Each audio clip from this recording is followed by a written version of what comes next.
so little about the story.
That's like painted down, bro.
believe I just got an offer from Mr. Jordan. Yes, Your Honor, that's correct. Okay. And discovery? I am not sure if I have discovery. I think I have from Ms. Colangelo, but I have not had an opportunity to check.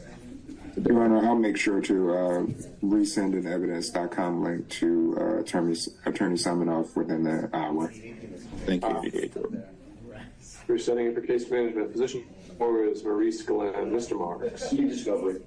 You need some? Yes. Okay. Mr. Marks says he's missing discovery on Maurice Glenn 24. Ms. Willingham? That was already sent. However, I will resend it. There was also an offer sent on that one. How was it? Was it electronically sent? Yes, it was sent via evidence.com. Okay. All right, Mr. Marks. Double check for it, I guess. We'll do. Thanks, Cindy. We'll reset it. 25, Robert Osborne with Mr. Ford, who I think has joined us. Yes, Your Honor. Negotiated plea at your pleasure, please. Okay, then we'll have to get that scheduled on a change of plea date if it's a probation offer. Or otherwise, we can do that remotely if you prefer as well. But I believe it's a misdemeanor. It's a misdemeanor probated offer. Yes. All right, and who had that one again? Ms. Willingham. That's going to be me, Judge. All right. Well, we'll try to find a date to get that, and maybe I think the last week of February. Okay. That's probably what we're going to target. That's a presiding week for us. And we'll be in touch then. Thank you, Mr. Ford, for joining us. Thank you, Your Honor. Likewise. Thank you. Bye-bye. Okay, then we're back to Elizabeth Wilson with Mr. William Jordan. I see Mr. Jordan now. Good morning, sir. If you could go off mute, we can talk about Ms. Wilson. And Judge, if I may start, it is one that I am. Mr. Jordan gave me some CAD reports, and I'm trying to get the police reports from Mississippi. We've had a bit of an issue getting them because of the technology issues, so we've actually had to go the route of mailing our request. But it is a case that I actually believe, based on Mr. Jordan and I's conversation, I believe it's going to resolve. I just need to get those police reports from Mississippi. Do you have copies of these, Mr. Jordan? Mr. Mark. Mr. Jordan, you're on mute. Is that the wrong person? No, it's the right one. Okay. Mr. Mark is his attorney. Okay, perfect. Okay. So. Jordan, we can't hear you. Nope, still can't hear you.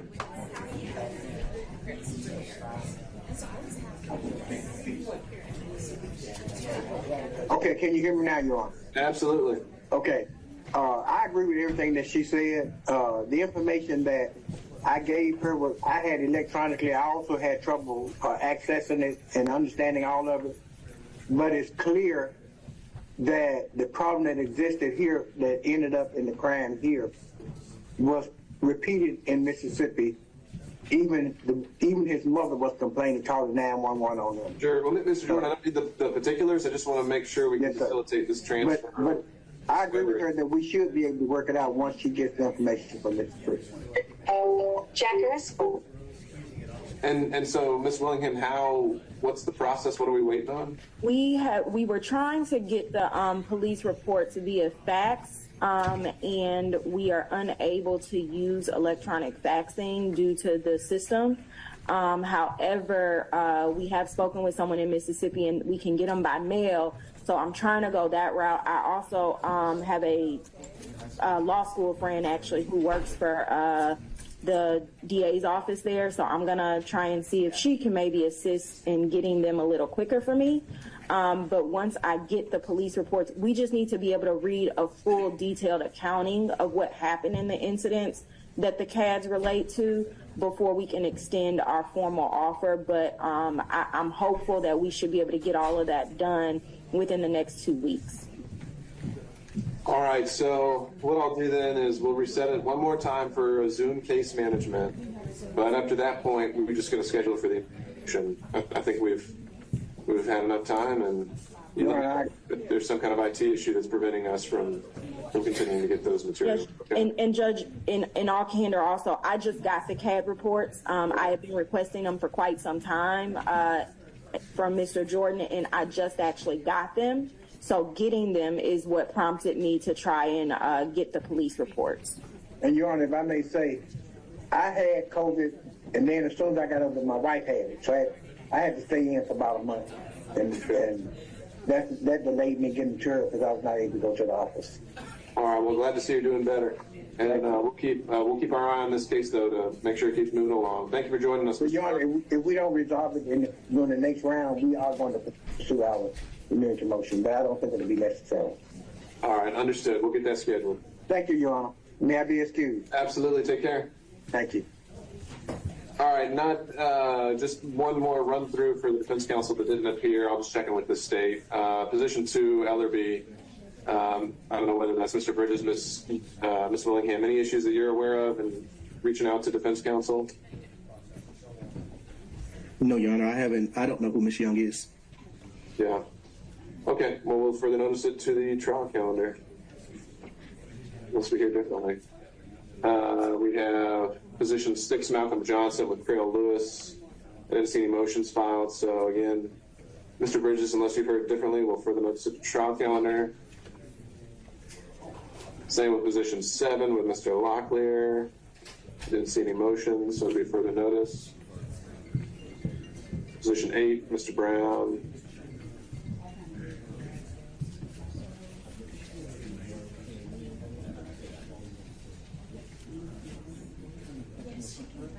And then 22 with Mr. Copeland, again, not seeing any issues, so no motions at least. So we'll further notice it.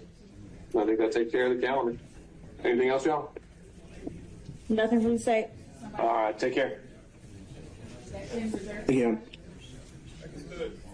Over here.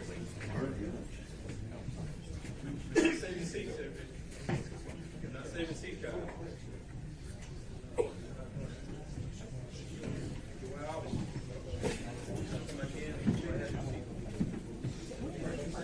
In the bathroom. We reserve. She'll be back. Yeah, thank you. Yeah, she'll be back. I'll pay her.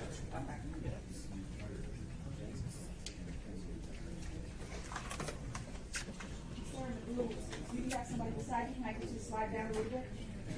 Thanks, guys.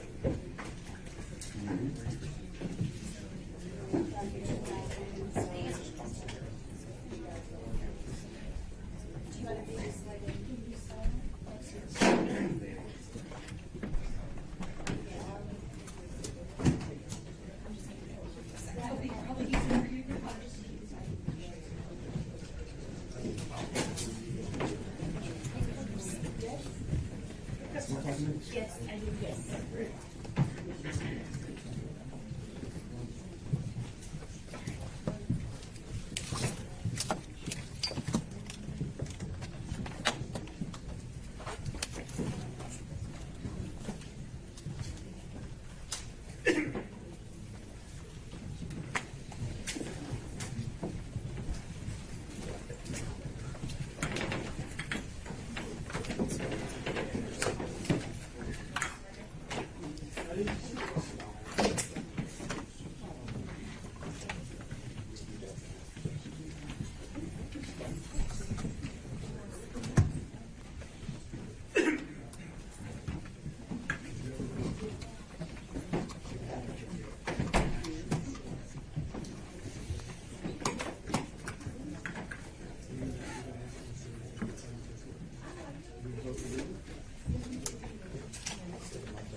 You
guys, before we get started, everybody make sure your phone is on silent before we please. Everybody check your phones, make sure they are silent, to include myself. Yeah, that happens. Everybody, please check your phones, make sure they're on silent so you have no interruptions. Thank you.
rise. Period. Court of County Atlanta Judicial Service non-exception. The Honorable Judge Scott Maxfield presiding. Court will now come to order. Thank you all. Please be seated.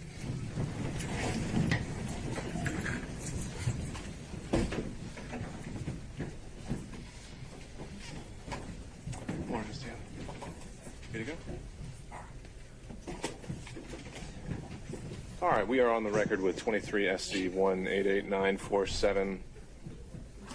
Defendant Roman's motion to dismiss and disqualify filed January 8th, adopted and supplemented by several co-defendants. So first, if we could have counsel for the record identify themselves, starting with the state, and then we'll go through the defendants in the listed order. So. Good morning, Your Honor. I'm Anna Green-Cross for the state. Good morning, Judge. Adam Abadi for the state. Good morning, Your Honor. Andrew Evans for Nathan Wade. All right, and beginning with from the order of on the notice, beginning with former President Trump. Good morning, Your Honor. Steve Sadow and Jennifer Little for President Trump, and he waives his presence at the hearing. Thank you, Mr. Sadow. On behalf of Mr. Giuliani. Alan Stocks for Mr. Giuliani. He waives his presence as well. Mr. Meadows. Your Honor, Jim Durham on behalf of Mr. Meadows. All right, thank you, Mr. Durham. On behalf of Mr. Clark. Harry McDougall, Your Honor. Mr. Clark waives his appearance at the hearing. And let me go back to Mr. Durham. Mr. Durham, does your client also waive his presence as well? Yes, Your Honor. Okay. Did I catch that from Mr. Giuliani? Yes. Okay. All right, on behalf of Mr. Cheeley. Richard Rice and Mr. President Willits and our client waives. Thank you. On behalf of Mr. Roman. Good morning, Judge Ashley Merchant and John Merchant on behalf of Mr. Roman and Mr. Schaefer. Good morning, Your Honor. Craig Gillen and Anthony Lake for Mr. Schaefer. Mr. Schaefer is president for. And Mr. Floyd. Aaron McCullough on behalf of Mr. Floyd. And then we also have Ms. Latham. Good morning, Your Honor. William Cromwell for Ms. Latham. She waives the presence. And did we get that, Mr. McCullough, also as well for Mr. Floyd? Just making sure. Okay, thank you. He's here. Oh, Mr. Floyd is here. Okay, I see Mr. Floyd is present as well. All right. Your Honor. One more appearance, Sandy Monroe on behalf of the Fulton County District Attorney's Office. All right.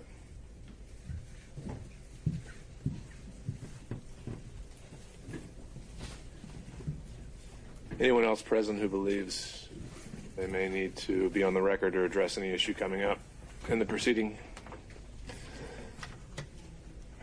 Seeing none. Judge, I'm here, Dave Banks. I've been subpoenaed as a witness, but I also represent Christopher Campbell. All right. Thank you, Mr. Banks. Judge Bennell Choper for Terrence Bradley. We're under subpoena. We'll be waiting in the hall. All right. And, sir, could we have you spell your name for the record? First name B-I-M-A-L, last name C-H-O-P-R-A.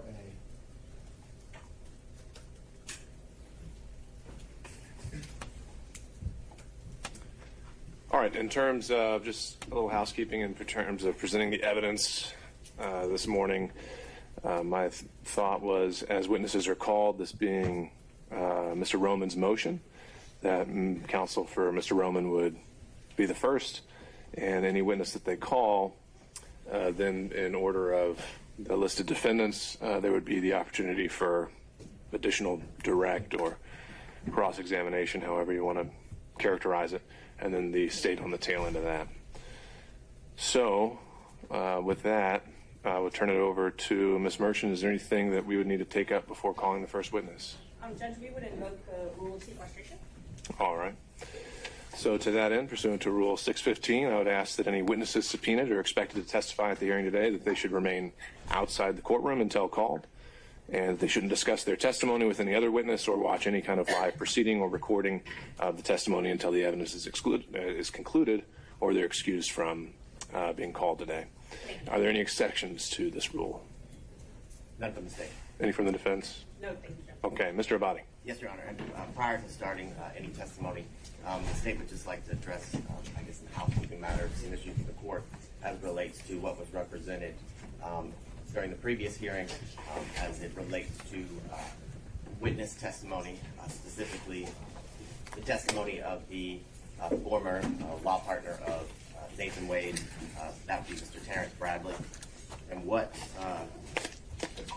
the state would like the court to understand and realize is that in preparation for this hearing, in speaking to witnesses and doing the additional research as it relates to the comments that were represented by counsel, specifically counsel for Mr. Roman, Ms. Merchant, that we've been able to determine that the claims that the defendant has asserted and did assert during the last hearing on Monday are not only legally meritless, but are factually unsupported by the statements that Ms. Merchant made to the court.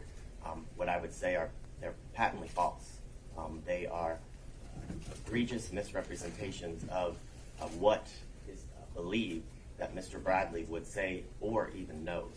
What I would bring to the court's attention in my speaking with the defense counsel for Mr. Bradley, Mr. Chopra, is that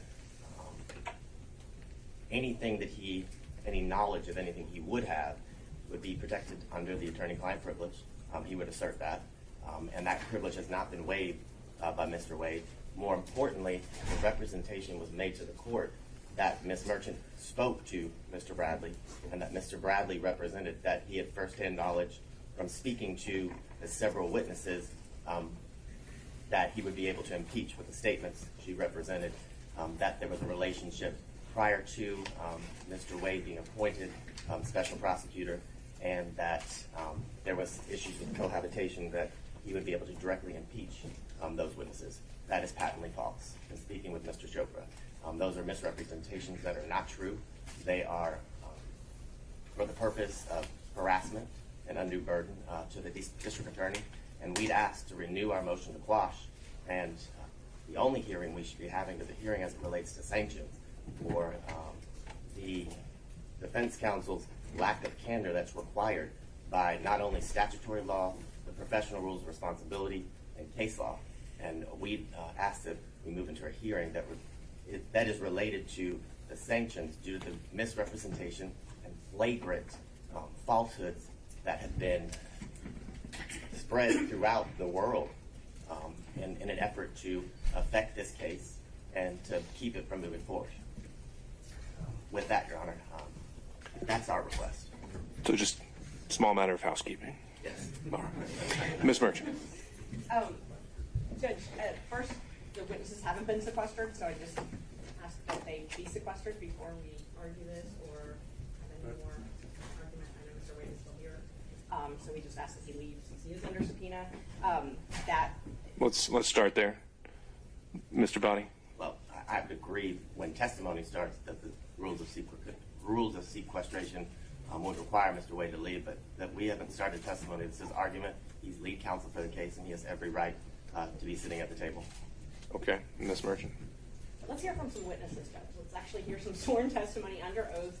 I have made proffers, and it just seems like all we're going to get is objection after objection because the state clearly does not want any witnesses to take the stand, doesn't want the truth to come out in front of this court. This is a very important issue, and we need to have witnesses. I have a good faith basis. Learn I have a good faith basis, and Mr. Bradley is not my only witness to this good faith basis. It is just happens to be the evidence I proffered at the hearing when the state first tried to keep all of the other witnesses off the stand. I was forced to proffer certain testimony to get over the hurdle to refute their motions to quash. I did that. I used Mr. Bradley's testimony to do that. He is not the only witness that can state that there was a relationship prior to Mr. Wade being hired. The first witness that I'd like to call is Robin Gearty, not Mr. Bradley, no privilege issues. Let's start with her.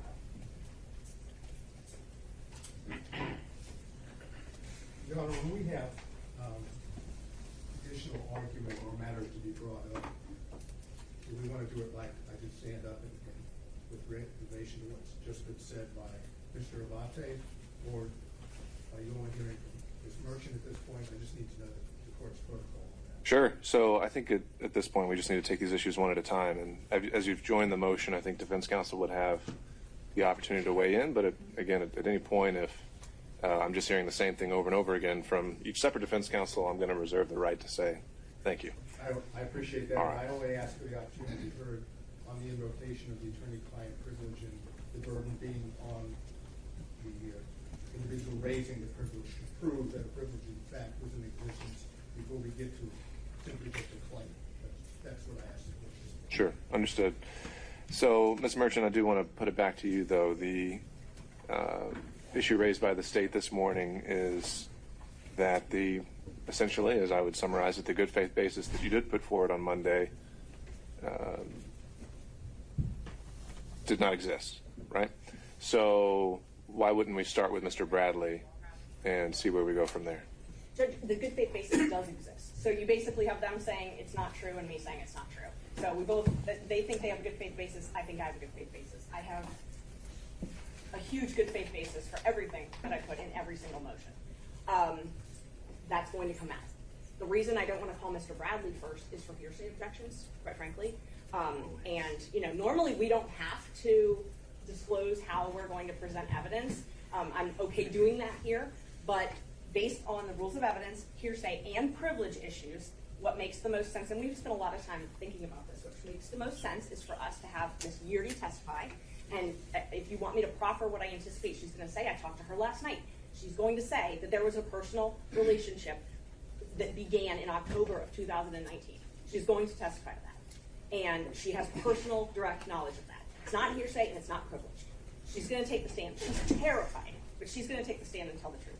And then I plan on calling Mr. Wade, because at that point, I can overcome their motion to quash and bring Mr. Wade, bring him to come. Then I can go through privilege issues with him, and then I can have Mr. Bradley testify. And we won't have to have an objection to every single question I ask Mr. Bradley, an objection to hearsay, an objection to privilege. So that's how I plan on presenting the evidence, because it makes the most sense. And I think I'll be able to overcome any privilege objections. We can talk about that when Mr. Wade takes a stand. All right. Mr. Avati, any last words on starting with Ms. Yeardy and going from there, taking it a witness at a time? I mean, no, but I guess my final response would be that, as Your Honor pointed out during the last hearing, Ms. Merchant's entire representation for good faith was all solely based on Mr. Bradley. In fact, I remember the court saying that the star witness presented or provided by the defense is Mr. Bradley, and you asked a specific question, Ms. Merchant, well, Mr. Bradley, does he have firsthand knowledge from these people, each one of them you named, the lawyers plus the investigators, as it relates to the claims that were made? And her answer was yes. I can definitively tell you the answer is no. And Ms. Merchant has not spoken to Mr. Bradley, according to his counsel, B.C. Chopra, who is outside and can represent to the court the things that I've represented. And he has maintained and represented that everything that she plans to go into or ask is protected by attorney-client privilege. And the only point of this process and this procedure, as it relates to the motions that were filed, is to create a spectacle and to create harassment to the district attorney of Fulton County. And we request that the only hearing we move forward is sanctions for counsel's lack of duty of candor to the court and to counsel. All right. Well, I think you certainly put her on notice if that is actually the case. But at this point, I have someone saying yes and I have another person saying no. And so I think that conflict in the evidence that we noted on Monday still exists, and that's where we are. And we'll see how the evidence presents itself. So with that, Ms. Merchant, are you ready to call your first witness? Yes, Judge. All right. We called Ms. Yeardy, and I know Mr. Partridge had emailed before, and I quite frankly couldn't keep up about a Zoom, so I don't know if she's on Zoom or if she's going to be here at 9:30. She may be on Zoom, I'm not really sure. Ms. Partridge, Mr. Partridge was joining us by Zoom, but Ms. Yeardy is here in person, right? Mr. Partridge, I believe, represented that his client would be more comfortable if he were here in person, and that, due to his conflict in Richmond County this morning, couldn't occur until this afternoon. I think that is a reasonable request, but not the state's business.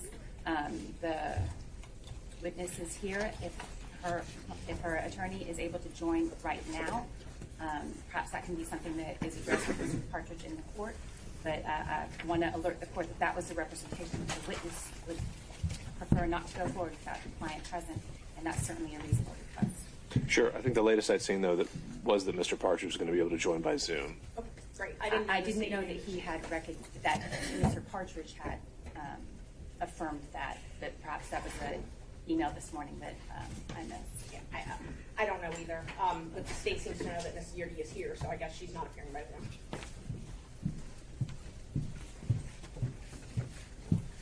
Is Mr. Partridge here? We'll find out.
All right, so just for everyone's information, we did convey the Zoom link to Mr. Partridge this morning.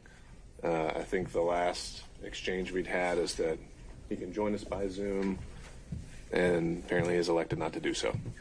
So I don't really know what else we can do with that. He was noticed of the hearing, we provided him a link, and we haven't heard from him at all. So I think we need to go forward. All right. Your Honor, before we go forward, we have business documents that were certified and filed yesterday evening. Filed this morning, emailed to Fulton Council yesterday evening. We wanted to make sure that this was part of the record before any testimony was taken or before the proceeding commenced this morning. All right, and so in your mind, this satisfies Fulton County's subpoena in this case? Correct. Okay, if you could hand that to Ms. Merchant, and we'll take it from there. Okay, and I don't know I need to review what they've just submitted to see for this. I have an original for the court. Ms. Monroe, if you could just provide it to Ms. Merchant, and if you could just stay on call, we'll let you know if we need you again, okay? Thank you. All right. Were we bringing in Ms. Yurdi?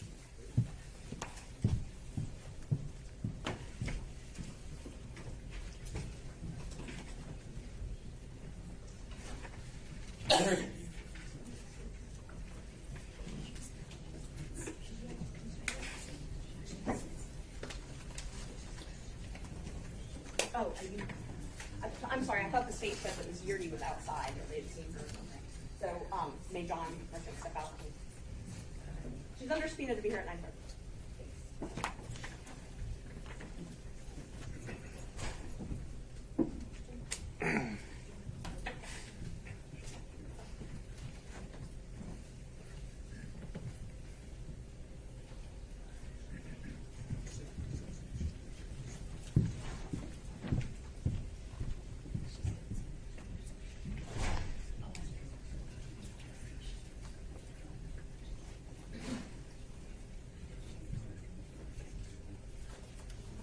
May I text her lawyer?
call Mr. Partridge, judge, and it went straight to voicemail, and he messaged and said he's taking a plea in Richmond County. All right. Did he say where his client is? All right. And this is the, was this a former or current employee of the DA's Former. office? Okay. And her return's been filed. I know that she did not want to come without her lawyer here, but I said, I instructed them they go to Richmond.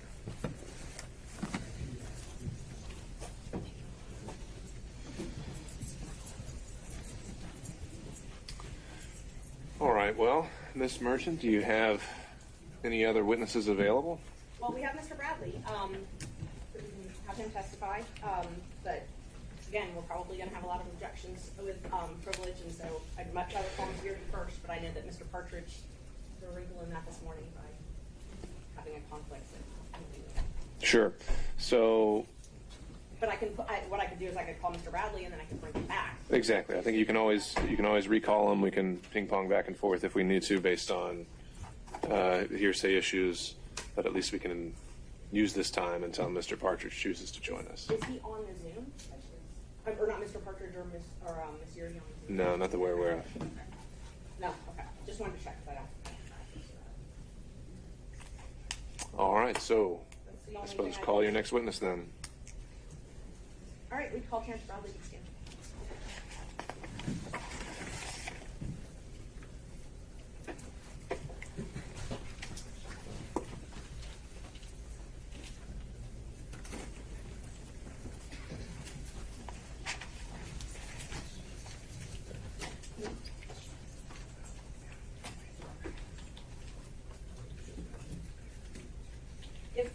If we don't hear, and I don't want to have the sheriff pick anybody up or anything like that, but if we don't hear from Mr. Partridge within an hour or so, we need to help Ms. Beardy. Understood. Thank you.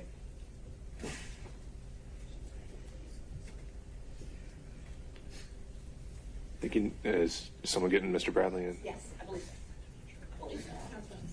Oh, the sheriff's in gone. Okay. Sorry. Normally, sorry. Are the sheriffs when I call a witness, will the sheriff's not sound for them? I don't know if they're going to know where they are. So I think it'd be best if maybe someone from your team, and they're not going to know what they look like either. Not a problem at Sure. all. Mm-hmm. He's outside. Yeah.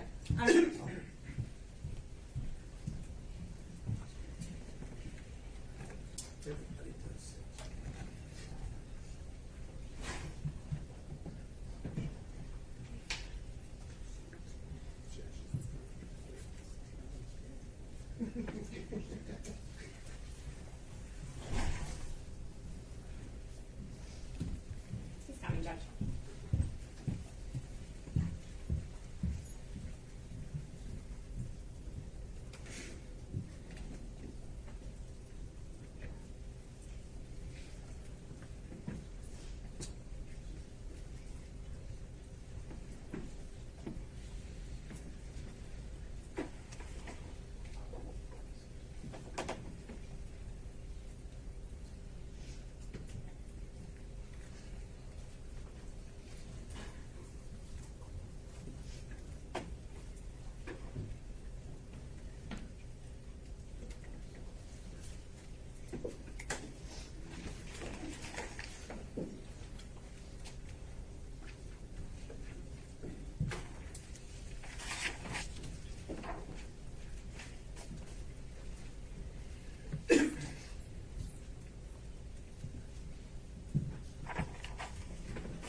I do.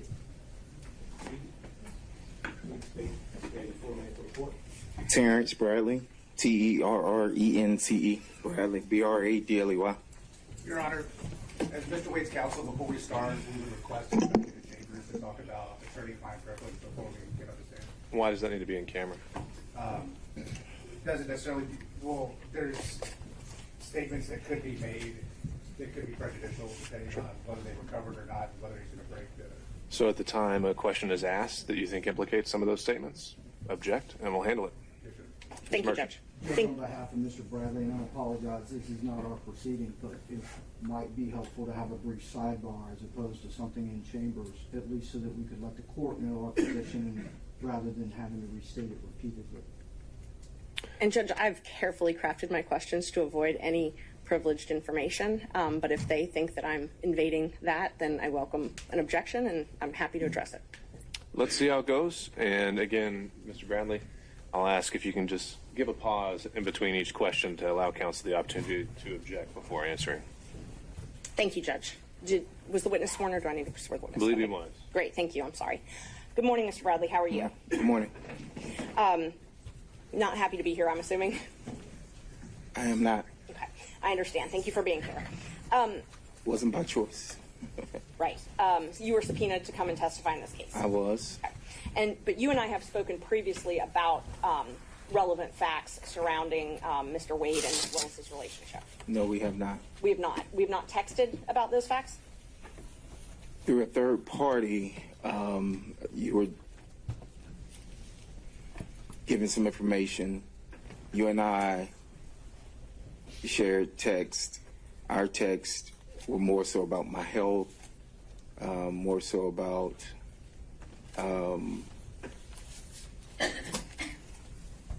if I was okay with what was going on, that I would not be, whether or not I was going to be subpoenaed or not, and that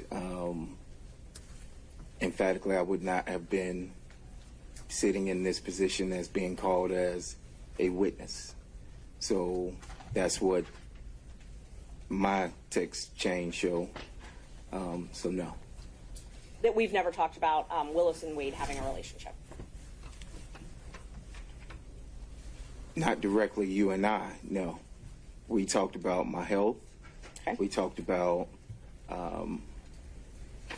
as I stated before, other things, but not this, no. Okay. Did you text me about Wade and Willis taking many trips together? I object. Well, There's been an objection. One, I'm going to object as it relates to attorney-client privilege. Two, I'm going to object because I haven't seen the text message that she's attempting to impeach the witness with. And two, he's made all of his representations is that he's had zero communication as it relates to the issues that Ms. Merchant continues to ask about, and that the only information that she has from him is through a third party, which would be hearsay. Ms. Merchant. Judge, it's not hearsay. We've had these conversations. If I need to take the stand, I will. If I need to put my phone into evidence, I will. So the first objection was to privilege on behalf of the state. Oh, I'm sorry, I did not respond to that. Sure. Thank you, Judge.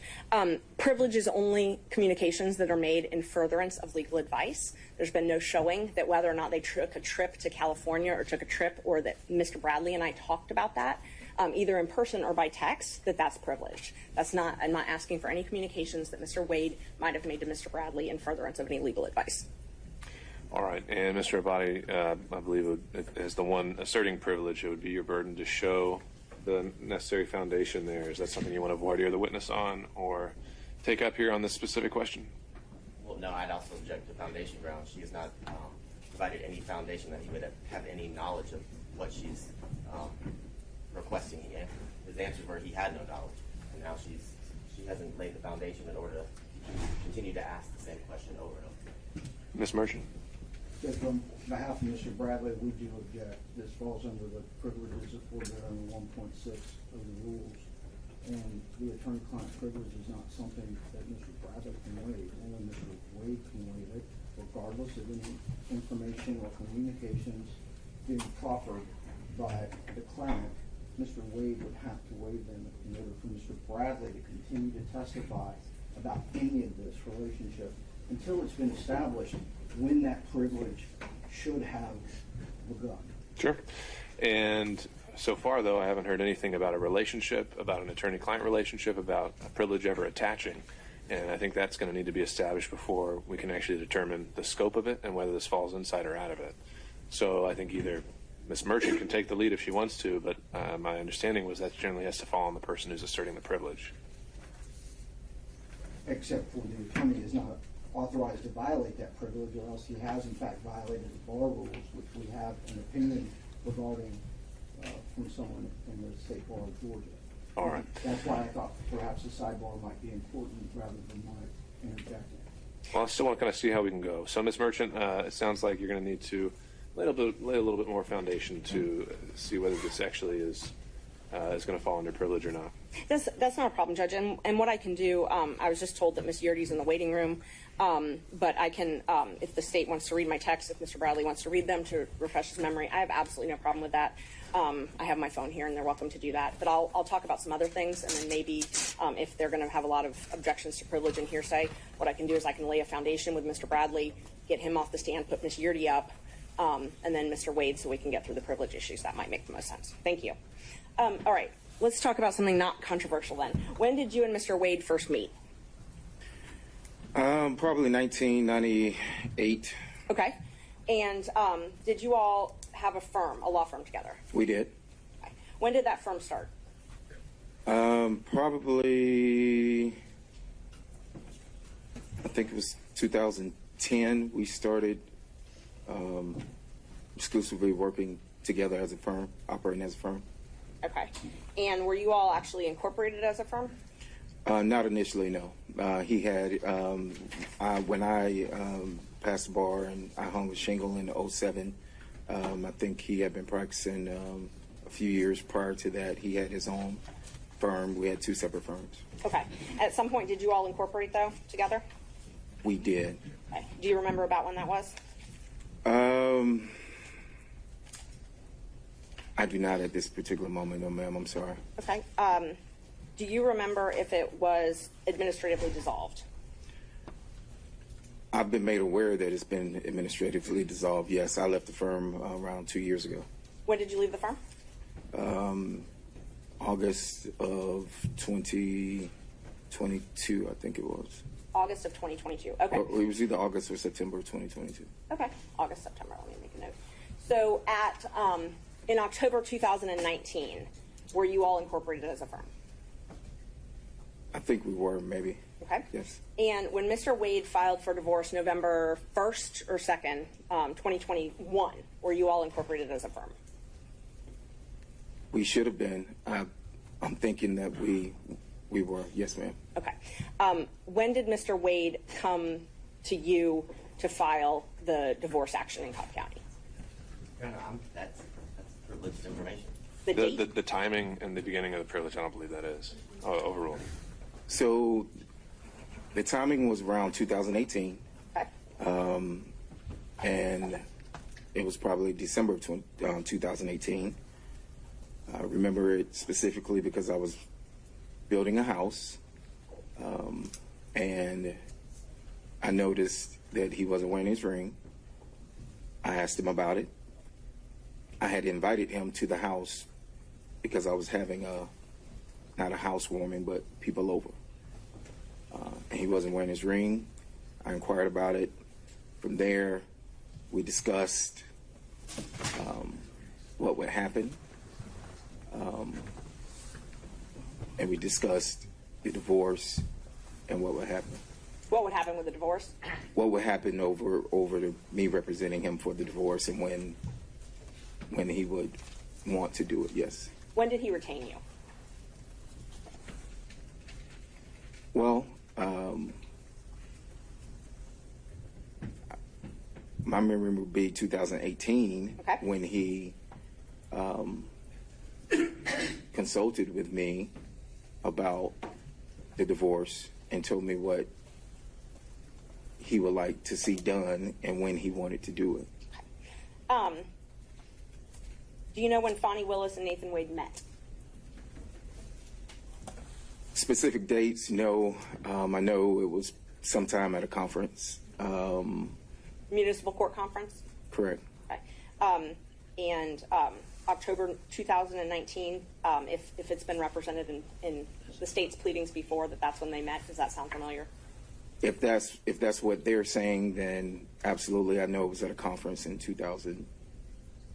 I mean, it was at a conference. If you say it's 2019, I'll take you at your word. Okay. So it was at what you're sure of, though, is it was at a municipal courts judges conference Yes. when they were both municipal court judges. Yes. So it's fair to say, since she became district attorney, she was no longer a municipal court judge. So it had to have been before that. That they met? Yes. Yes. And he was teaching a class at that seminar, as far as you know? I'm going to object this to leading at this point. She has no direct. Was he teaching a class at this seminar? To my knowledge, he was. And was Ms. Willis, to your knowledge, attending this seminar? Your Honor, I'm going to object. He has no personal knowledge. He wasn't present at the municipal court training. Judge, they put it in their pleadings. Like, we are going to be here all day. We are going to be here all day. All right. If you can establish that he would have some personal knowledge, then that's a fair question. So if you just need to preface it with that, then that's fine. Thank you. Are you aware of when their romantic relationship began?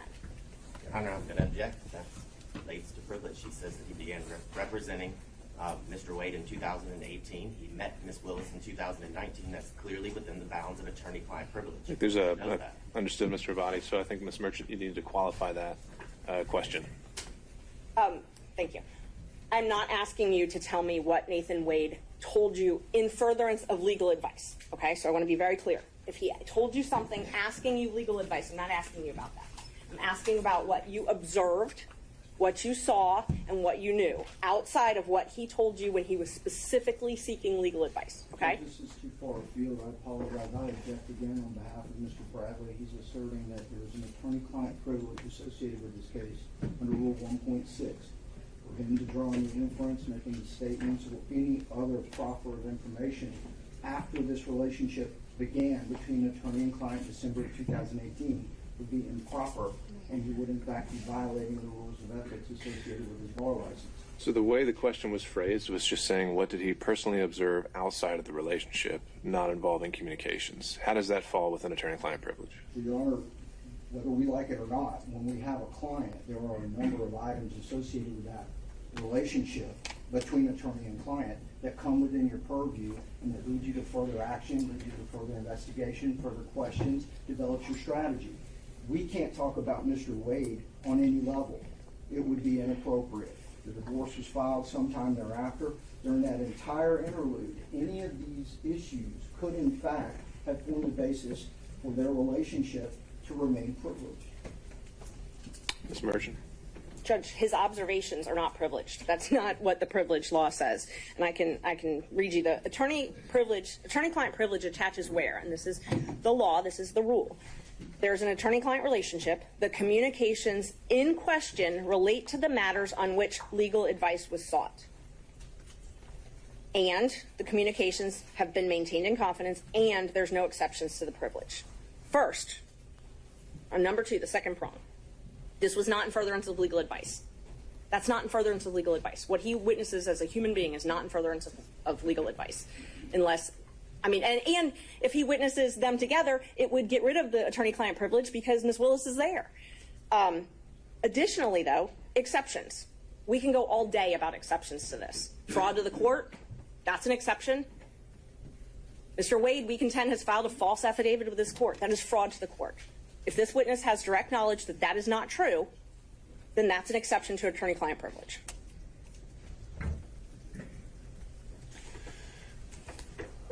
All right. Ms. Merchant, if you could re-ask that question, again, qualifying it as, I think you qualified it as anything that, outside of anything he learned or was told as a result of his representation. It was just any observations he made, which, in my mind, as you phrased the question, would have included before December 2018 when this first consultation occurred. I think if you can go step by step, we can handle this. And Judge, I would just ask permission. We gave the state notice under 611 that all of these witnesses do not want to be here. They are adverse witnesses. I understand. Yes, so I'd like to have leeway to be able to cross them. Thank you, Judge. All right, Mr. Bradley. Yes, ma'am. You have knowledge that their relationship began in 2019. I do not have knowledge, but again, I have consulted with the bar as late as yesterday at 4 o'clock. I am not here to... Your testimony is that you do not have independent knowledge. I cannot... I was advised by the bar that Rule 1.6 of confidentiality applies and that I cannot reveal anything that I saw or learned. And that if the court is asking me to do that, that an immediate certificate of review should be asked. And so I'm not here to misrepresent to the court or to say anything inappropriate or anything. I am here because I also have a law license. And I'm not trying to lose that. And so, Mr. Bradley, can you finish that thought? Is saw or learned just period, without qualification whatsoever? Judge, I'm going to refer to what I was told by the bar, that Rule 1.6 of confidentiality applies, and that I would be asking for an immediate review of the Supreme Court. Sure, but applies to what? Any communications is what the person at the bar told us. Any communications? He did not qualify. If you talk to Mr. Wade, that's covered. Well, Judge, I don't know. He didn't go into those specifics, but this is what was told. I was sitting there with my attorneys, and this was what was told to us, to state that Rule 1.6 applies. And we gave them the scenario, and this is what they told us to do. And this is what I'm doing at this particular point. Judge, and we have no knowledge if the bar was aware of the affidavit that Mr. Wade filed, but that significantly changes the privilege. He waived the privilege when he put that in the affidavit, so that's one of the reasons I wanted to call him. That's a waiver. He put the relationship in the when the relationship started, and put the relationship in his affidavit. He put a lot of information in that affidavit that would waive certain amounts of privilege. So he disclosed this relationship. So basically what we've got is we've got Mr. Wade being able to say what he wants about this relationship, but then we're not allowed to ask questions to qualify that. So that's not how it works. They either get to admit it or they don't. Either privileged or it's not. We're just talking about a relationship, though. How does that open the floodgates to anything he's ever told an attorney during representation? It doesn't, and I'm not asking him that. I'm asking for his knowledge. They were law partners, and as I go through the questions, I think he has knowledge of things that is not something that Mr. Wade specifically told him. I also think there's a fraud exception to a lot of this, even if there was a privilege, but I don't think there was for most of it. Your Honor, but he's already represented that he has no knowledge about that. I don't think we've actually gotten anything to that extent yet. I think we're still making our way through it, which is, I think he's taking the position that he's not willing to share anything Mr. Wade ever told him, period. Which that's a broader representation of attorney-client privilege than I've ever heard.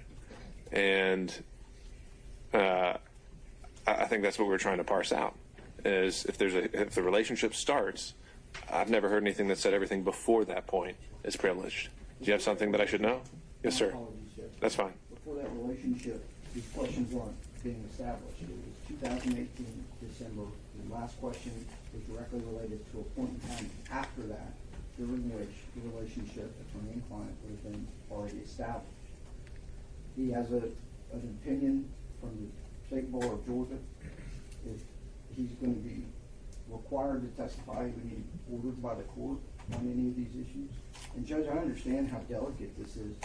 You can phrase it in 1,000 different ways to try to make him say something, but you can't unring a bell that he puts out into the universe where he has violated that privilege. We're going to get to go back 6 months from now and say, oh, well, we shouldn't have said that. It's not acceptable. It violates hundreds of thousands of relationships in this state that we rely on in order for the justice system to function. This is an attorney-client privilege issue. We've done all the diligence we can as far as looking up the relevant laws, the relevant information. We do not have a waiver from the client. The client is present. Whatever. There's no question. Why we're not barreling ahead is because I recognize the privilege. What we have to determine is actually what that privilege, the scope of it, and when it started. And I don't think we've even gotten close to that yet. I apologize, Judge. I thought December 2018, Mr. Bradley testified directly that is when the retainer and the divorce proceedings were beginning. The issues then brought up by the state have to do potentially, if I've been... So we have a starting point. Right. But does that necessarily foreclose anything from that point onward? If they started talking about something else entirely? Post-divorce, of course not, Your Honor. But during the pendency, it would absolutely curtail that, especially as it has to do with observation, attendance at functions together, or other realizations that Mr. Bradley came into during the pendency of his representation. And to parse it out would put Mr. Bradley in an untenable position because his reputation means everything. Okay, Mr. Sadao. Your Honor, I think we're talking about two aspects of arguably the attorney-client privilege. There's the attorney-client privilege, which is controlled by case law and statute, which deals with communications and purpose. I don't hear that being the objection. The objection is that there are confidential matters under 1.6, which in some form or fashion mean that once you start a relationship with attorney-client, that everything from that point on is confidential between the two. There's no such case law in Georgia that deals with confidential information at that time. Attorney-client, yes. Confidential information, no. And I believe what's being argued by counsel, Mr. Bradley, is that he has received, of course, we don't have anything in writing, but he's received some oral advice that under 1.6, confidential matters cannot be gone into, which is, according to them, everything that occurs between Mr. Bradley and Mr. Wade from 2018 forward. There's no such law that protects such confidential, only communications made in furtherance. And if I'm mistaken, I apologize. But I think what we're being told is I don't have to say anything at all about Mr. Wade once I have an attorney-client relationship with him because it would be deemed confidential. And if it's deemed confidential, I can't talk about it. And there's no such case law to that effect in Georgia. There is no bar rule to that effect. The only thing the court has to do is say, are we talking about attorney-client privilege or pure confidences or confidential information? And once you decide it's confidential information, you ordered Mr. Bradley to testify, and then it's up to his counsel to decide whether he wants to have his client held in contempt after you've ordered him to testify. And Judge, that's an overstatement. We have not said that he can't testify to anything. The specific question on the table is what observations do you have from Mr. Wade and Ms. Willis from that point on? Now, they, the defense and their teams, have made an allegation of some impropriety. That same impropriety could be related to a divorce proceeding on every level. We're not here to say we're not talking. We're here to say we're not talking about things that came into his knowledge associated with his representation during the divorce. I realize there's an evidentiary standard, and then I realize that there's the cornerstone of what we do, which is the bar rules, the state bar rule 1.6. We violate that, and the whole thing comes tumbling down. We're not saying that you can't ask about did Mr. Wade enjoy a beer at a ball game. That wasn't the question. The question was specifically relating to some impropriety that they are trying to dig into. That is privileged information. And more importantly, Mr. Bradley has said twice now that he has no independent knowledge as it relates to what she's referencing. He has said it 2 times. So there's not a good faith basis for her to continue to probe into this area because he says he has no independent knowledge outside of the attorney-client privilege. All right, Ms. Merchant, last word. Yes, Judge. Judge, Mr. Bradley, if ordered, he's here by subpoena. If ordered to testify, it's not a issue with the bar. My question was not about attorney-client privilege. I'm being very careful not to ask anything that Mr. Wade asked in furtherance, but I've been informed that Robin Yerde is on the Zoom, and so if we want to start back on our original plan, we can call Ms. Yerde and have her testify and then put Mr. Wade up and we can go through the privilege issue with him. And then we won't have to have all these objections. Or else I'm happy to continue questioning Mr. Bradley.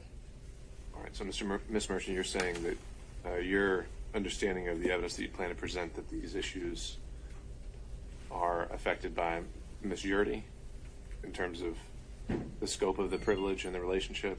No, I think, thank you for letting me clarify that. I think that Ms. Yurdy is going to give me enough to get Mr. Wade on the stand. Once I get Mr. Wade on the stand, because they filed a motion to quash, and you said I had to present something before I could put Mr. Wade on the stand. So once I present Ms. Yurdy, I can put Mr. Wade up on the stand. And then I can put him up before I call Mr. Bradley. And then I may not even have to put Mr. Bradley at that point.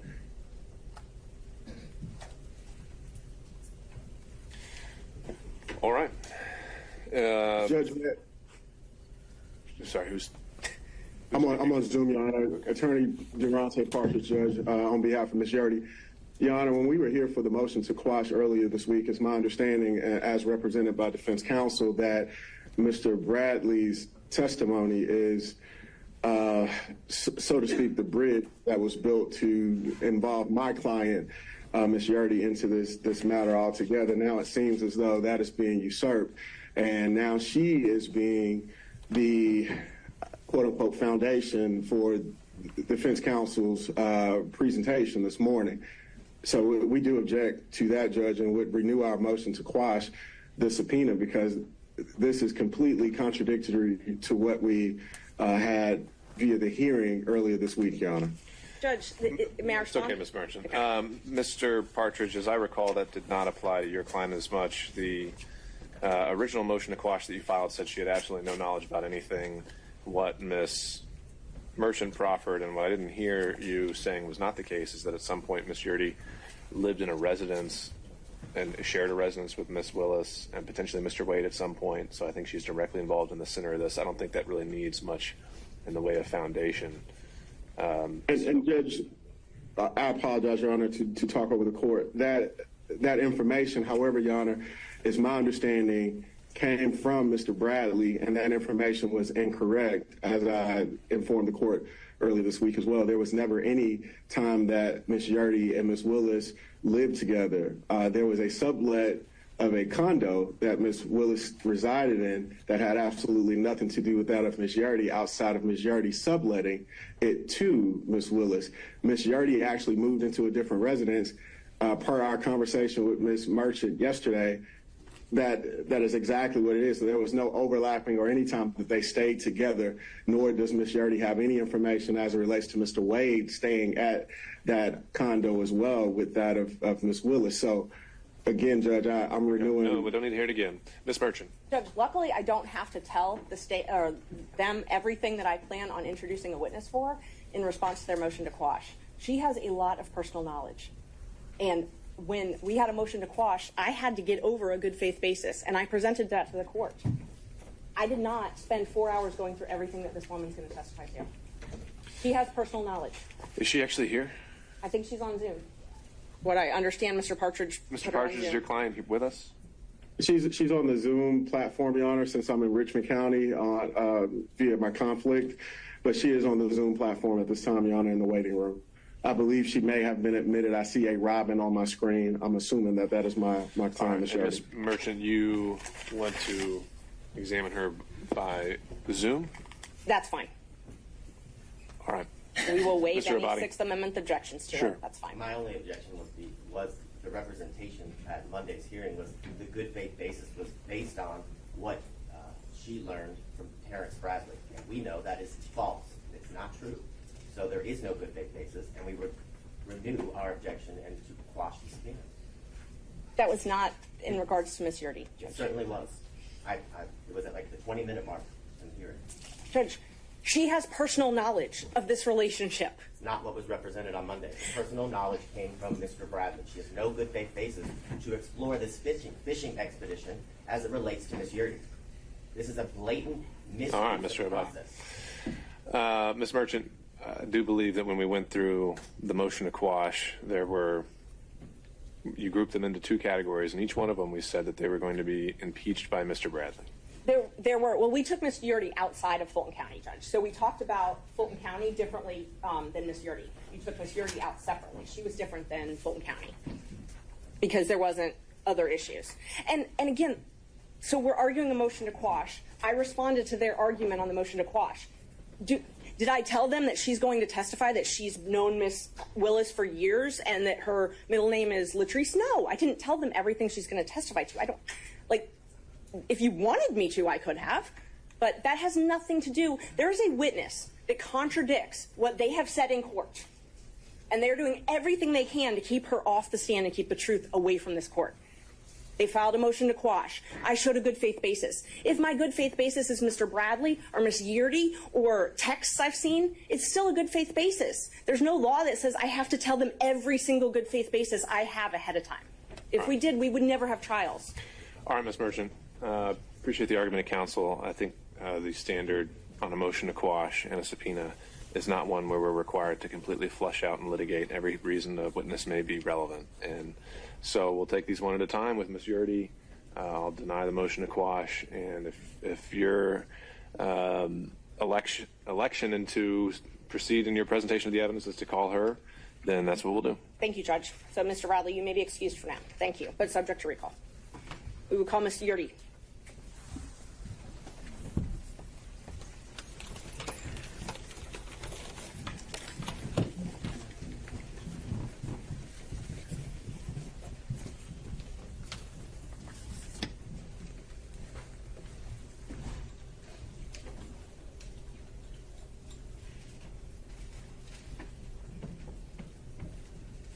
Would you like me to swear her, Judge, or? I think we need to make sure. There we go. Deputy Scott, if we could swear in the witness. Ms. Yurdy, can you hear us? Yes, I can. All right. Raise your right hand, ma'am. You swear affirm to the testimony that you get a court will be the truth. Whether the truth will help you. Yes. Would you please state and spell your full name for the court? Robin Latrice Yurdy. Thank you, Ms. Yurdy. Thank you for being here. Can you tell the judge when you first met Ms. Willis? In college. Okay. So 19, probably 90 or 91. Okay. And have you been friends since 1990 or 91? Yes. Okay. When was the last time you spoke with Ms. Willis? March of 2022. Okay. From 1991-ish till 2022, were you what you would consider good friends with Ms. Willis? Yes. Okay. And did you all share personal information regularly? Yes. And did you even come and work with her at the DA's office? Yes. And when she needed a place to stay, did you let her stay at your apartment? Yes. It was a condo, right? Condo, yes. Okay. Do you remember approximately when she moved into your condo?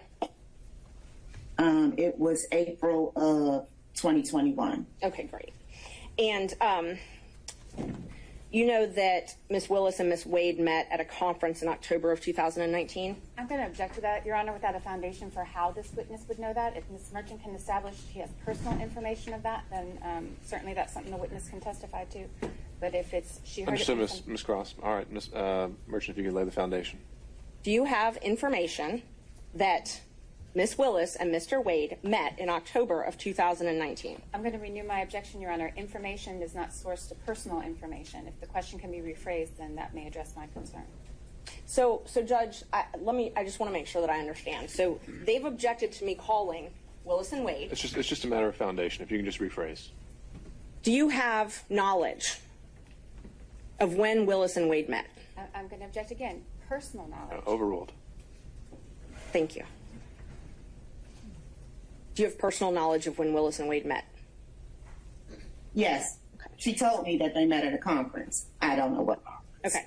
I'm going to renew my objection, Your Honor. Clearly, this is not firsthand information from this witness. It's hearsay that was. But you said she told me. Yes, it's statement against interest, Judge. If Ms. Willis... Just pause. I'm sorry. Okay, Ms. Yes. Cross. The representation of the witness, the testimony of the witness was that Ms. Willis, District Attorney Willis, had a conversation with her. There is no statement against interest. District Attorney Willis is not a party opponent in this case. The information that the witnesses testified to came from Ms. Willis, and we have a hearsay objection to that. Why wouldn't she be considered a party opponent in this context? She's a representative of the state, Your Honor. This isn't private litigation or civil litigation. Obviously, the court's aware this is, Ms. Willis is not on trial. Ms. Willis is not a party to the litigation outside her obligation to pursue criminal charges for the state. Ms. Merchant? I guess it's evolved into a hearsay objection. Yes, Judge, and we plan on calling Ms. Willis to the stand. She's under subpoena, so hearsay will be cured. If there is a hearsay objection as far as that issue. But we do still think that it's a statement against interest.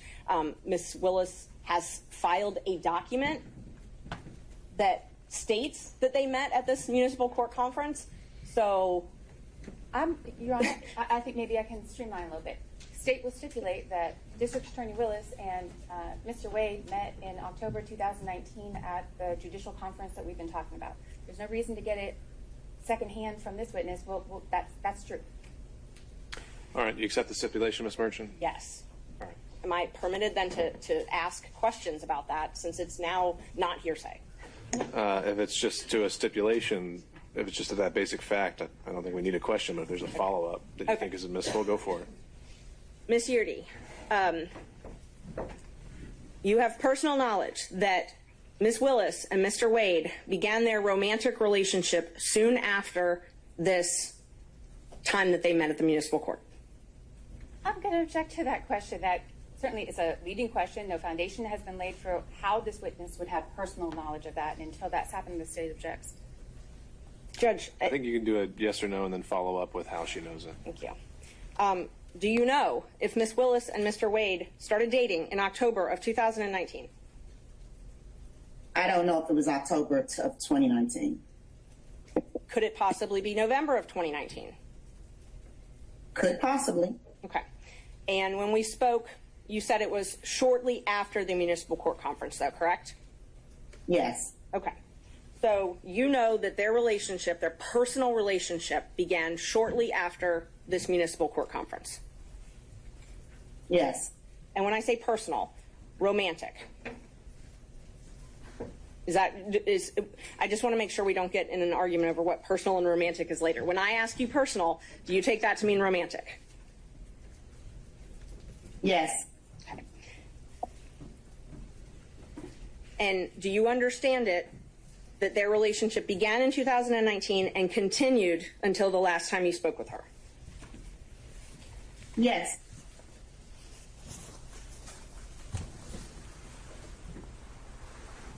And you were essentially her best friend during this time, right? Not best friend, good friend. Good friend. Okay, close friend. And so would you frequently socialize with her? Yes. And you saw her at work every day? Yes. So you had a chance to see them interact together on a personal level? Yes. And so from everything that you saw, heard, witnessed, it's your understanding that they were in a romantic relationship beginning in 2019? Yes. And when you left the DA, I'm sorry, let me ask you, you said that Ms. Willis came to live with you in April of 2021, I'm sorry, April 1st, 2020 or 2021? She didn't live with me. I never lived with her. Okay, I'm sorry. She took over your lease in April 1st, 2020, correct? No, 2021. Okay, I had it both ways, so I'm glad you clarified. So when she took over your lease in April 1st, 2021, it's your understanding she moved out of the house that she was sharing with her father and started staying at the condo? Yes. And is it your understanding that that's because she needed to have her own space? Yes. Away from her father? Yes. Okay. When you left the DA's office, was it, were you fired? No, I resigned. You resigned, okay. Just one moment, Judge.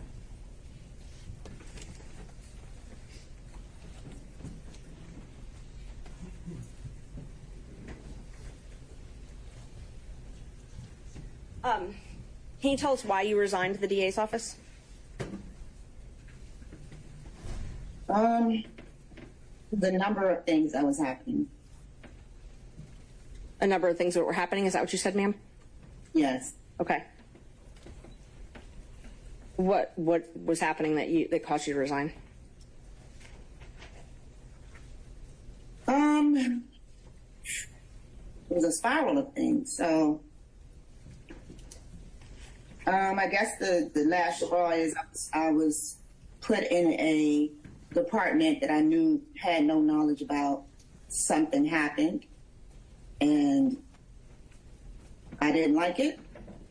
They didn't like it, and that was it. Okay. Did you have any falling outs with Miss Willis? Well, we never spoke after that. You never spoke after that. Okay. And so you're, without going into all the painstaking details, there is no doubt in your mind that from 2019 until 2022, Miss Willis and Mr. Wade were in a romantic relationship. What's the question? You have no doubt that their romantic relationship was in effect from 2019 until the last time you spoke with her? No doubt. Okay.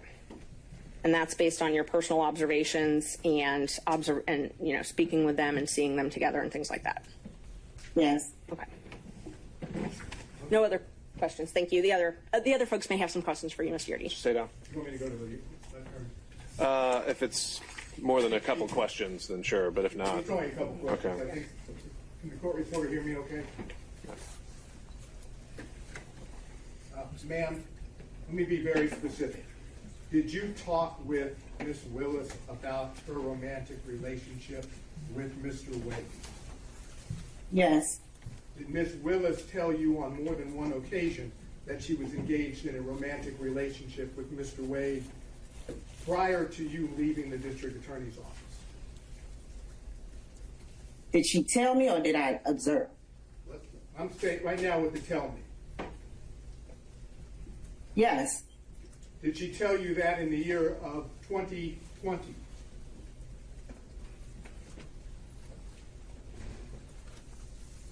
Yes.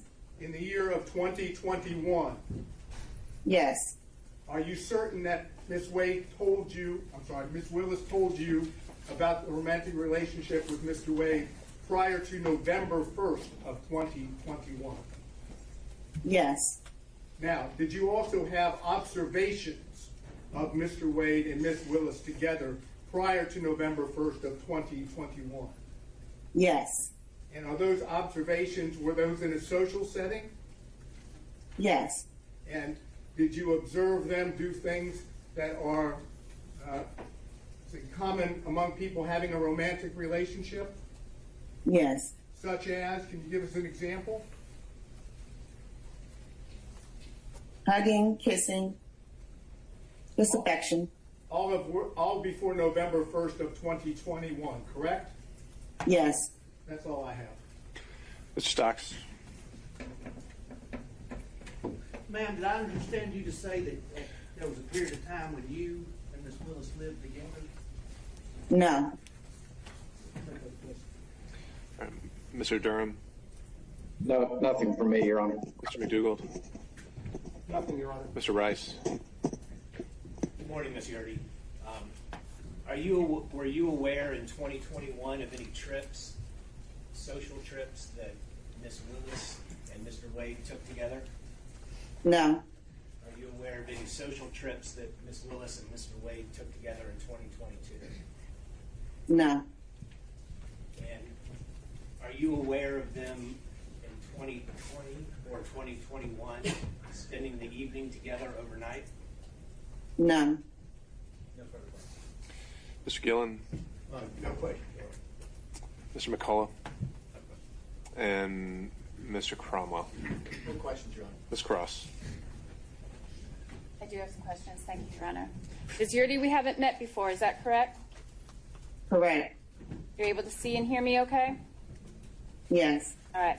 I want to start with a couple things. Now, I think you've made it clear that you never lived, and we'll call it the South Fulton address, the South Fulton condo that you were leasing. You never lived at that address with the District Attorney Willis, correct? Correct. And Never at any time? Never. All right. You never observed or have any information about District Attorney Wade and District Attorney Willis and Nathan Wade living together, correct? Correct. You don't have any information about that? No, I don't. Anybody said that that information was sourced to you, then that's incorrect. That's incorrect. Did District Attorney Willis pay rent at that establishment, at that condo while she lived there and you were living elsewhere? Yes. Who paid the rent? She didn't. Nathan Wade ever pay the rent? No. And you never told anyone otherwise? I didn't hear your answer there, Ms. Yurdi. Did you ever tell anyone otherwise? No. All right. So let's talk for a second about your time at the District Attorney's Office. You were disciplined several times in the District Attorney's Office during your employment there, correct? No. You weren't written up ever for poor performance, Ms. Yurdi? Once, not several. One time you were written up for poor performance. Were you counseled several times about your performance in the District Attorney's Office that was subpar? No. Did the District Attorney tell you that your performance was insufficient and that you were going to be fired? No. That never happened? No. Maybe when we went at the end. What's the question? The question, Ms. Yurdi, was did the District Attorney ever counsel you on your poor performance in the District Attorney's Office prior and inform you that you were going to be fired? I don't really know how to answer that. I'm looking for the truth. I don't really know how to answer that. I mean, a situation happened that wasn't my fault, and I either was going to resign or be let go. So You understood that that was the situation. You could resign or you could be let go. correct. Yes. You were not welcome to stay. No.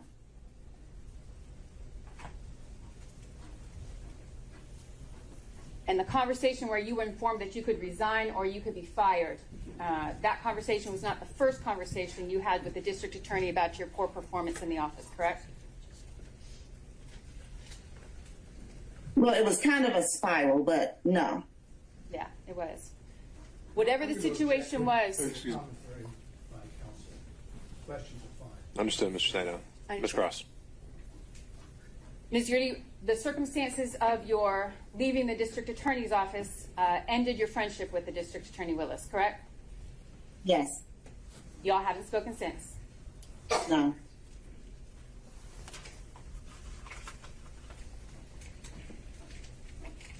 All right, I want to talk about the representations that you made here this morning, Ms. Yurdi, about any relationship between District Attorney Willis and Mr. Wade.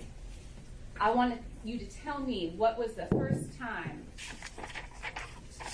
let me ask it this way. You said that District Attorney Willis personally informed you of a romantic relationship. Is that what you testified to? Yes. When did that conversation that you purport to have, to recall, when did that happen? I mean, I don't have a month or a day, but just talking in general.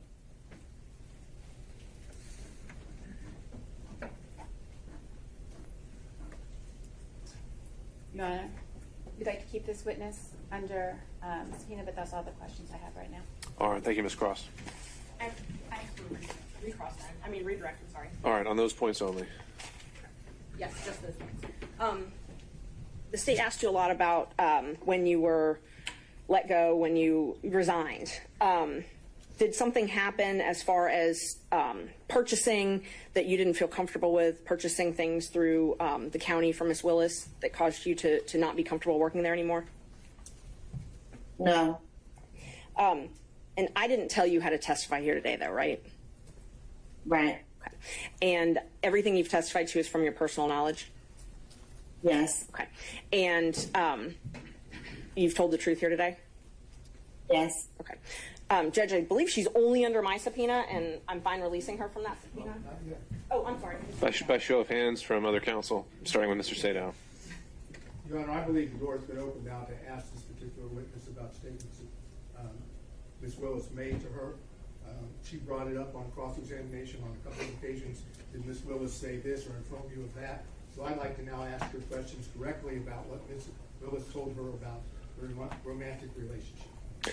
I think we'll take those one at a time, question by question, and we can address those to see. I don't know about a complete opening of the door. We'll see where we go. The first time that you spoke to Ms. Willis about her relationship, romantic relationship with Mr. Wade, do you happen to remember what Ms. Willis said? In essence, not word for word, but in essence what she said. No. Do you remember the first time she told you, in whatever words were used, that there was a romantic relationship? No. Is this the kind of conversation that you had with your best friend, ongoing over a period of time in which it was common knowledge to you that there was an ongoing relationship between Ms. Willis and Mr. Wade?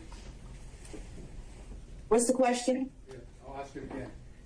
Is the nature of your then relationship with Ms. Willis such that you were having these ongoing conversations, that is, best friend type conversations about her relationship with Mr. Wade?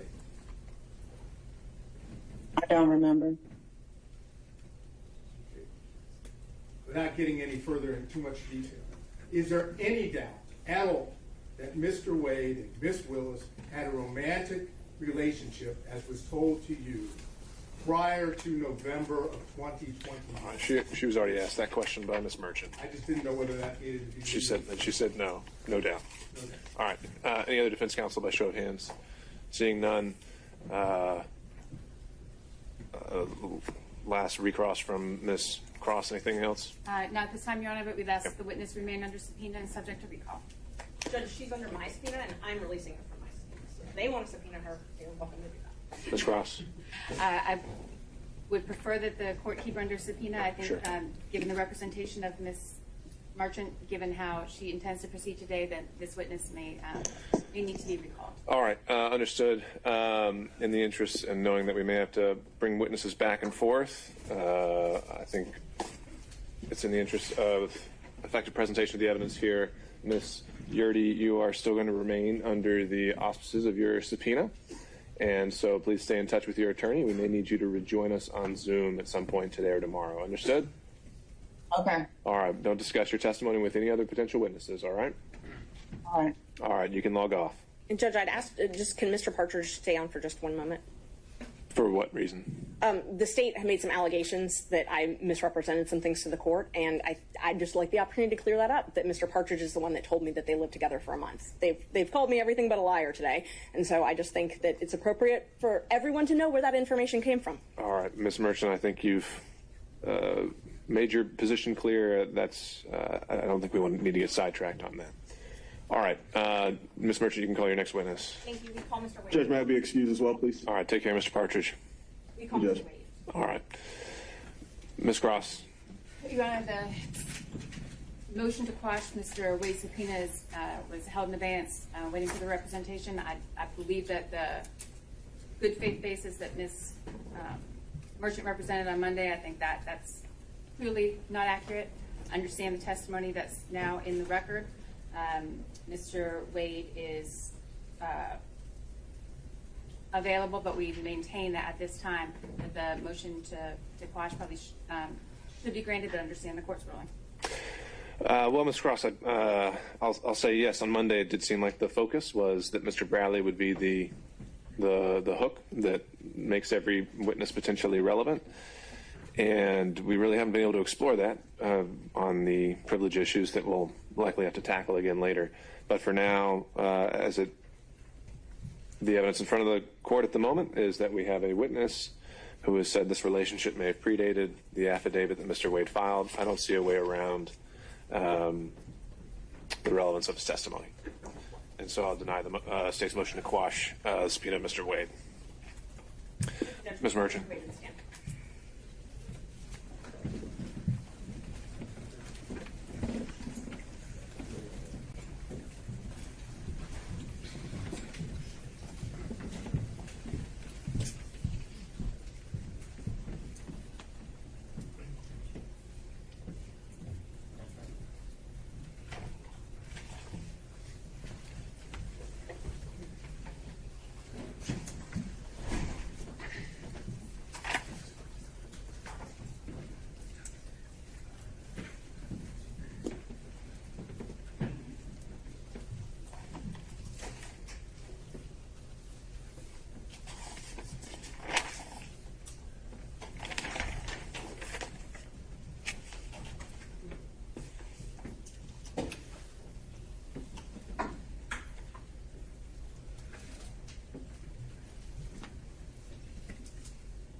My name is Nathan Wade, Nathanwade. Good morning, Mr. Wade. Good morning. Prior to filing this motion to disqualify, you and I were friends, correct? Yes, And in fact, I supported you when you ran for judge in 2016. you did. I wore your shirts. My kids wore your shirts. Ms. Merchant, Fines. your personal opinions have no relevance. Okay. And I mean that in the best way. That's all right? completely fine. I Let's will get to move the on. point. Thank you. No. Totally fine. Thank you. You filed for divorce from your wife on November 2nd, 2021? Yes, ma'am. And in that divorce proceeding, did you file answers, things such as interrogatories? I did. Okay. And so interrogatories are where you're responding to things that basically answers that the other side is asking? Yes, ma'am. And I've got your complaint for divorce. I'm just going to mark it for the record as Defendant's Exhibit 2. The first interrogatories that you answered, those were December 27th, 2021. Is that right? Thereabout. Yes, ma'am. Okay. And in those, you were asked different things, but those are sworn. You actually swear to those. You verify them, right? Yes, ma'am. Okay. And so that verification is where you're swearing under oath that everything in it is true? Yes, ma'am. And let's see,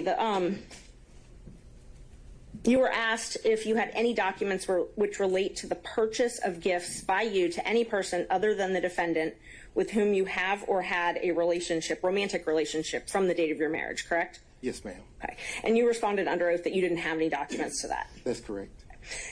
You again responded to an interrogatory. You updated those responses on May 30th, 2023? Yes, ma'am. Okay. And you actually sent those directly to opposing counsel in the divorce? Yes, ma'am. I think so. But in that one, you answered none again to that question, correct? Yes, ma'am. Okay.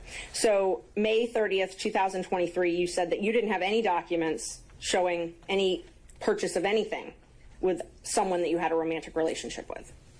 I believe the interrogatory was gifts. Okay.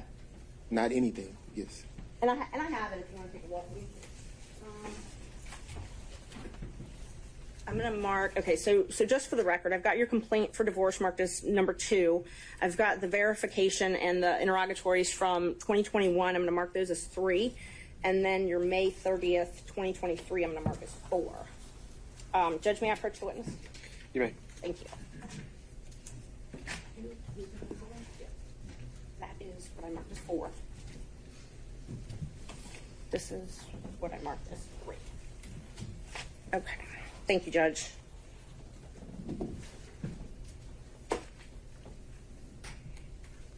All right. If you would take a look at what I marked as 2, 3, and 4. Just see if you recognize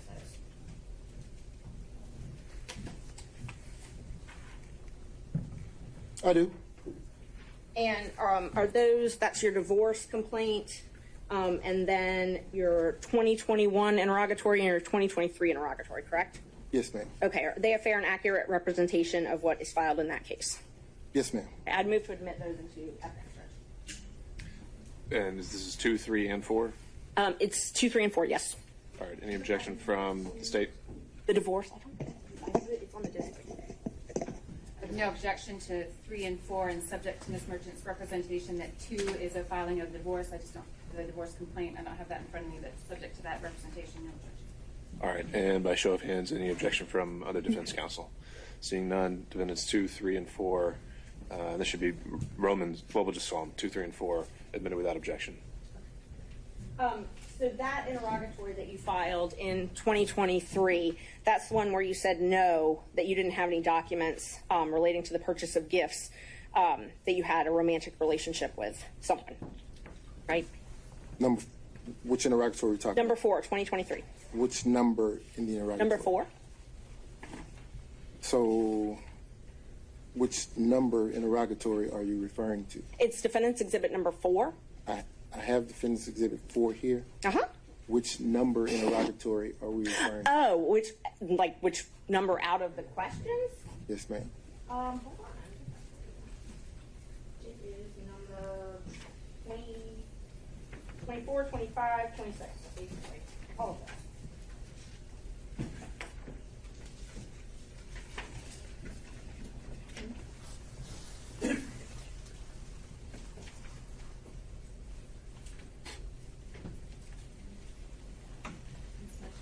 Have a number 24. Do you point me to it? Oh, this one.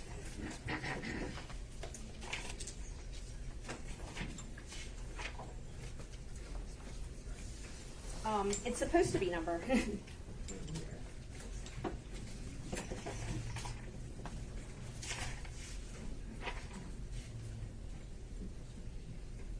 I guess they're all numbered 1, so number 1 again, and then the third number 1.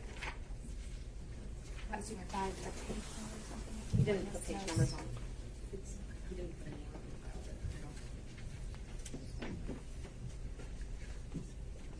I don't know how to tell you what number 1, because when you responded, you put number 1 on all of them. You So just point to it.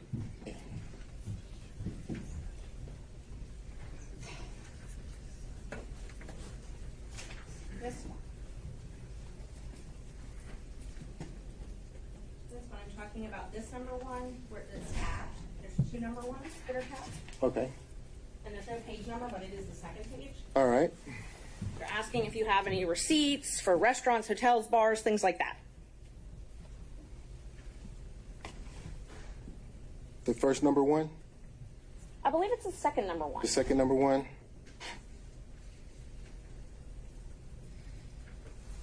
Okay. So it asks you if you have any receipts for things like restaurants, bars, hotels, things like that, where you accompanied a member of the other sex romantic partner. Correct? It says identify any and all occasions. Okay. And so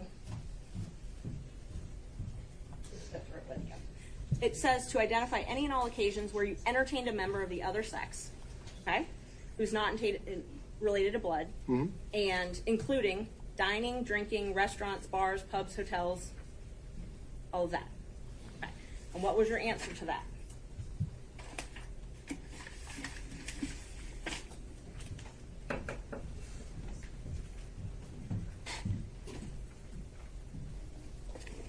None. None. Okay. So May 30th, 2023, you prepared this document, I did. submitted it, I did. and it says none as far as entertaining a member of the opposite sex. It does. Okay. No hotels, no bars, no restaurants. Correct. Okay. You again updated that. Let's see. You updated it on December 22nd, 2023. And I'm going to mark that as defendant's number 5, and I have copies. Is that correct? Yes, ma'am. Okay. And then you updated it once again on January 26th, 2024, correct? Yes, ma'am. Okay. There's that one. May I approach the witness again, Judge? Is that what you're marking as Defense Exhibit 6? Yes, Judge. I'm marking number 6 is the January 26th, 2024 interrogatory, and then that one. And then number 5 is the December 22nd, 2023 interrogatory response. All right. Are you tendering those at this time? Yes, I am. All right. Any objection from any counsel to Defense Exhibit 5 and 6? Yes, Judge. No objection. Thank you, Ms. Cross. Seeing none others. Luckily, I have for you. So now that you have those, let's just talk about those for a minute. Those were verified, so sworn under oath. Okay. And one of them was December 22nd, and then of this last year, so last December, and then one was just recently submitted in January, right? Okay.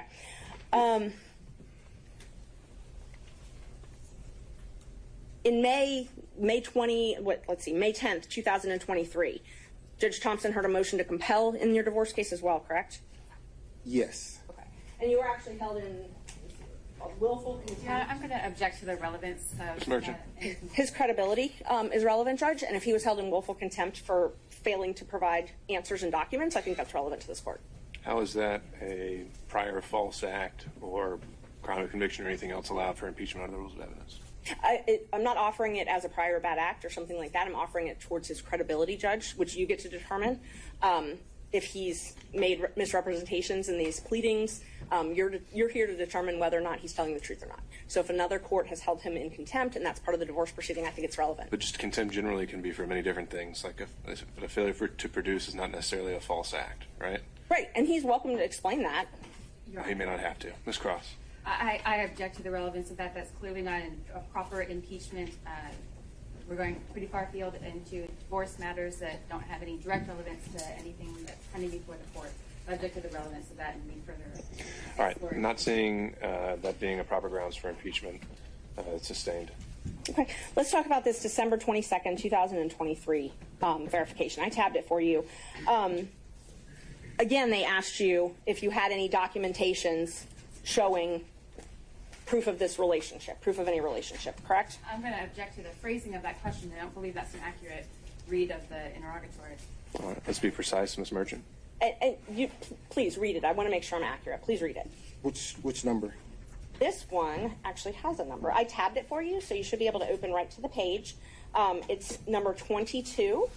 The question specifically is if you have any tangible evidence of any nature in your possession or control or any other person or entity which relates to any manner of your activities to any person with whom you've had a sexual relationship during your marriage. Tangible evidence is notes, cards, letters, photos, films, recordings, documents, tapes, video recordings, receipts, invoices, and other tangible evidence.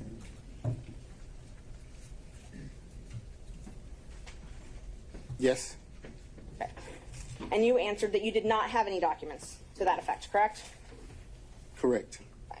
And that was on December 22nd, 2023? Yes, ma'am. You updated those responses again after the motion to disqualify was filed, though, correct? When was the motion filed? January 8th, 2024, when I filed the motion to disqualify you and alleged that you had a romantic relationship with Miss Willis. Yes, ma'am. After that, you updated these responses, correct? Yes, ma'am. And so your new responses, you now changed your answer from that you didn't have any of this to you're asserting the privilege under 24-5-505, correct? Yes, ma'am. Okay. And both of these are under oath? Yes, ma'am. You also updated your response to the question about spending time with someone other than your spouse for dinner, drinks, things at restaurants, bars, hotels, or the other person's home, correct? Yes, ma'am. So in December of 2023, you said no to all that, and then in January, after I filed my motion, you said privilege to all that, Fifth Amendment privilege. Yes, ma'am. Okay. And just to be clear, was it... Sorry, I'm going to object to characterization of Fifth Amendment privilege. I think it was a statutory privilege, and that's quite different. That's what I was just about to ask him. So that privilege covers infamy or Fifth Amendment privilege, correct? So it was a privacy privilege is what I updated my response to do. Once you filed your motion to intervene in my divorce action, I then figured that you were in talks with my former wife's divorce lawyer. Okay. And because of that, I asserted a privacy privilege because I didn't want the proceedings of my divorce to bleed over into the proceedings in this case, which is the case that obviously you're involved in. So your answers in December of 2023 that you didn't have any documents about any travel that you took with Miss Willis, that wasn't true though, correct? They didn't ask me about any documents regarding Miss Willis. A romantic partner. They asked you for documents regarding a romantic partner. So I'm sorry, I inserted Miss Willis's name. Let me rephrase the question. They asked you for documents about travel with a romantic partner in December 2023. And you under oath said you did not have any of those, correct? I did not. Okay. And they asked me about gifts. Right. I've never purchased a gift for Miss Willis. And they asked you about receipts for dinner, receipts for drinks, hotels, bars, and restaurants. And you said you did not have any of those. I did not and do not have any receipts for any of those things. Okay. And part of the civil discovery, they say that even if you don't have it in your pocket, if it's within your purview, you got to get it and give it to them, correct? Your Honor, I'm going to object again to the relevance of the questions about the scope of civil discovery. I think she's asked him about statements he made in pleadings. The answers are already in the record. And all right, to the extent you're trying to establish a prior mistruth, Ms. Merchant, I'll allow you to ask a few more follow-ups, but if it's not there, we have to move on. Thank you. So in 2023, December, you said you didn't have any receipts. I do not have any receipts. I did not have any receipts. But you did travel with Miss Willis in 2023, correct? I did. And you traveled with her in 2022, correct? I did. And you traveled with her in 2021, correct? No. So you only traveled with her in 2022 and 2023? 2022 and 2023 is what I recall. That's what you recall? Yes. Okay. So you just don't remember if you traveled with her in 2021? 2022 and 2023 is what I recall. Is what you recall. My question is, did you travel with her in 2021? I'm not recalling any travel in 2021. So it's not yes or no, you just don't remember? I'm not recalling any travel in 2021.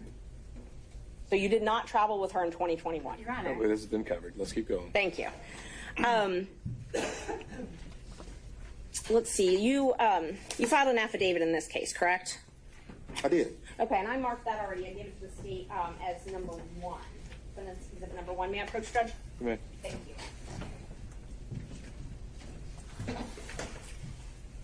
In that affidavit, you swore under oath, correct? Yes, ma'am. And in that affidavit, you swore that, well, first of all, do you recognize the affidavit? I do. Okay. Did you sign the affidavit under oath? I did. And you gave this affidavit specifically to refute the allegations that I had raised? Yes, ma'am. Nobody forced you to sign this? No, ma'am. You chose to sign it? I did. And you signed it on purpose to admit into court to refute allegations? I did. You signed it specifically to prove that you were not in a relationship with Willis prior to November 2021, correct? Correct. Okay. And you were a lawyer when you signed it? I was. And you're still a lawyer today, correct? I am. When were you barred? 1999. Okay. And you believe that your relationship with Miss Willis is subject to attorney-client privilege, correct? I'm going to object to that, Your Honor. I don't think that's factually correct. I don't think that's a relevant question, and I don't think it's appropriate to question this witness about the scope of his attorney-client privilege. He's got an attorney who can speak for him for that, but questioning the witness, I think, is inappropriate. All right, so a lot to unpack there. The question is simply that does he believe there's a relationship that exists in terms of attorney-client privilege between him and Miss Willis? Is that accurate, Yes, Ms. Judge. Merchant? It was. I asked if he believed his relationship with Miss Willis is subject to attorney-client privilege. Okay, I don't see why a yes or no would be barred. Maybe I'm not understanding the question. If the question is, does Mr. Wade and District Attorney Willis have an attorney-client relationship? It is not. There's no foundation for that. If the question to the witness is, does his relationship with District Attorney Willis impact his attorney-client relationship with his divorce attorneys, that I don't think is an appropriate question for that witness. First, first I believe is a proper phrasing. The second, I think there's been a representation that Mr. Wade preserves and doesn't waive anything, and so I think asking him particular questions in order to potentially backdoor a waiver is inappropriate, and that's my objection.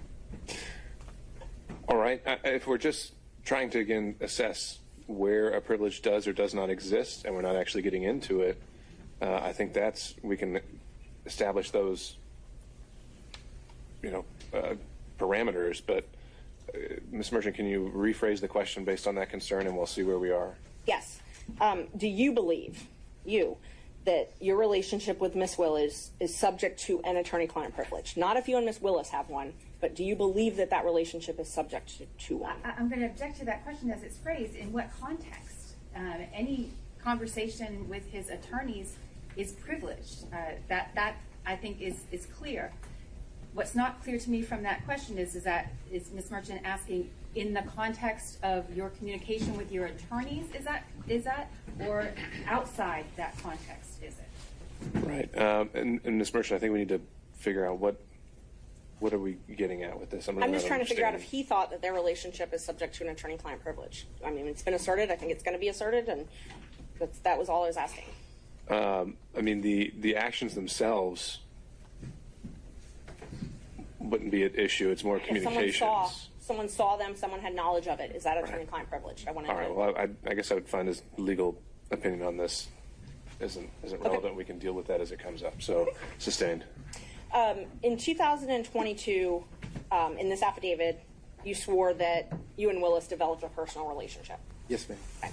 And you said that didn't develop until 2022, correct? That's correct. Okay. And that's different from what you said in your pleading in May 2023 in the divorce case, correct? No, ma'am. In May 2023, when you were asked if you had if you'd had any affairs, essentially, and you said none. That's correct. Okay. So in May, you said you had not, in May 2023 in the divorce case, you said you had not had a personal relationship, an affair, a romantic relationship with anyone. That's correct. But you told this court in the affidavit that you did have one that started in 2022. So that would have been ongoing at 2023. So here I think there's a distinction, if you'd allow me to explain. Please. The interrogatory asked the question during the course of your marriage. Or to date. It actually says. I'm going to request that the witness be permitted to answer. Mr. Wade. So my marriage was irretrievably broken in 2015, ma'am, by agreement. My wife and I agreed that once she had the affair in 2015 that we'd get a divorce. We didn't get a divorce immediately because my children were still in school and I refused to allow them to grow up without their father at the time. So we waited. We waited until the youngest graduated and we dropped her off at college and then filed for the divorce. So if you're asking me about the interrogatory as it relates to having the 2022 relationship with District Attorney Willis, I want to say because my marriage was irretrievably broken, I was free to have a relationship. So the question, though, was if you had had a relationship. And in 2023, you said you did not. And that is different than what you said in this affidavit, correct? No, ma'am. I said during the course of my marriage. So in So you believe that too? Let him finish, Ms. Merchant. So in 2015, my marriage was irretrievably broken. So I did not have a relationship with anyone during the course of my marriage. And in that interrogatory, they asked you if you had any receipts for travel with someone of the other sex up until the time you were answering it. Is that correct? Yes, ma'am. And you said that you didn't. You've already testified to that earlier. But in this affidavit, you said you swore that you had travel expenses and shared expenses on travel with Ms. Willis. Again, during the course of my marriage, I had no relationship or receipts. I'm not asking about during the course of your marriage. Your Honor, I'm going to ask the witness to be allowed to answer the question. Continue. I have no problem with him answering. Okay. As it relates to receipts today, I don't have any receipts, ma'am. So you don't have any travel receipts available to you for any travel that you did with Ms. Willis? I don't have any receipts, no, ma'am. No receipts that, so you used your business credit card for these trips, correct? I use my business credit card for everything. Okay, yes. You used it for your kids' tuition? Yes, ma'am. You used it for personal travel with Ms. Willis? Yes, ma'am. And you have receipts from those business credit cards that you have to file with your taxes, correct? No, ma'am. No. I filed a statement. I turn over the statement, and whatever's there on the statement, the accountant looks at it, and the accountant says, okay, this is personal, goes over here, this is business, goes over here, here are your taxes. So you have those statements. We'll call them statements instead of receipts. You have those statements, correct? I have the statement, yes, ma'am. Okay. But when you answered the interrogatory under oath, you said you did not have anything to show the records of travel with Ms. Willis. I answered the question. I had no receipts, ma'am. You had no receipts, but you had statements. I ordered the statement, yes, ma'am. You did order the statement. I did. Okay. And so we're just talking to semantics between invoice and statements, or receipt, I'm sorry. I'm going to object, Your Honor, to the argumentative tone of the question. I believe it's been asked and answered several times. All right, sustained. Let's see. You also in this affidavit said that no funds paid to you for compensation as your role as special counsel was shared with Willis, correct? That's correct. Okay. and that you never cohabitated with Willis, correct? That's correct.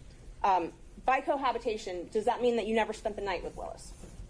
I spent the night with her during Spent the travel. night. Yes, ma'am. Okay. And so I just want to qualify your use of the term cohabitation. That means you didn't live together, That's correct. but you did spend the night together. Yes. When was the first time you spent the night together? Your Honor, That's the subject of his affidavit, Judge. Right, but it might not be the subject of this hearing. So the question is the nature and extent of the relationship. And so if they just spent the night on a single occasion, I don't think we're going to document in detail every single time that happened. And I don't intend to do that, Judge, but I think what is relevant is when the relationship started, and that's what you had indicated on. Well, why don't we Monday. start with that question and go from there? to that question. And that's what I asked. When the first time he spent the night with her was. That's what I asked. That's a different question, isn't it? Okay, so let's not talk about when you spent the night. When did your romantic relationship with Miss Willis begin? 2022. When in 2022? Early 2022. So you were appointed in November of 2021, Yes, ma'am. and your relationship started early. What's early? January? February? Around March. Around March. But you two met at an October 2019 judicial conference, correct? Yes, ma'am. And describe your relationship at that point then. Which point? 2019. So I was at a judicial conference to teach a course, if you will, to newer judges. I did that in 2019. As I was exiting the conference, another judge was standing outside who was a friend of mine. I stopped and exchanged pleasantries with her. And standing, talking to her at the time was then Judge Willis. She introduced us at that time.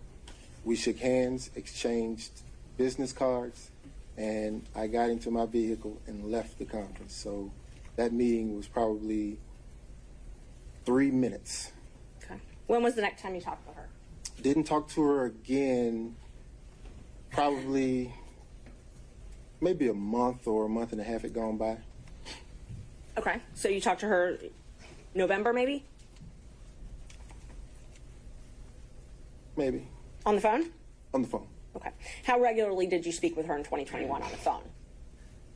In 2021? I'm sorry, 2019. I'm so sorry. 2019. How frequently did you speak with her on the phone? 2019, after the meeting, I probably talked to her 2 or 3 times. She would have questions. I was the district rep for the particular district that I sat in. Okay. And the judges would, when they would have questions, they sometimes would go to the rep. So she was outside of my district, but she would call me. She felt comfortable calling me to ask me the questions. I don't know if you know the racial makeup of certain benches, but it wasn't very diverse. So she felt comfortable calling me for advice. And she did that. And we had also in common that she was starting a private law practice at the time, and I'd already had mine up and going, and we talked about balancing the demands of the bench with that private practice. So we didn't talk that often, but when she had questions of mostly legal issues that would come up, she would call me. I just want to make sure, because my question was just how many times, and you said 2 to 3 times, right? Yeah. Okay. And in 2022, how frequently did you speak in 2022? This is before you were appointed. I'm sorry, perhaps Ms. Martinez, to your timeline, 2022? I'm sorry, 2020. 2020. How frequently did you speak in 2020? 2020, it was more frequent than 19, obviously, but More frequent. Can you tell me approximately a month how often you think you spoke with her on the phone? Your Honor, I'm going to object to the granular detail. I think Mr. Wade can certainly answer however he wants to, but if we're going to go through every time they spoke on the phone as opposed to generally characterizing the relationship, it would be more detailed than it's necessary. Judge, I'm not going to go through every time they spoke on the phone. I'm asking for generally how frequently they spoke. I think at that level, that's fine. Thank Overall. you. About how frequently did you speak in 2020? Per month? I mean, if it was 2 or 3 times that entire year, you can tell me that. If it was more than that, then you can quantify it by month. No. We spoke on the telephone often. I mean, I don't know how many. I couldn't give you a amount of time because you remember COVID happened and the world was shut down. But so we spoke on the phone more than 2019, definitely. Okay, let's qualify it. Before her election in 2020, how frequently did you speak? You mean as she was campaigning? Before the election. Yes, as she was campaigning, before she was elected. It's 2 different animals. As she was campaigning before she was elected. Okay, so during the course of her campaign, we didn't talk as much, obviously, because she was busy. Fulton County is a large jurisdiction to cover. So we didn't talk a whole lot, but she did know that I'd gone through the election process. So when things would come up that she had questions about, she would call me and ask me. So and just to be fair, sometimes I'm only Ms. Merchant. Judge, actually, he's not asked and answered. And I mean, I don't mind him explaining, but I just wanted to know how many times. I mean, if we talk about every conversation they talked about, You gotta let him finish his sentence, and then if you need to redirect him or have me direct him, I can. Mr. Wade, you can continue. Yes, sir. So sometimes it would be like a 3-second call. She would go, during your election, have you ever seen this? And I would say, no, but here's what I would do. And we'd hang up. She had a lot of professionals working for her, but she trusted my judgment, so she called me. And it'd be a brief conversation, but she called. So my question was, how frequently did you speak with her prior to her election? Frequently? Infrequently? More than 2019, but it wasn't a everyday thing, no. In 2021, before you were appointed in November, so January to November 2021, the only time I'm talking about, how frequently did you speak with Ms. Willis on the phone? In 2021, then it became frequent. Frequent? Yes. Okay. But you did not work at the DA's office at that point, correct? I did not.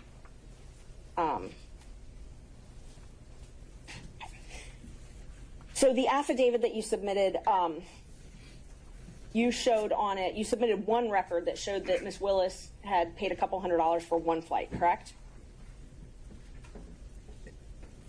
Say again?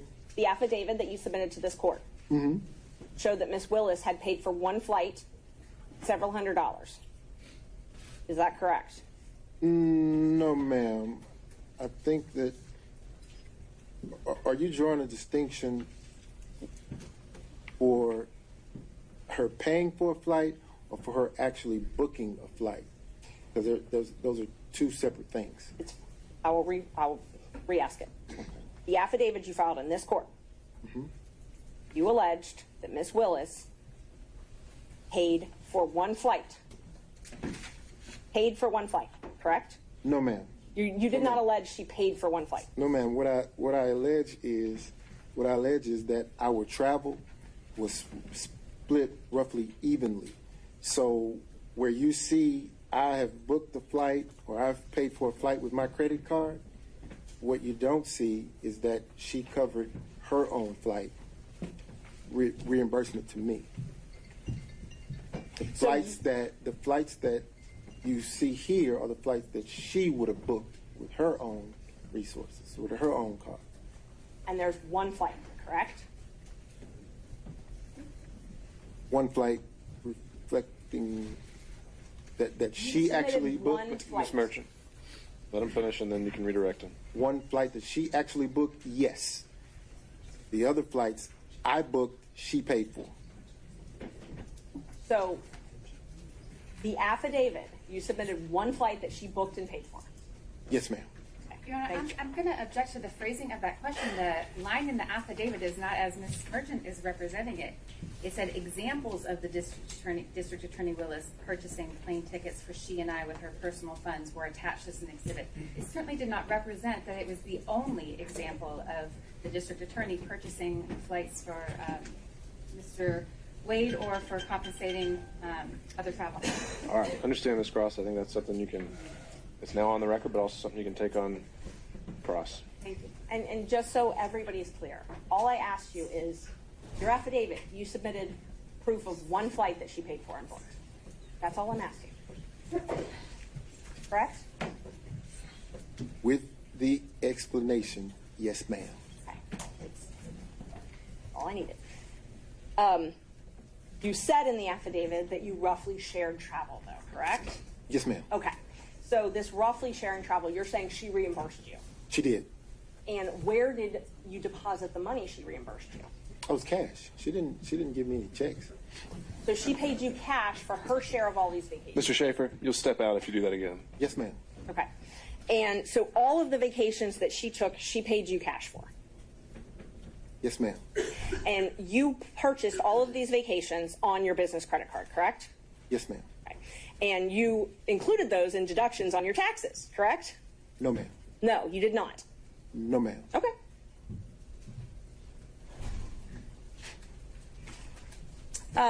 We'll get to that in just a minute then. Let's see. So the only thing that you have actual documentary proof, not cash, is this one receipt that you attached to the affidavit. Is that correct? Your Honor, I object to that question. That is a mischaracterization of the assertion that is in the affidavit. I'm asking. So then he can deny it. I think he can fend for himself. Ms. Merchant. Is this the only written proof that you have of a trip she paid for? That I have? Yes. Yes, ma'am. Okay. So you submitted the one piece of written evidence that you have that she paid for something. Everything else is in cash. Is that accurate? No. That's not accurate. Okay. Please tell me, what other receipts do you have then that show that she paid for things? I don't have them. Okay.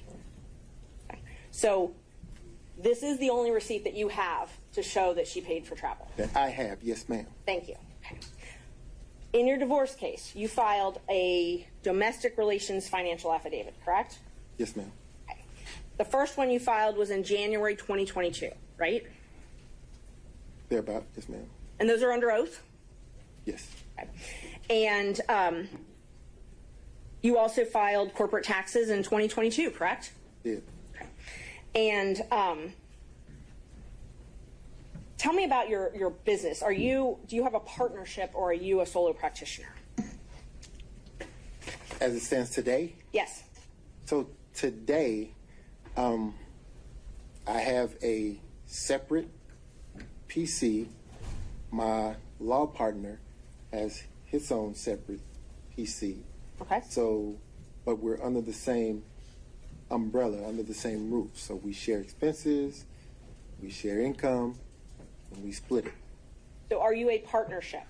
We are a partnership in the sense of we share expenses, we share income. Are you registered with the state of Georgia as a partnership? So the WBC firm that included myself, Terrence Bradley, and Christopher Campbell, we were registered with the Secretary of State as a partnership for a short period of time. When That was dissolved, though, right, in 2023? I'm going to object to the witness to answer his question. Mr. Wade, do you have something else to add there? I did. When things happened and we excused Mr. Bradley from that partnership, it left Christopher Campbell and myself. So now you have two separate PCs under the same umbrella, sharing expenses and income. Okay. So let me just narrow down my questions then. Are you registered? And have you been registered at any time in the state of Georgia as Wade and Campbell? Wade, no, ma'am. Okay. You've never been registered as a partnership? As Wade and Campbell, no, ma'am. Wade and Campbell, yes, thank you. But as Wade Bradley Campbell, yes, ma'am. Wade Bradley Campbell was registered on April 1st, 2021, and administratively dissolved on September 8th, 2023, correct? Yes, ma'am. Okay. Other than that partnership, you have always been registered as law office of Nathan Wade, Yes, ma'am. not with Chris Campbell. Correct. Thank you. So the affidavit that you filed in your divorce case, the first one in 2022, I think I'm up to number 7. I'm going to just give you a group of exhibits so we don't have to go back and forth. I'm marking the 2022 as 7. I'm marking the 2024 as 8. I'm marking the credit card statements as 9, and your taxes as 10. I'm going to object to the taxes because of the relevance of them at this point. The relevance of this entire business structure doesn't seem clear to me as either impeaching or relevant to the issues that the court's under the court's consideration. But insofar as we're talking about tax returns and other things like that, certainly that's should be redacted, and I would object to the relevance of it. I agree they should be redacted. I don't agree to the relevance, but I haven't tried to tender them yet, Judge. I'm just marking them right now so that everyone can follow. All right. And what is the eventual relevance that you were getting at here? Well, I'm going to ask him because one of the things that we have to show in this case is a personal and financial interest. So, and he's talked about how he was reimbursed for these things, and so I have a right to go into the veracity of those statements.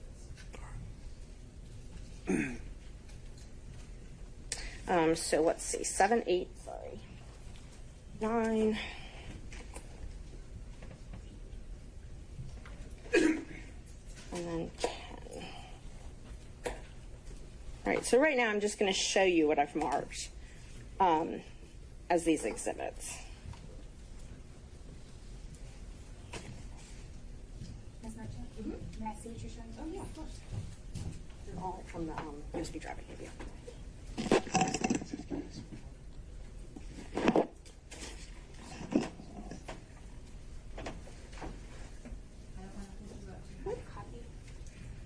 The drive I gave you. I'm just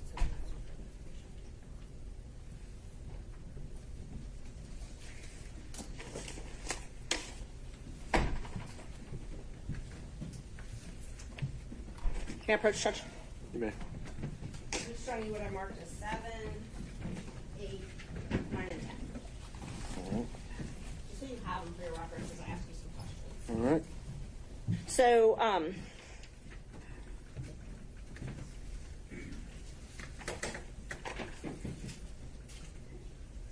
so these are sworn.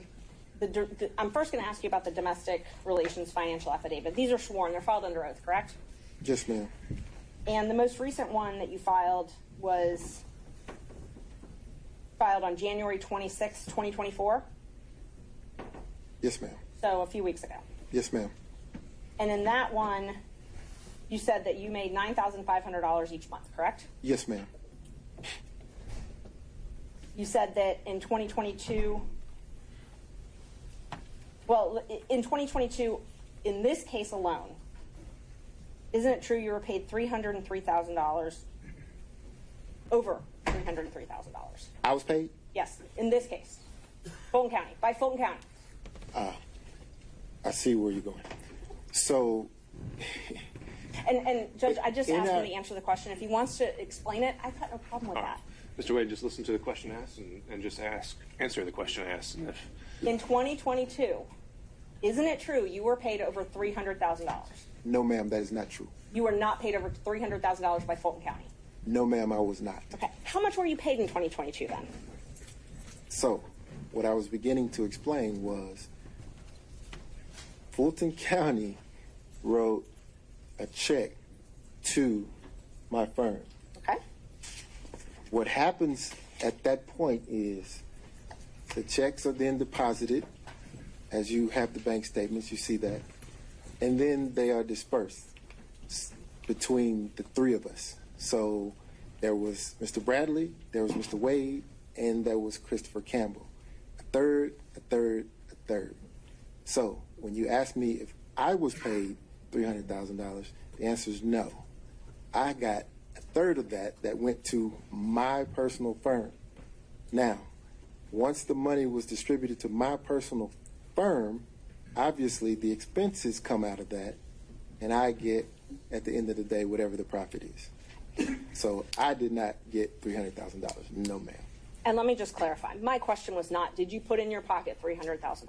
My question was the law firm of Nathan Wade paid over $300,000 in the year 2022? Again, a third of that came to the law firm of Nathan Wade. So you're saying that the law firm of Nathan Wade did not receive checks from Fulton County government over $300,000 in the year 2022? That's a different question. A third of the $300,000 came to Nathan Wade. Okay. Again, I'm not asking what went in your pocket. I'm asking, was the law firm of Nathan Wade paid over $300,000 in 2022? I'm asking answers a couple times. I know, but I think we're dancing around the point there. So, final time, Ms. Merchant. That's fine. I can move on, Judge. Thank you. So you said that they were dispersed amongst all of you, or put into an account with all of you. So it's your testimony that for 2022, every check you received from Fulton County government went into an operating account with you, Bradley, and Campbell. No. That's not what I testified to.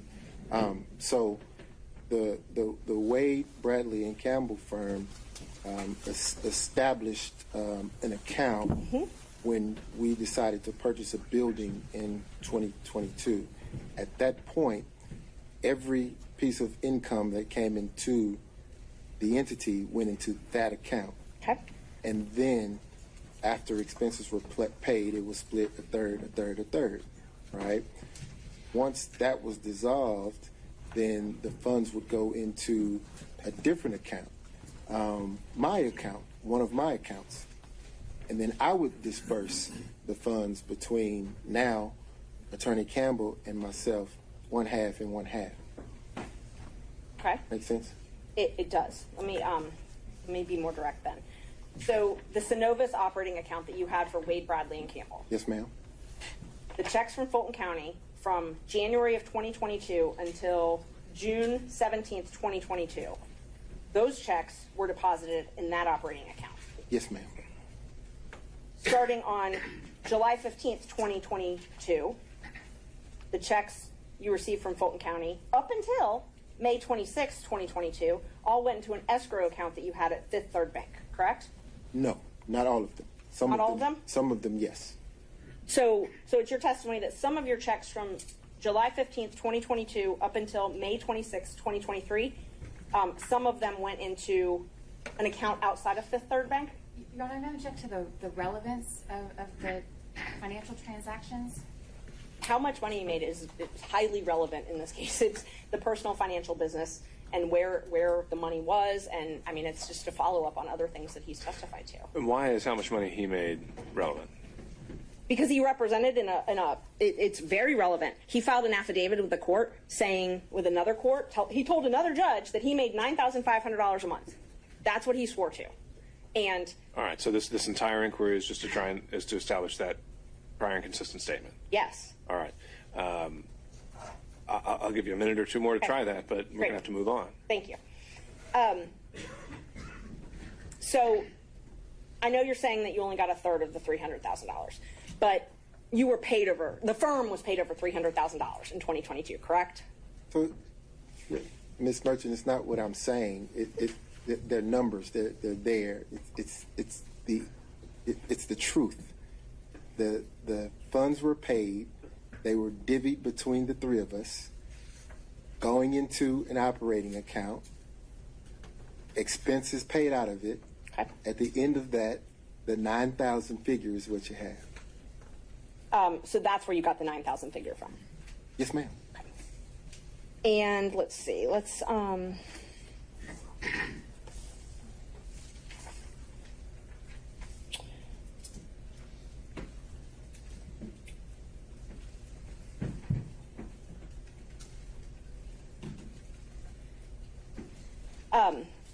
Prior to when you filed for divorce in November 2021, you would use Mr. Bradley's credit card to pay for things with Ms. Willis, correct? And then pay him back in cash. I've never used Mr. Bradley's credit card. You've never used his credit card?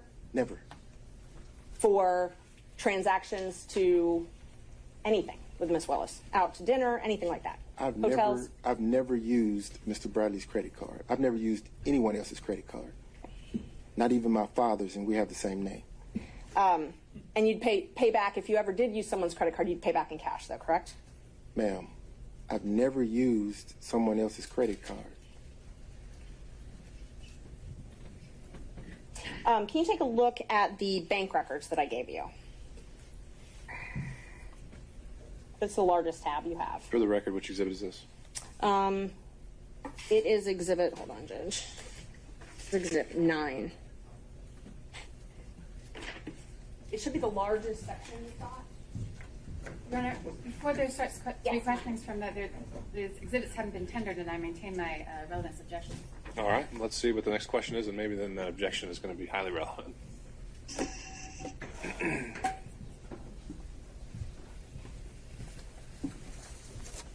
Okay. Is that an accurate copy of your Capital One statements that you provided in discovery to, is that an accurate reflection of your Capital One records? That I provided in discovery to whom? To your divorce lawyers, or that you provided in the divorce proceeding. Is the question, does he recognize it by sight? I'm asking if it's his statements, his bank I statement. think that is the question. Well, I mean, it's a thick document, but I believe you if you say that this is what my wife's divorce lawyer gave you. I believe it. Your name's on every page of that document, correct? On every page? Pretty much every page, if not every page. No, it's not on every page, no ma'am. They're all Capital One bank records showing. They are. Okay? Just take your time, look through it. Tell me if there's anything that you think is not yours. No, they appear to be. Okay. And those bank records show that you paid for travel with Miss Willis. Yes, ma'am. Your Honor, I'm going to object the relevance of these documents and the. Well, I think, are you tendering Exhibit 9? I'm going to, Judge, and they're highly relevant to the whole Well, you've reason. asked him a question about the contents of them, and they haven't been admitted yet, so why don't we start there? Thanks. Those show travel that you and Miss Willis took. Well, so you're asking about the contents of something that hasn't been admitted yet, right? Well, I'm asking him if that's what it shows because I know that they're going to object on relevance. Well, first we got to say if it's you've authenticated it, perhaps, and before we get into other details of what's in it, I think I can it needs tender to be them. That's admitted. fine. I move to admit them. All right. Object on relevance. On relevance. All right. And on that, overruled. Ms. Merchant. Thank you. Those records demonstrate that you paid for travel with yourself and Miss Willis, correct? They should. Okay. And let's just talk about that travel. Okay. The first trip is Belize in March 2023. Is that a trip that you took with Miss Willis? Are you asking? Did you take a trip with Miss Willis in 2023 to Belize? I did. Did you take a trip to California with Miss Willis in 2023? I did. Did you pay for those trips on that credit card? I used the credit card to book the travel, but understand. She paid you back cash. Well, let me say this. Let's take the Belize trip, for example, since you started there. That was a birthday gift to me, so I paid nothing for that trip. Zero. Okay. So the charges that are on your card, she gave you cash for? She did. Okay. So all of the charges. Excuse me, Your Honor, I believe the witness had finished answering the question. Oh, did you have more? I did. Okay. I wanted to get into the charges on the card because traveling with her is a task. You can probably imagine the attention that happens. So for safety reasons, she would limit her transactions. I mean, imagine trying to walk through an airport or sit at a restaurant or do anything. So there was no attempt to conceal. It's a credit card. Everything is here. So. And that's not what I asked. Okay. What I asked was the charges for Belize in March 2023 on that credit card. Those are things you purchased to go with Miss Willis to Belize. Those are things that we booked with my card that she Yes. paid. Yes, Yes. So those show up on your credit card. they do. And you're saying that she paid you cash to reimburse you for all of that. She did. And she paid you cash for both of your portions or just hers? Both.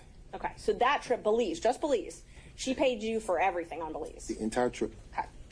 So the food, tattoo parlor, all that stuff, she paid for. I'm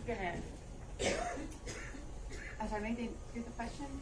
There was no tattoo parlor in Belize. The charges, there's a tattoo parlor on the charges. I'm not getting into what it was for. I'm just asking if everything that's on that card related to Belize, she paid you back for.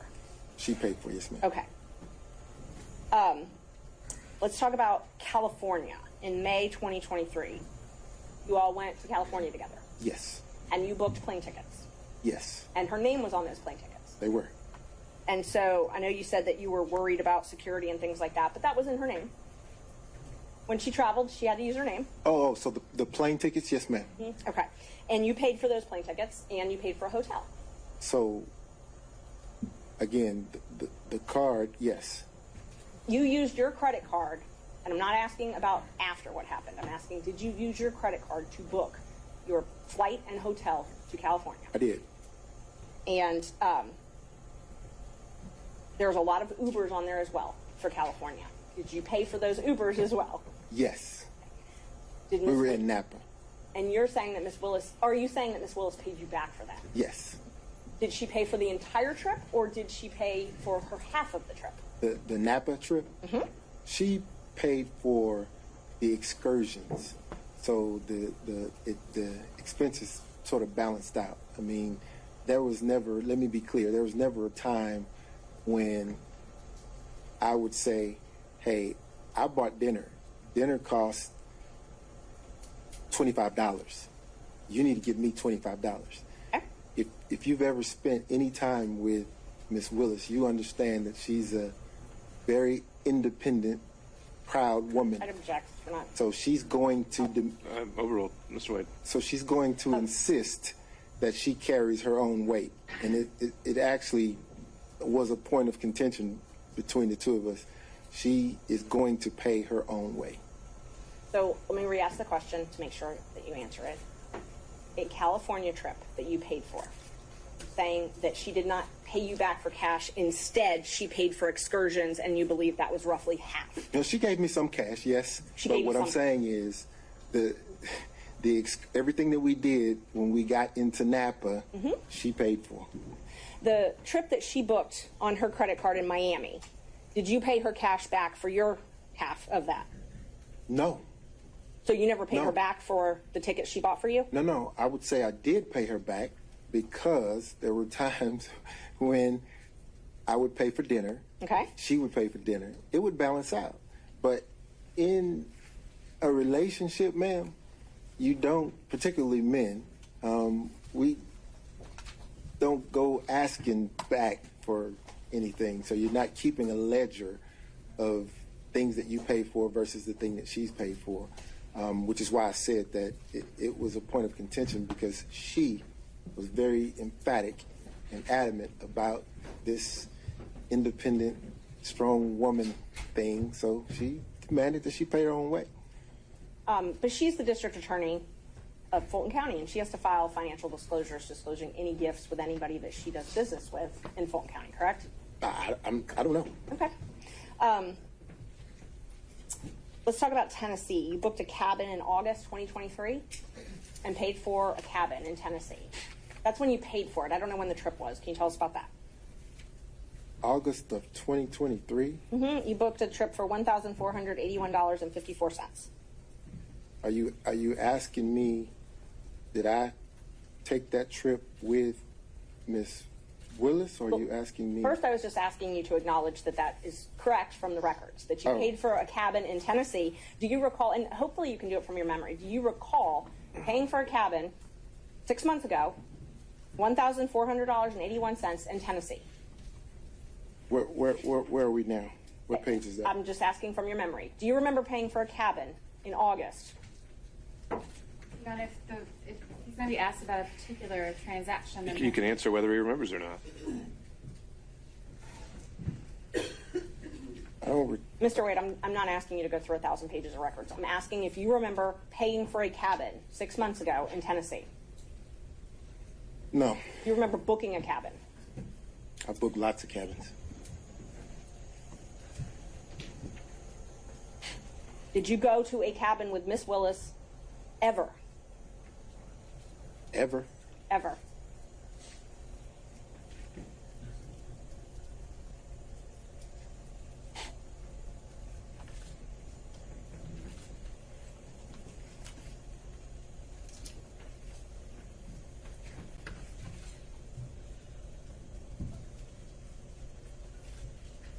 No. You've never gone to a cabin with Miss Willis? No. You ever gone to Tennessee with Miss Willis? Yes. Okay. When was that? That was around 2022, early 2022. Early 2022? Okay. It was a day trip. Okay, so you didn't spend the night? So it was a day trip. Okay. We would drive there, have lunch, drive back. The reason we would do that is because the attention, she couldn't get any peace of mind going locally, so we'd get in my car and drive to someplace off the beaten path and have lunch and drive back. Is that when you went to Feigning Goat with her? I think it's in Jasper, Georgia. No, that's in Georgia. I don't recall going to Feigning Goat with her. So the Tennessee day trips were only Tennessee? Yes. Okay. Did you ever do these day trips in Georgia? Do we drive anywhere in Georgia? Yeah, you were talking about day trips we going drove- out, and I'm talking about outside of the metro area, right? Day trips that you were just talking about, these trips you were talking about, the ones that you were, I'm only asking about the ones you were just talking about. Are all of those in Tennessee? No, we drove to Alabama before. Okay. Back. You drove to Alabama? Mm-hmm. Did you go anywhere in Georgia? North Georgia?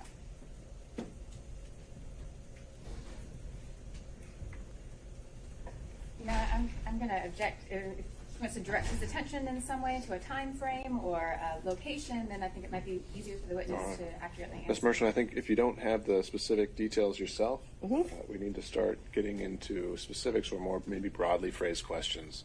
We can't just be exploring around indefinitely. Is it fair to say that you've taken so many trips with her you don't even really remember all the places you've gone? So many trips? You're having trouble remembering going if you went to North Georgia or not. Were you asking me about specific places? And I want to be candid in my responses, so I have to jog my memory because these are places that I have frequented, but not with her. So I want to make certain that if there was ever a time that she accompanied me, that I was candid in that response. Okay. Aruba, October 2022. And I've got business record certificate for these, Judge. It might be a little faster. But did you take a trip with her to Aruba in 2022? Yes, ma'am. So that Aruba trip was my mother had recently retired, and I decided to take my mother on a cruise. Okay.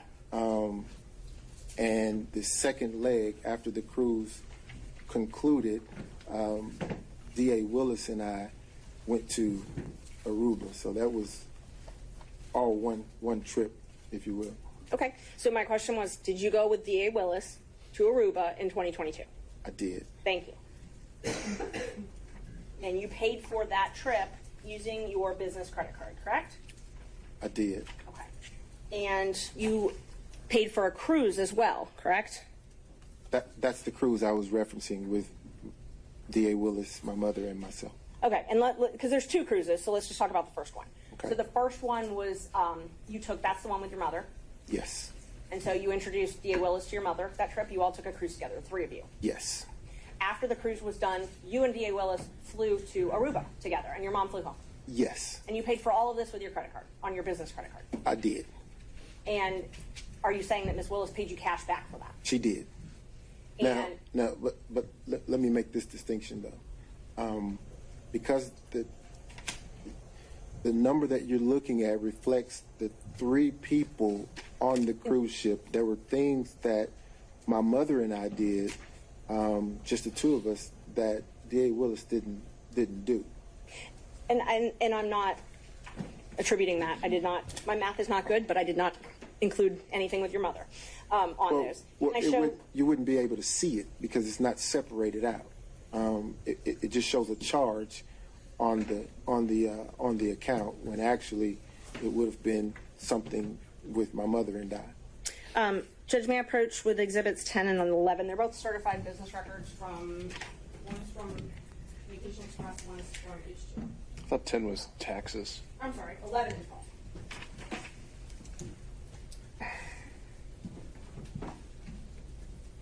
Yeah, for sure. Okay. Thank you. And these are business records, Judge. They have the certification, so I moved to admit them. All right. Defense 11 and 12. Ms. Cross? Based on Ms. Merchant's representation that they are true and accurate as to the certification that was provided to her, we have no objection. All right. Again, seeing no other objection, they're admitted. So the trip to Aruba alone for you and D.A. Willis was $3,835.26, correct? Just Aruba. I'm looking for the amount. Which exhibit? Question about 11 or 12? This one is 11. Yes, ma'am. $3,835.26. And then the Royal Caribbean for just you and Miss Willis was $1,269.70, correct? No, ma'am. Your mother's got a different line item on there.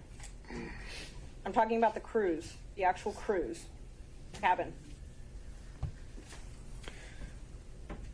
I think you need to rephrase that as in the form of a question, Ms. Merchant. Did you pay Royal Caribbean for yours and Miss Willis's cabin $1,269.70? Where are we? Which page? We're on the receipts. There's just a few pages of receipts on exhibit number 11. Okay. I'm in 11.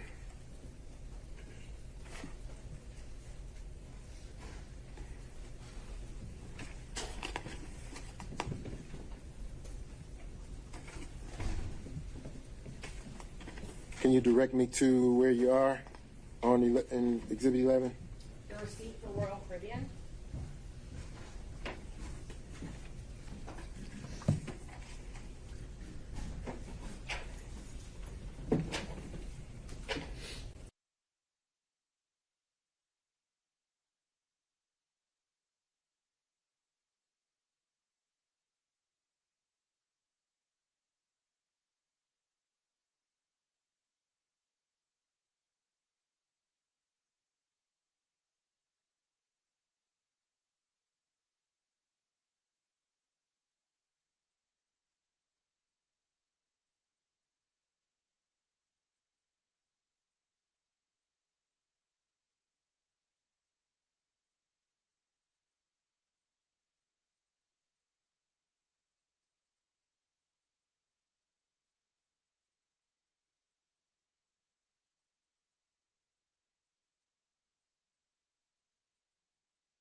I'm probably just gonna like rehash the DL note because it's just easier for me.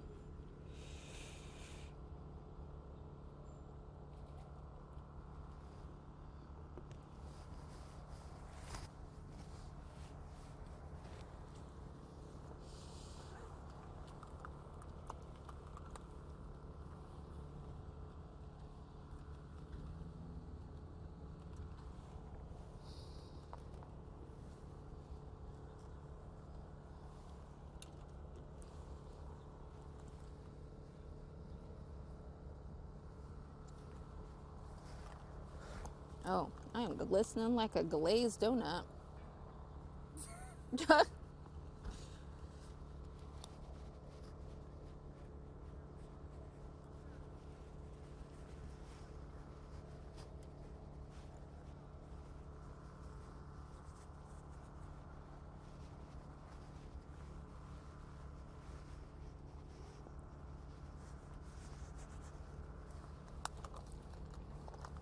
And who is this going to, Diane? Yeah. Here. Or is it Kira? Diane still. It's Diane. Okay. Oh.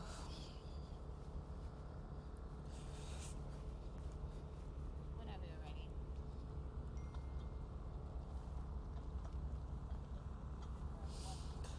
Well, Diane, we're learning more about what Still Diane. what led up to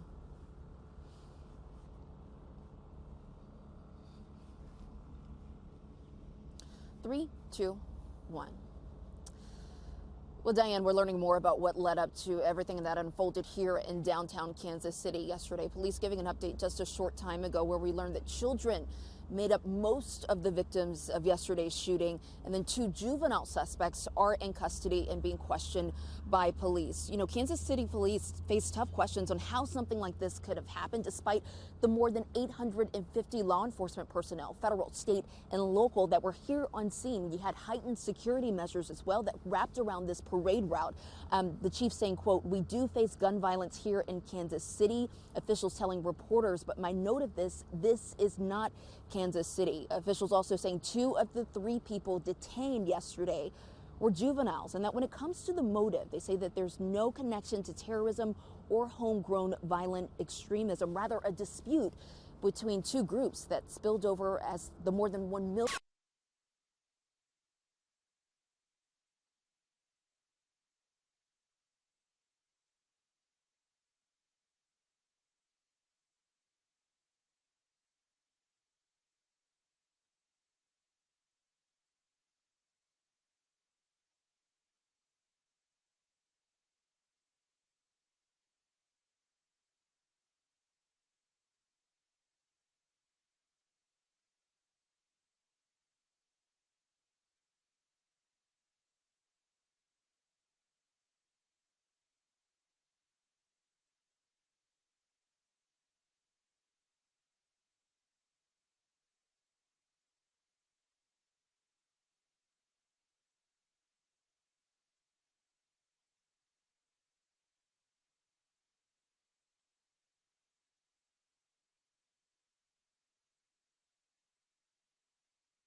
Taint or filter. Yes, ma'am. And that was for work in the anti-corruption unit? I don't know that it was anti-corruption. I think that it was civil rights, maybe. Okay. And Judge, the DA's or Fulton County's come and I guess brought a certificate now, so we would move to admit the contracts. I've got those. Under that certificate, I was planning on doing it under the open records officer, but I believe now they've certified it. I just haven't looked at everything they've certified though, so. I'm going to ask that the document be looked at and confirmed prior to its tender. All right, Ms. Merchant, is there anything else? What other areas were you planning to cover on his direct other than these documents? I'm planning on introducing all of the contracts and invoices, but I haven't had a chance to look at what Fulton County certified. So I'm planning on introducing those, and then not much. Can we do the not much? We'll do the not much, and then we'll get back to the contracts. Okay, yeah, definitely. Okay, so this taint contract, and we're not admitting these right now, but if I represent to you that they say anti-corruption unit, can you tell us what a taint attorney for an anti-corruption unit would do? I didn't have a part in those contracts. They were your partners at the time, though, correct? Oh, absolutely. Okay, and so you didn't have a part in those contracts, but you got a third of the contract payment. Oh, absolutely. Okay, so the taint contracts that Bradley and Campbell, who are your law partners at the time, had for doing taint review, you got a third of those. Yes, ma'am. Okay.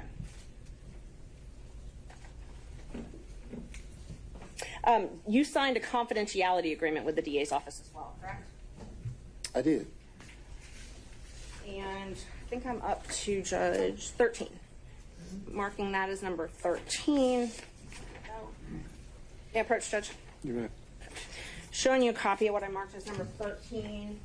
If you could take a look at that and tell me if that is the confidentiality agreement that you signed with the district attorney. It is. Okay. And this basically says you can't talk about anything that happens inside the DA's office, right?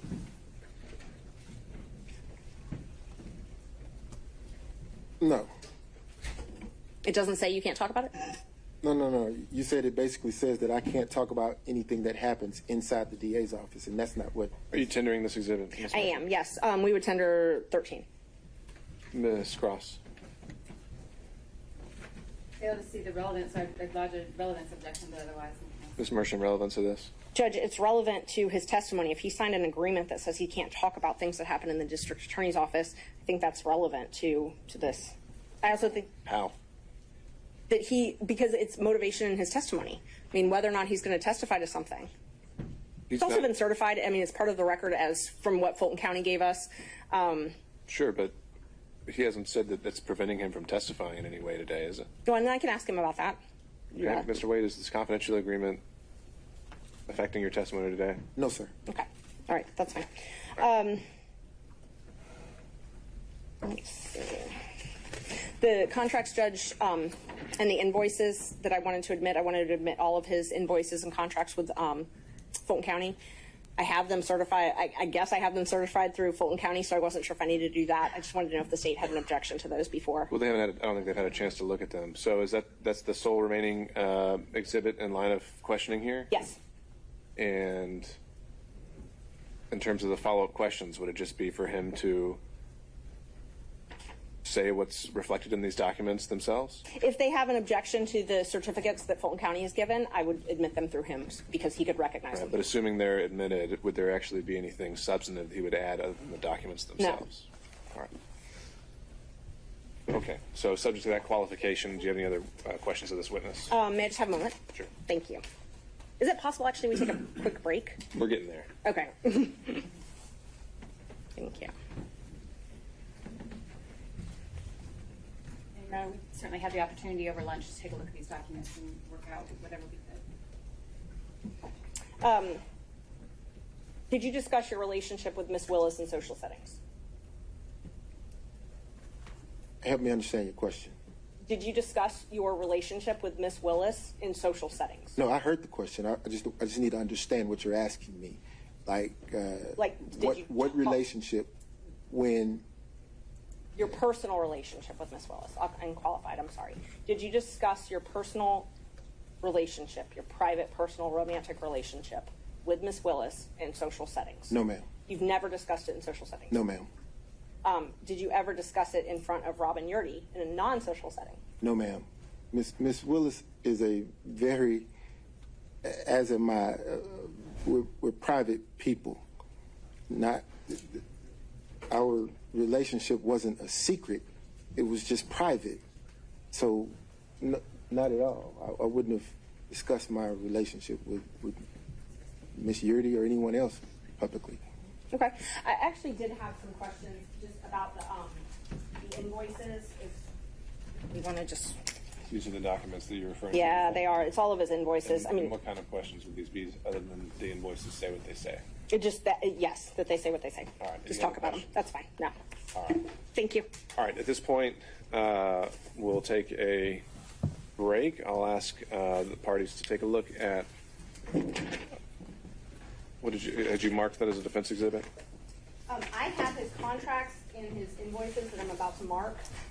So before he leaves me, I just want to make sure that the state doesn't have any objection. But those are marked as They're about to be marked. As Exhibit 14. 14, 15, 16, 17, and 18. All right, so 14 through 18. So ask state take a look at those. I will take a look at those and see if I can match them up with the certified documents that were. All right, and then we'll address whether they are tendered for the record when we come back, and from there, then we would turn over to the remainder of defense counsel and then the state for any examination as well. So to that end, let's take 45 minutes. We'll be back at 1 o'clock. Mr. Wade, you're still under oath, and I'd ask you not to speak with any other witnesses about your testimony or about any testimony that's already occurred. Yes, sir. All right, we'll be in recess.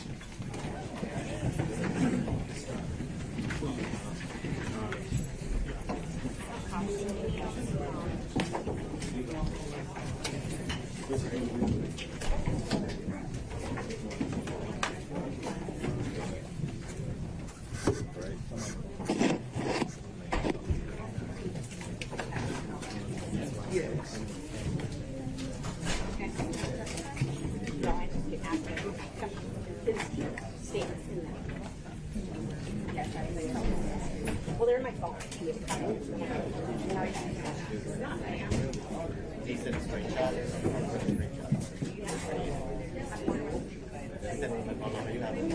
Is it still safe?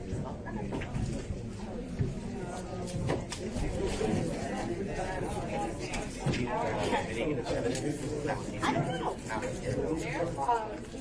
I mean, I plan on asking him about it, and I might refresh his memory. I don't. I never forget.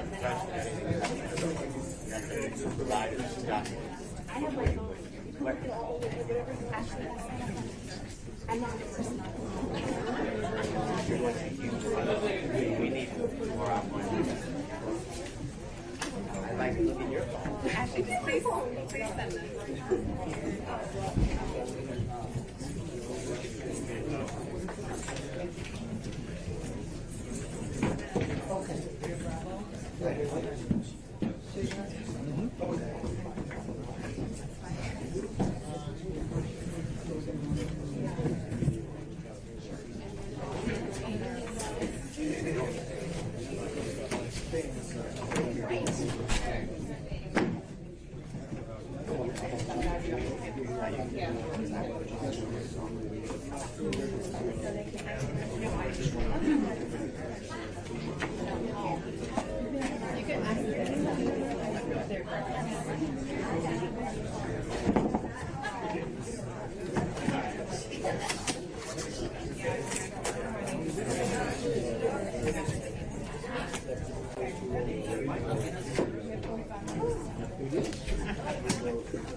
I'm gonna copy these.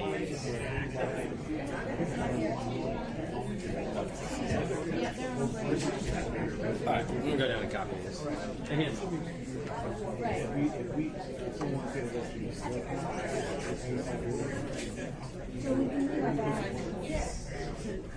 We can leave our bag on the bed. Yes,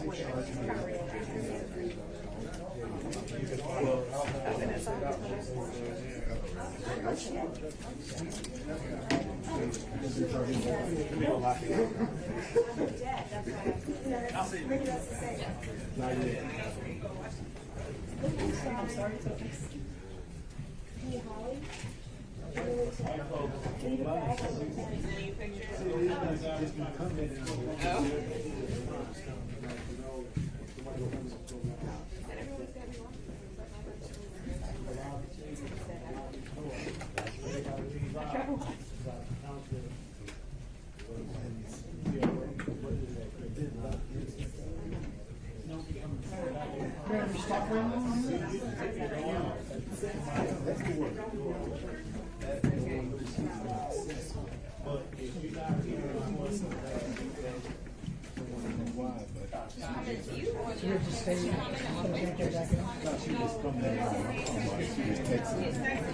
Okay.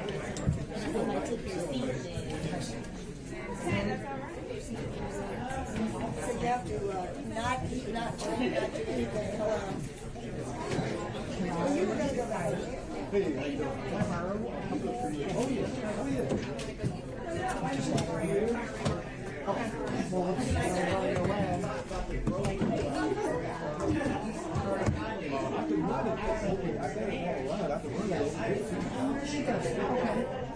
Where you guys sitting?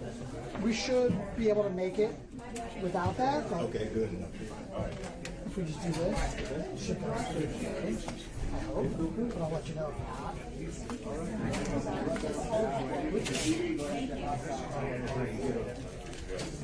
Keeping your Wi-Fi here, right? Can you please? Thank you. I appreciate that. Yeah, because I'm still going up on the cloud. Perfect. Love the cloud.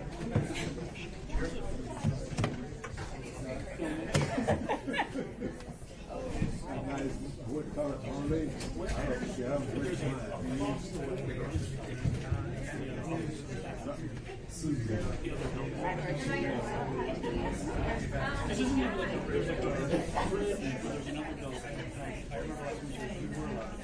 I was in the courtroom watching the TV.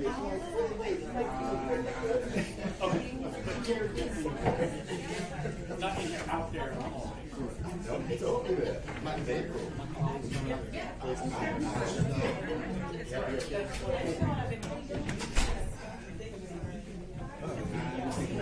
Next year. All right.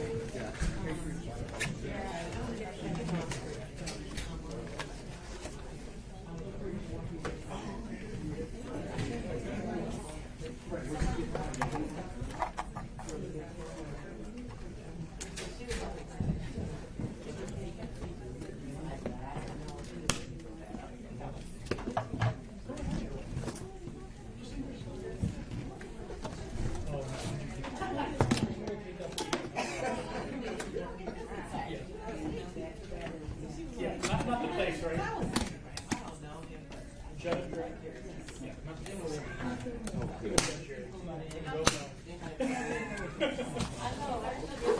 Yes. No.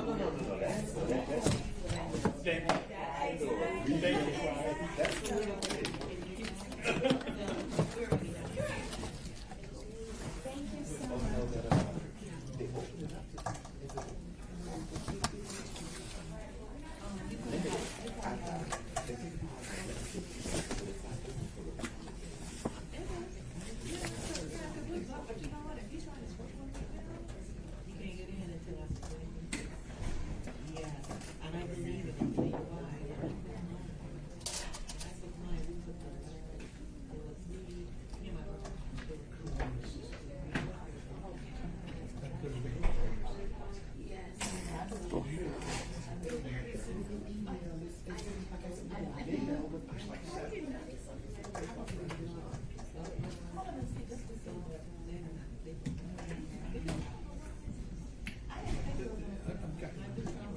I know you are.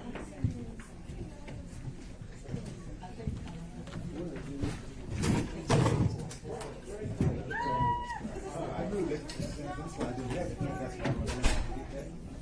I know.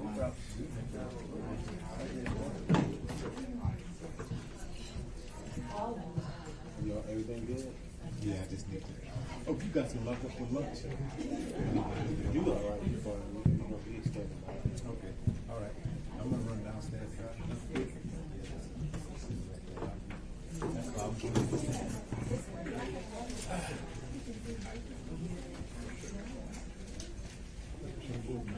And what else? Something else I was going down here with.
I can't agree that the documents that are not in the certified bundle are properly admitted as part of the exhibit. Okay, Ms. Merchant, would you like to repackage and present to Ms. Cross Defense Exhibit 14?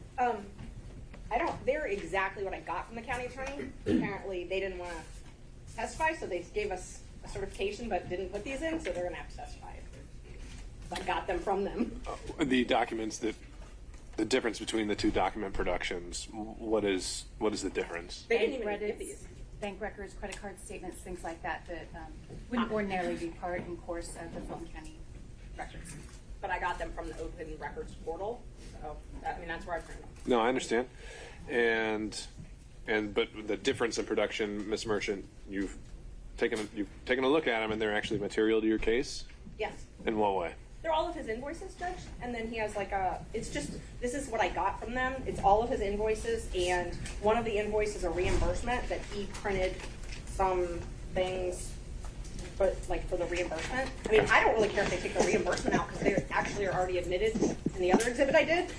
I don't have any problem with the invoices. The invoices are clearly the records and contained in the certification. So if we remove the items that are in dispute, then I don't have an objection to that. They're already in exhibit. So you're removing them? Yeah, that's fine. You want to take them out? All right. So again, let's have opposing counsel look at a revised Exhibit 14, and then I'll hear whether there's any objection.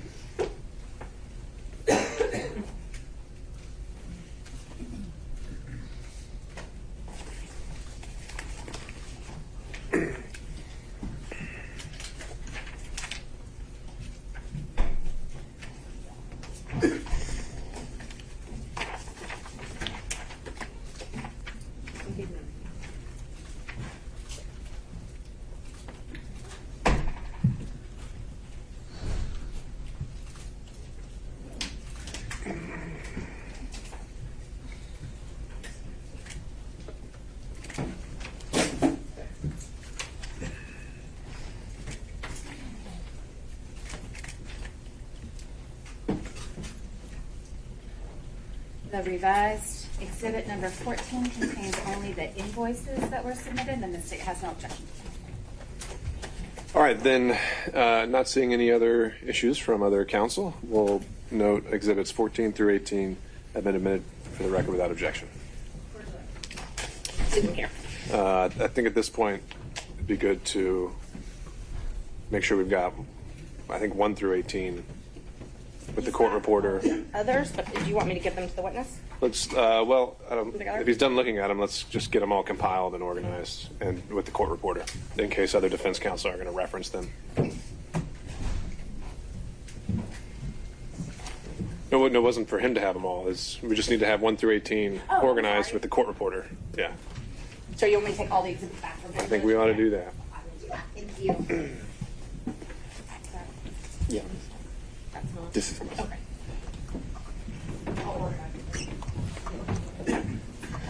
All right, as Ms. Merchant is doing that, let me go down the list. Mr. Sadow. Your Honor, if the court will permit, Mr. Gillen is going to ask some questions that I was going to ask.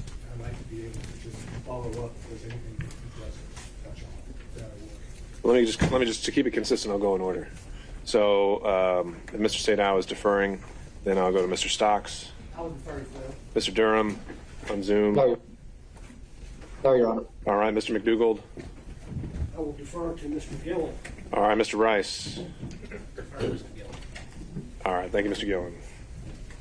Thank you, Your Honor. Good afternoon, Mr. Wade. Good afternoon, sir. A few follow-up questions.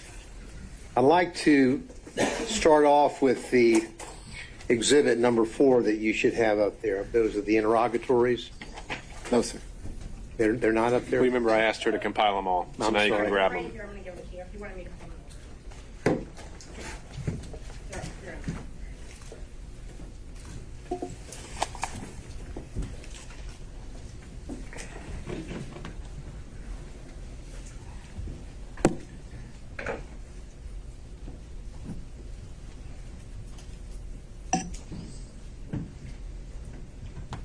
Yes, sir. Okay. Now, these are the interrogatories that you had filed on May the 30th, 2023 in your divorce case, correct?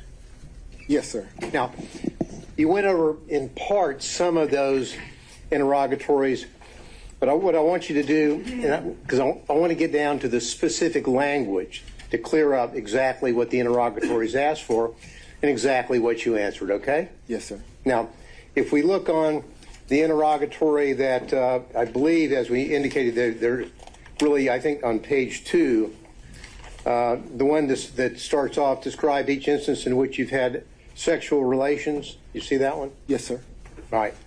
Now, that interrogatory begins, describe each instance in which you have had sexual relations with a person other than your spouse during the course of the marriage, including the period of separation. You see that? Yes, sir. Now, these were filed on May the 30th, 2023, correct? Yes, sir. Now, at that time, you had had sexual relations with Miss Willis, correct? Well, Your Honor, I'm going to object to the question as phrased. I think the question is properly, at that time, certainly asked about his answer, but I object to. All right, Mr. Gillen, I just ask you to rephrase, but I think you can make the same point. Well, Your Honor, it's a specific interrogatory, and I would, so the words do matter, and I would like him to answer whether or not he'd had sexual relations with Miss Willis, because if he answered yes, then this interrogatory is a false interrogatory. So I would ask the court's indulgence. I'm not here to jump into some salacious bedroom situation, but this is an interrogatory that matters. So I would ask the court's indulgence. Ms. Cross?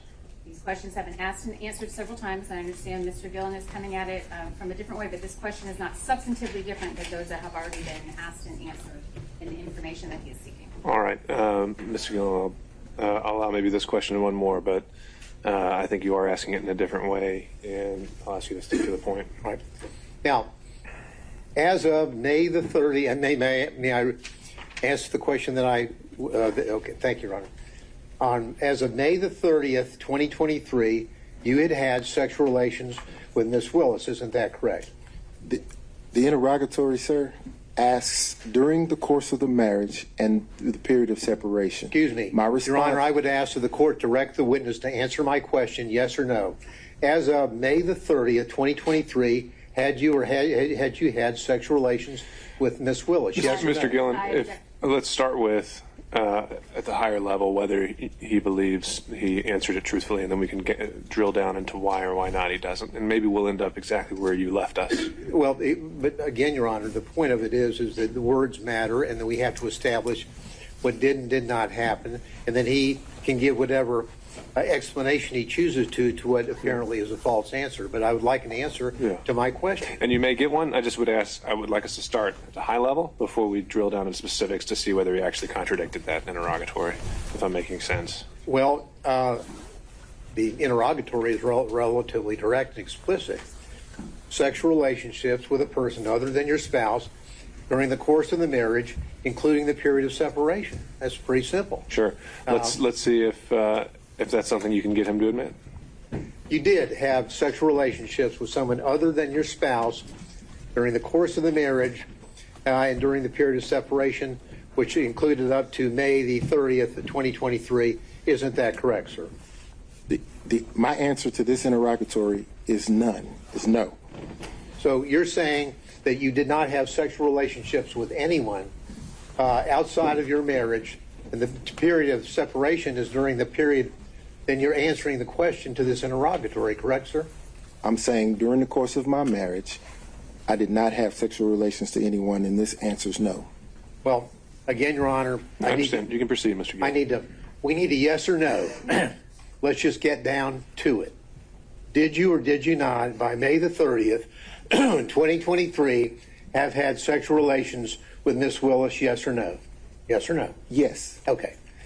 Now, what you did is you answered no to that question, didn't you, or none, correct? I didn't answer no to the question you just asked. I answered no to the interrogatory question. And the interrogatory stands that you answered as a pleading in a civil proceeding, your divorce case, right? Yes.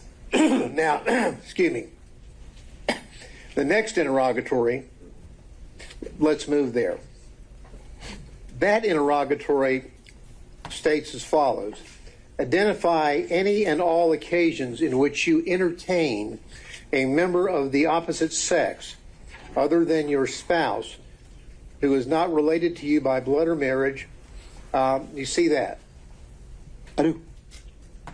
Now, there are two parts to this. The second part is, I read on, or in which a member of the opposite sex other than your spouse, not related to you by blood or marriage, entertained you. And then it goes on to say, including but not limited to dining, drinking, in restaurants, bars, pubs, hotels. You see that, correct? I do. Now, as of May the 30th, 2023, when you filed this interrogatory, you had in fact entertained Ms. Willis on many occasions, had you not? Again, during the course of the marriage was irretrievably broken in 2015. Well, the answer's still no. Let's read what the interrogatory says about the time period required to answer the interrogatory. Because what it says is, it goes on to say, including but not limited to dining and or drinking at any restaurants, bars, pubs, hotels, or persons' homes from the date of marriage to the present. You understand what the word present means? I do. And present means the filing on May the 30th, 2023. Isn't that right? It is. So as of May the 30th, 2023, you have done a lot, or you had done a lot of entertaining of Miss Willis, had you not? I had done some, yes. And in fact, under your testimony, you would have said that she had also entertained you. Isn't that correct? Yes.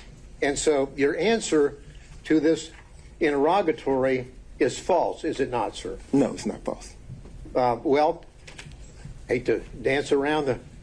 The answer is yes, you did entertain Miss Willis, correct? Right? Yes. She's not your spouse at that time or at any time, correct? That's correct. She's not related to you by blood or marriage, correct? That's correct. But you entertained her, right? Yes. And during the course from your marriage, the period of time up to the present, so the answer would have been, yes, I did entertain somebody, correct? During the course of the marriage, no. Mr. Wade. Mr. Gillen, I think we've made our point. I think it speaks for itself, and we can save that for argument. I'll just follow up with one quick question. Do you understand what the word present means? Your Honor, that's been asked to us. I think we did cover that already as well. Okay. Now, what has happened from the time that you filed this court document in May of 2023, let's go over some of the things that you had been involved in terms of being entertained or entertaining. Prior to your filing on the answer on the interrogatories on May the 30th, 2023, we've already established, have we not, that you had paid for a Royal Caribbean cruise to the Bahamas with Miss Willis, correct? Yes, sir, with Miss Willis and my mother. Well, your mother's not a part of this interrogatory. I'm talking about Miss Willis, okay? So you paid and caused to be paid approximately $3,335 on that trip, Bahamas trip, from October the 28th through October the 31st, correct? Your Honor, objection. I think we've touched this ground several times already. Mr. Gillen, let's cover new ground. Well, I'm just trying to establish with specificity the things that he had done to entertain or be entertained prior to May the 30th, 2023. I'll try to move through it quickly. Sure. Well, that's already part of the record in terms of his prior testimony, and so if you want to link those two things together, you can do that during argument. Well, so let me discuss this. You indicated that during the course of your explanation concerning the Belize trip, that Miss Willis paid you all that money back in cash. Remember? Yes, sir. Now, the Belize trip had just happened, hadn't it? That occurred in March 18th, 2023, right? Yes, sir. So you're filing this maybe 2 months after you have gone to Belize with Miss Willis, correct? Again, I believe all of this is our. I think you might be getting somewhere new. We'll see. All right. Yes, sir. So we've got the trip in to Belize on March the 18th, 2023. You and Miss Willis, correct? Yes, sir. Now, 2 months later, you file the interrogatories that speak for themselves that we've gone over a few minutes ago, correct? Yes, sir. Now, the March the 18th, 2023, to state the obvious, is before May the 30th, 2023. Will you agree with me on that? I do. Okay. So then you tell us that Miss Willis paid you in cash all the money for the entire trip. It was a gift for you for your birthday, correct? Yes, sir. And I'm sure you probably have the deposit slips where you took the cash and deposited the cash into your account, don't you? I did not deposit the cash in my account. You don't have a single solitary deposit slip to corroborate or support any of your allegations that you were paid by Mrs. Willis in cash, do you? No, sir. Not a single solitary one. Not a one. Now, when Miss Willis would pay you in cash, would you scamper down to the ATM with her and as she drew money out of her account Your to Honor. pay you these thousands of dollars? Mr. Gillen might scamper, but there's been no evidence that Mr. Wade does. I object to the phrasing, the argumentative nature of the question. All right. On that issue, overruled. Did you and Miss Wade scamper down to the ATM machine and have her draw out, for example, on the Belize trip, just on your payment would have been $2,794? Miss Wade. For clarity, yeah, thank you. Pardon me? Miss Wade and I didn't go to Belize. No, excuse me, Miss Willis. I'm sorry. Did you go down to the ATM with Miss Willis while she drew out $2,794 to pay you in cash? Did you go to the ATM with her? No, sir. She didn't go to the ATM. She carried the cash. Oh, and so she would give you the cash. Did you have a little place in your house where you just stack up all this cash that you apparently got to repay you for these benefits that you bestowed on her? And Mr. Gillen, if I answered that, I'm putting myself in jeopardy. If I tell the world that I have cash someplace in my home, don't you think that could be problematic? No, I don't. I want an answer as to whether or not you have a little cash hoard in your house where you have allegedly taken the money that you got from Mrs. Willis and went and put it somewhere. Where'd you put it? No, sir. Now, just put it on the hip and kind of walk around money? Did I put it on my hip? Yeah, just walking around money where you would spend cash yourself? Let me finish. Did I put it on my hip in Belize and walk around with it? When you got paid back, would you take the money, the cash that she gave you, and would you just carry it around with you for spending money around town? So we have to break down each trip because, for example, for the cruise, she paid me the money before we took the cruise. So I was here and I could put the money in my pocket or put it away wherever I wanted to do with it. Other trips, she would give me the money there. So at that point, I could either spend it or put it in my pocket or put it in the hotel safe. There's no special place that you would have all this cash that you would be getting from her that you've told us about to pay back for the benefits that you have bestowed on her? The only special place that cash would have gone would have been to one of my children. Okay. Now, are you aware, have you discussed these pleadings with Miss Willis? No, sir. So there's been no discussion between you and Miss Willis about the allegation concerning the benefits that you have bestowed on her. Is that correct? For the phrasing, the benefits bestowed upon her, I don't believe that's an accurate reflection of the testimony, and I don't think that's an appropriate question. I think overruled. You can answer the question. Okay. When you said proceedings, are you talking about the divorce proceedings? Because we were talking about the interrogatories. To that question, the answer is no. If you're go ahead. I'm sorry. Go ahead with your answer. I'll hear the complete answer, then I'll follow up. Okay. If you're asking me about this hearing, the proceedings of this hearing, have we discussed the financial piece based upon Mr. Roman's motion? Yes. So you have discussed the financial piece. Where did that discussion take place? Conference room. Were you other people there, or were you and Ms. Willis discussing this about what your position was going to be? The relevance of Well, Mr. Gillen?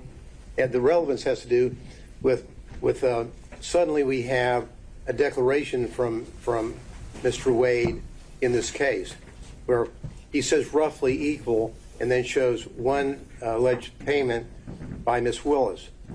No mention of cash, none. So I need to find out a little bit more about how suddenly we have this revelation about cash from the witness stand today. Overruled. So we part company there when you say no mention of cash. If I provided one receipt that didn't amount to what you would think was roughly equal, the rest of it is cash. Well, did you in your declaration, sir, it was filed in this case, did you tell the court in that declaration that the expenditure that you had provided on behalf of Miss Willis was paid for back by her in cash, yes or no? I believe that I did when I said that the expenses were split roughly evenly. If you could point to me any place in your affidavit where you used the word cash, I would appreciate it. Take your time. I didn't use the word cash, no, sir. No, you didn't use the word cash, did you? But I didn't say that she didn't give it to me in cash. No, you just didn't tell anybody that you allegedly got paid back in cash, right? No, I told everyone who asked. Today? Yes, sir. Now, who else was with you, if anyone else, when you and Ms. Willis were discussing how you would be handling the financial component of the motion here today, that is the personal benefits? I'm going to object to the relevance of that, Your Honor. Mr. Gillen? Well, the relevance is if they know that they're going to be called as witnesses, they've been subpoenaed, and they are discussing what they're going to say, we need to know that. The court needs to know that. It goes to the veracity of Mr. Willis and, Miss Willis and Mr. Wade. Overruled. We didn't discuss how we were going to handle testimony.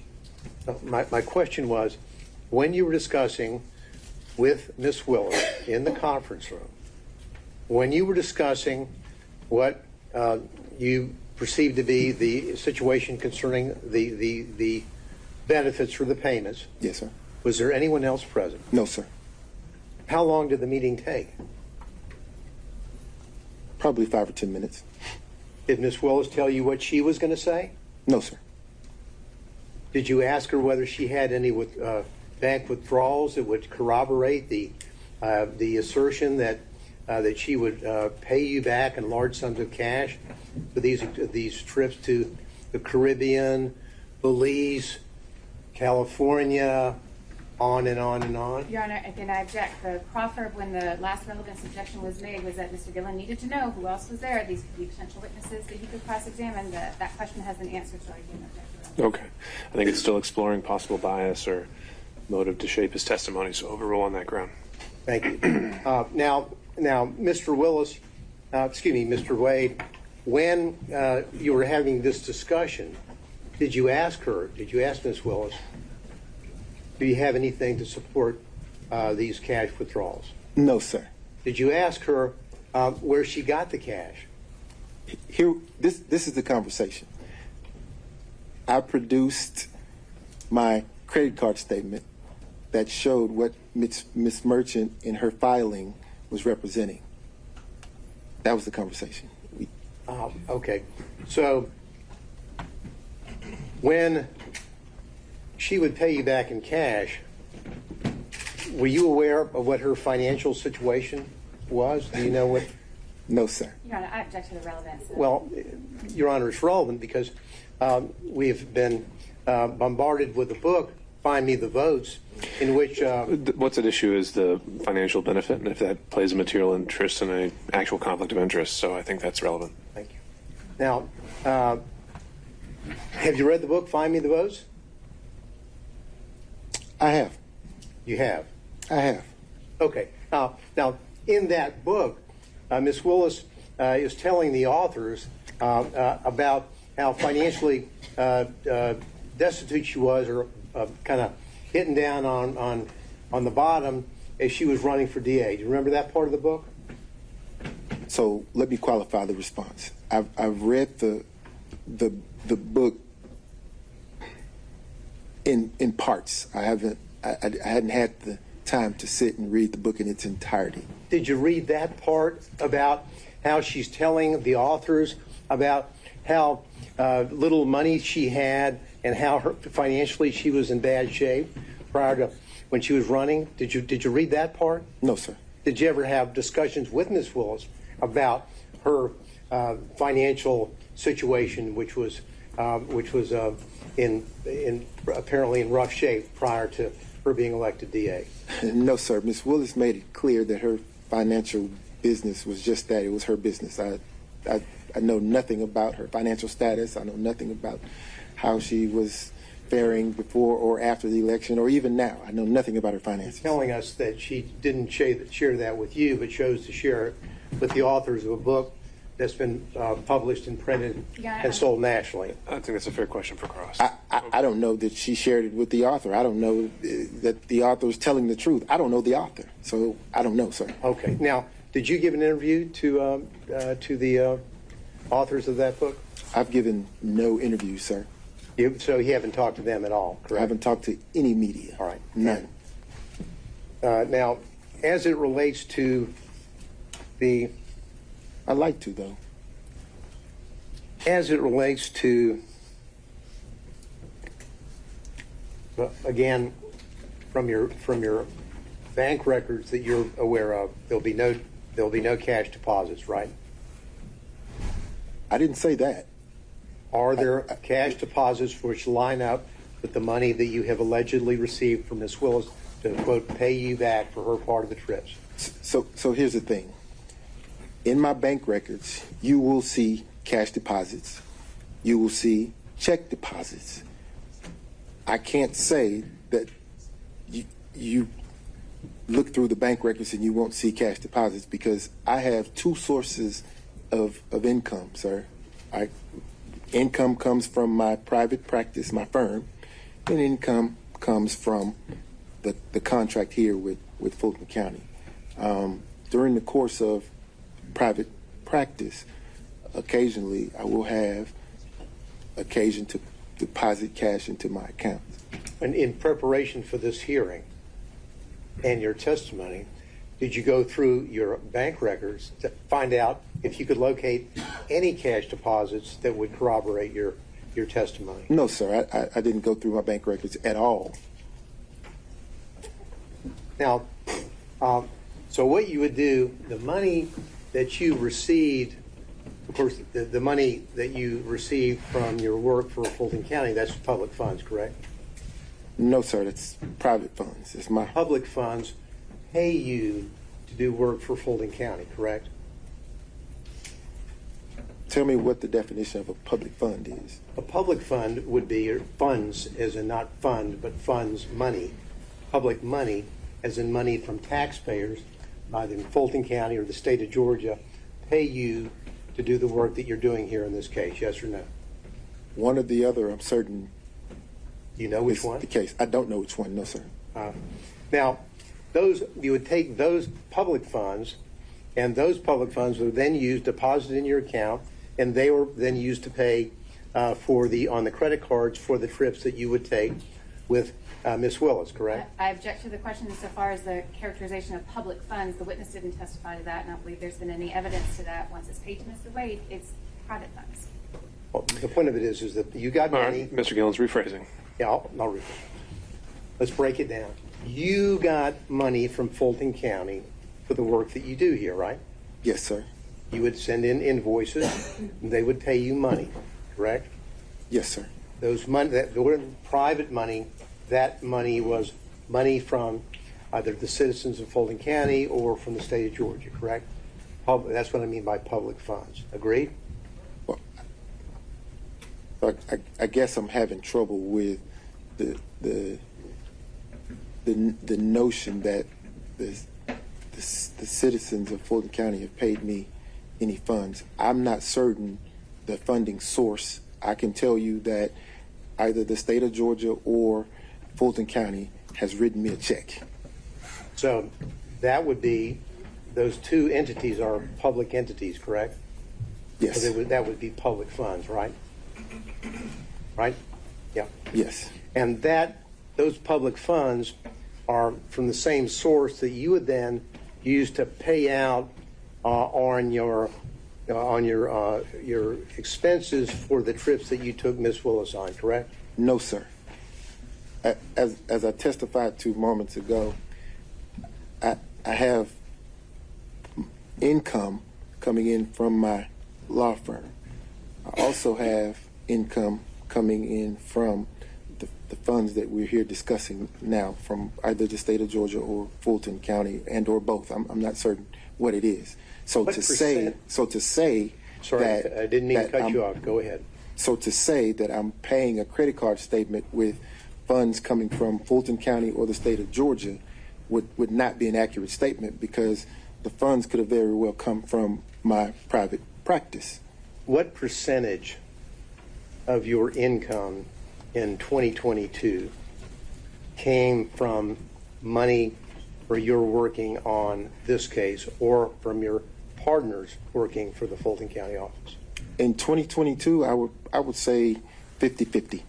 You think 50-50 in 2022? Yes, sir. What about 2023? Probably 60-40. 60-40. Yes, sir. So the money that would be in those accounts, at least 60% of those, in your view, would be public funds, that those monies were then used to pay for the expenses that you had incurred for the trips that you took Miss Willis on, the cruises, the Napa Valleys, the Bahamas, correct? Right? Yes, sir. Okay. And now, what you did is that when you signed on in November 1st of 2021, that's when you signed on to be counsel for the anti-corruption matters, right? Yes, sir. Now, as you know, in your engagement letter, it doesn't say that you're signing on and your scope of work is to work on the Trump special grand jury investigation, does it? No, sir. It says that you're signing on to work on anti-corruption, the anti-corruption unit matters, correct? Yes, sir. Matters with a plural, correct? Yes, sir. So in your contract, there is no specific reference to any specific case. Isn't that right? That's correct. Okay. Now, but you didn't sign on for the duration. There was a period, you have a contract, and then it would then expire, and then you would have a new contract, correct? Yes, sir. Now, of course, the extension that you received, the first one was in November of 2021, and then you filed, or excuse me, there was a renewal in November the 15th of 2022. Is that right? Sounds right. Oh, okay. Now, that was right after you got re-upped by Miss Willis, right after you took Miss Willis to Aruba. Isn't that right? On that November the 1st, 2022 trip to Aruba, and through November the 4th, 2022. Correct? What does re-up mean? Well, re-up means that you came back, your contract was up, and then on November the 15th, you and Miss Willis signed a new contract for you, right? Yes, sir. Okay. Now, when you were in taking her to the Aruba and on the cruises and the resort there, did you discuss your re-upping of signing an extension on your contract? No, sir. But you make an excellent point. I'm glad you pointed that out. So the trip to Aruba, the contract was not in existence then. So you're saying that you were not under contract. In your contract, did you send any invoices in for work that you did after your first contract expired? No, sir. You didn't? No, sir. So when that expired, that was it. So then you're saying that after the Aruba trip, you get re-upped with a new contract, correct? I signed a new contract, yes, Now, sir. was there any modifications on that contract? Did you get an extension on the cap that you were limited on the first one? Were there any modifications at all, Mr. Willis? Excuse me. I've done that again. I apologize. I've been called worse. Wait, I'm sorry. I've been called worse. Now, were there any modifications on that? Do you have the contracts in front of you where you could? I don't have it in front of me, but I think that Birch is going to. Because I believe as the work gradually, as the time of the work gradually increased, the hourly cap would increase. In other words, starting out the investigation, it was impossible to anticipate the level of cooperation during the course of the investigation from some of the witnesses. So if you assume that there would be great cooperation with the witnesses in terms of interviewing and speaking and being voluntarily speaking with you, it doesn't take as much time. So after getting into it, realizing that most of the witnesses were not willing to speak or willing to turn over evidence or information, quickly you figure out that this is going to take a little more time than originally anticipated. And because of that, you have to compensate for those hours. And that's why there was a compensation on your extension? Yes, sir. The caps. A cap. Now, did Mrs. Willis, did Miss Willis review your invoices with you when you would submit them? Never. Did anyone ever question whether or not you worked 24 hours in one day and billed 24 hours in one day? I've never worked 24 hours in one day and billed 24 hours in one day. Okay. And I'm glad you asked me that question because I'd like the opportunity to talk about that. I think you should go ahead.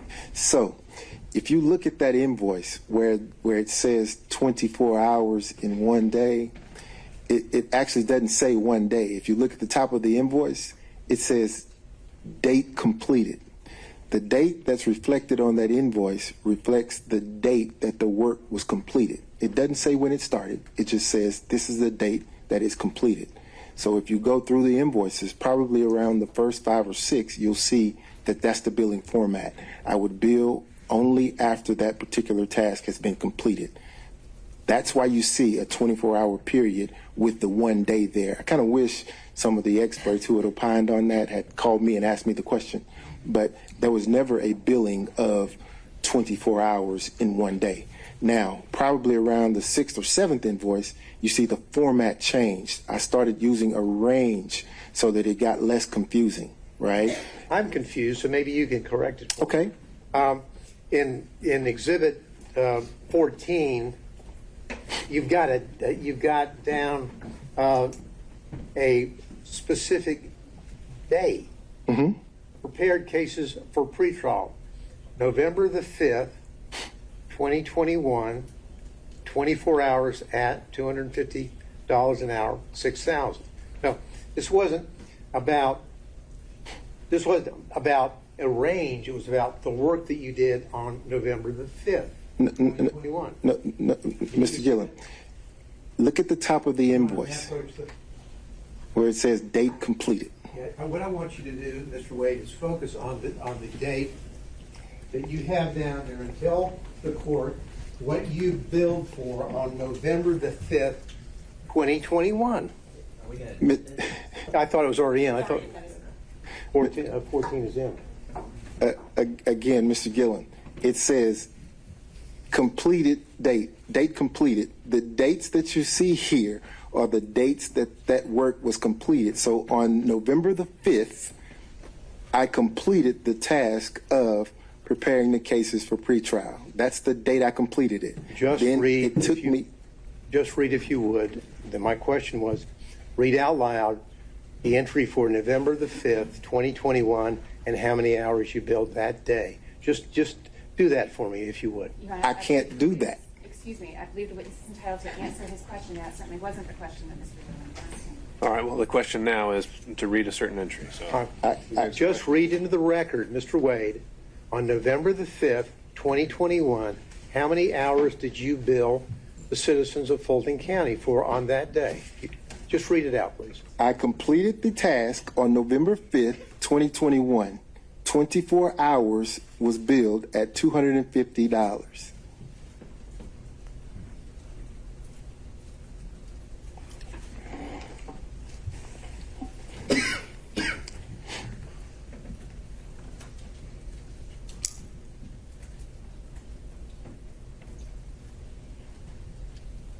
Now, when you talked about your relationship with Ms. Willis, and your testimony is that it began in 2022. You remember that testimony?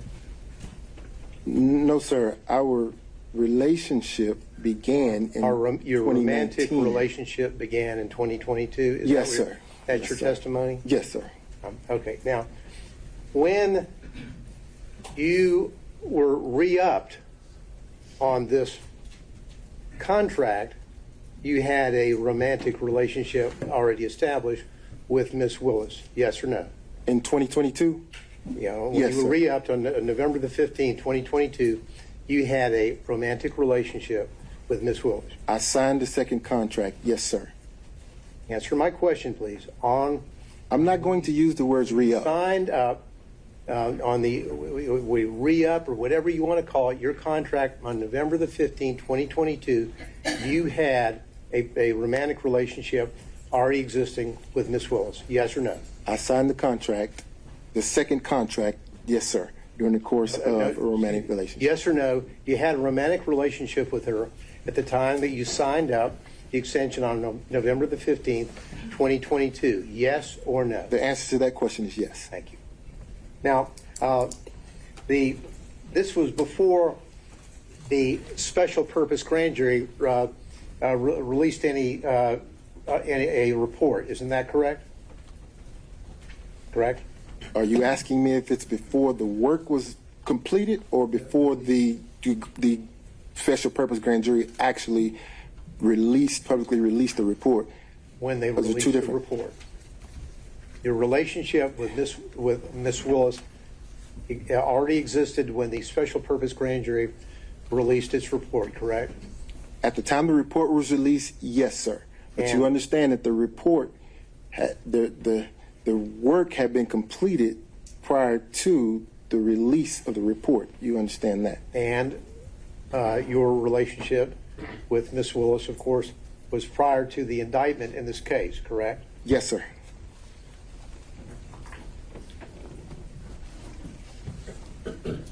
Your Honor, if I may just ask my folks over here whether there's anything I need to clean up on. That's all the questions, Your Honor, I have. Thank you. Your Honor, I do have questions. Well, Mr. State, I think we went through. No, I had asked you for permission, that he was going to go first on this, and then I was going to follow up as the deferment was to allow him to go first. That's what I thought I had asked you for. All right, with the understanding next time, we're going to keep going in order and not skip around the order. All right. That's why I brought it up, because I thought that's what. Okay. All right. Mr. Sadow.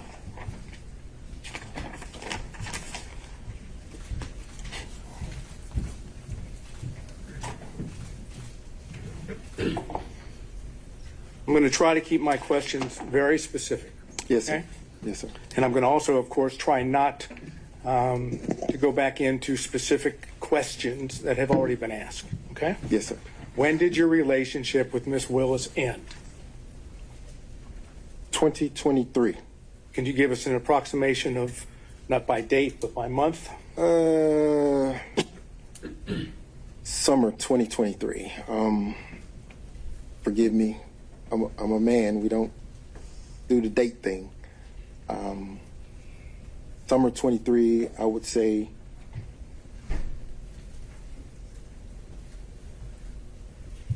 June, maybe. Okay. Using the euphemism personal relationship, did you have any personal relationship at all with Miss Willis after the summer of 2023? I want to make sure that I'm answering your question. Are you, because let me rephrase, if I might. The way it has been characterized in, for example, the response of the state, and I believe in your affidavit, is there's a difference between a personal relationship and a professional relationship. Correct? Yes, sir. Okay. I'm not talking about a professional relationship. I'm talking about a personal relationship. Have you had a personal relationship at all, and you know what I mean by that, after the summer of 2023? Are you asking me if I had intercourse with the district attorney? I was trying not to, but I guess if you're going to characterize it as that, the answer would be? The answer would be no. So it's been purely professional since the summer of 2023. So that's where we're having issues. Okay, you'll have to explain, because I don't know what the issue would be. No, I will explain to you. Thank you. You say personal.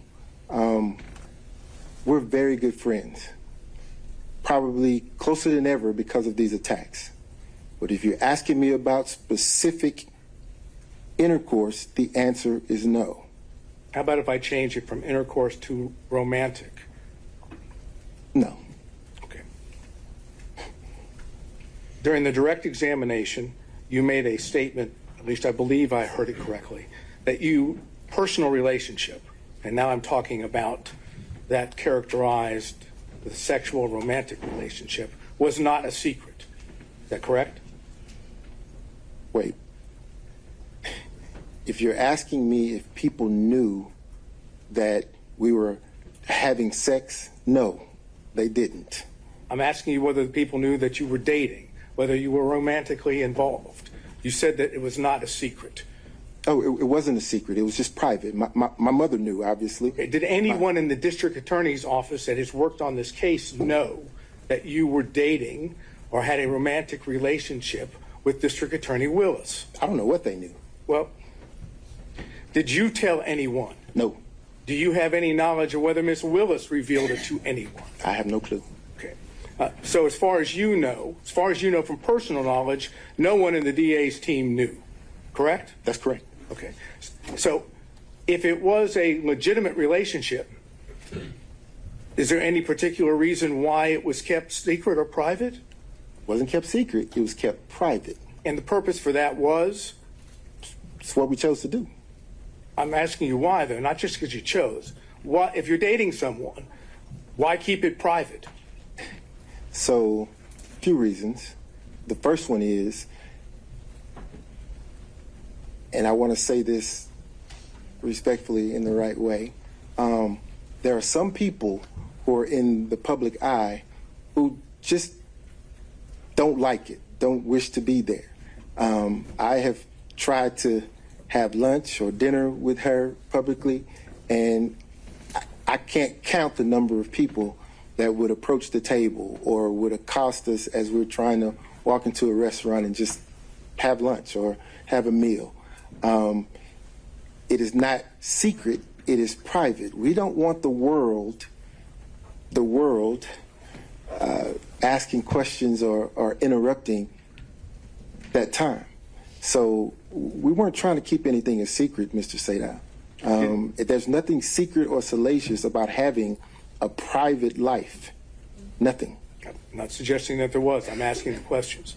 When you went on the various trips that have been outlined by both Mr. Gillen and by Ms. Merchant, did anyone in the district attorney's office know that the two of you were traveling on personal trips together? To my knowledge, Mr. Sadal, no. And again, that was for privacy, according to your testimony. Privacy, yes, sir. Okay. Did you and Miss Willis go to the Hapeville condo prior to your relationship starting at the beginning of 2022? Prior to having physical contact prior to having intercourse? Did we go to the Hapeville condo? Again, you keep going to intercourse. I'm trying not to, but fine. The answer to that, or my question would be yes. Did you and Miss Willis go to the Hapeville condo prior to what I want to say November 1st of 2021? Yes. Okay, and the purpose for going to the Hapeville condo with Miss Willis prior to 2021 would have been what? Or prior to November 1 of 2021? Could have been any number of things, because at that time... That's what I'm asking, so tell me. Yeah, could have been any number of things, because at that time, she had a friend living in that condo. Miss Yurdy lived in that condo. Okay. So, it maybe was my question was poorly worded. Let me try again. Your answer is yes, prior to November 1st of 2021, you would have gone to the Hapeville condo and been there with Miss Willis, correct? Yes. And you would have been there, as you indicated, for many reasons, right? Yes. Can you give me, just list a few of the reasons? Miss Yurdy resided there, went to visit her, maybe went to talk about a document that I received. You would go to the condo to talk about a document that you received? Absolutely. Okay, go ahead. Absolutely. Any other reasons? None come to mind. None come to mind? No, sir. And would you say that was frequent? When I say frequent, do you think prior to November 1st of 2021, you were at the condo more than 10 times? No, sir. So it would be less than 10 times? Yes, sir. So if phone records were to reflect that you were making phone calls from the same location as the condo before November 1st of 2021, and it was on multiple occasions, the phone records would be wrong? If phone records reflected that, yes, sir. They'd be wrong? They'd be wrong. Okay. Where did you live during that time period? The same place I live now. Which is not in Hapeville, correct? It is not in Hapeville. It is north of Atlanta, the city of Atlanta, correct? It is. Okay. And any other reasons why you would be in the Hapeville area on multiple occasions prior to November 1st of 2021? Let's see. The Porsche Experience is there. I'm sorry? The Porsche Experience is there. Okay, so that would have been one. Any other reason? Yes, sir. The airport is there. Airport in Hapeville. Yes, sir. Delta Airlines is headquartered there. Let's see. Restaurants there. Okay.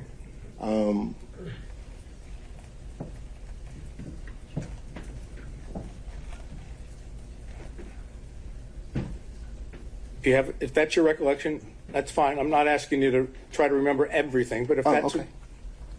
Okay. Did you discuss your affidavit filed in connection with the response with Ms. Willis? No, sir. Did you know, personal knowledge, whether Ms. Willis reviewed your affidavit before it was included with the response? I have no clue. So, as far as you know, personal knowledge, Ms. Willis did not know what you said in the affidavit. I didn't give it to her. That's what I said. You have no personal knowledge. No personal knowledge. And as far as you know, no one else has told you that she did or didn't. I hadn't asked anyone. We've kind of worked this up a little bit, and the numbers could be off. But according to our numbers, $10,000, give or take, would have been reflected on your credit card statements in connection with things of potential benefit to Ms. Willis, okay? I want you just to assume that. Assuming that there was $10,000 that you had on your credit cards, is it your testimony that Ms. Willis paid you back $10,000 in cash? I'm not acting about...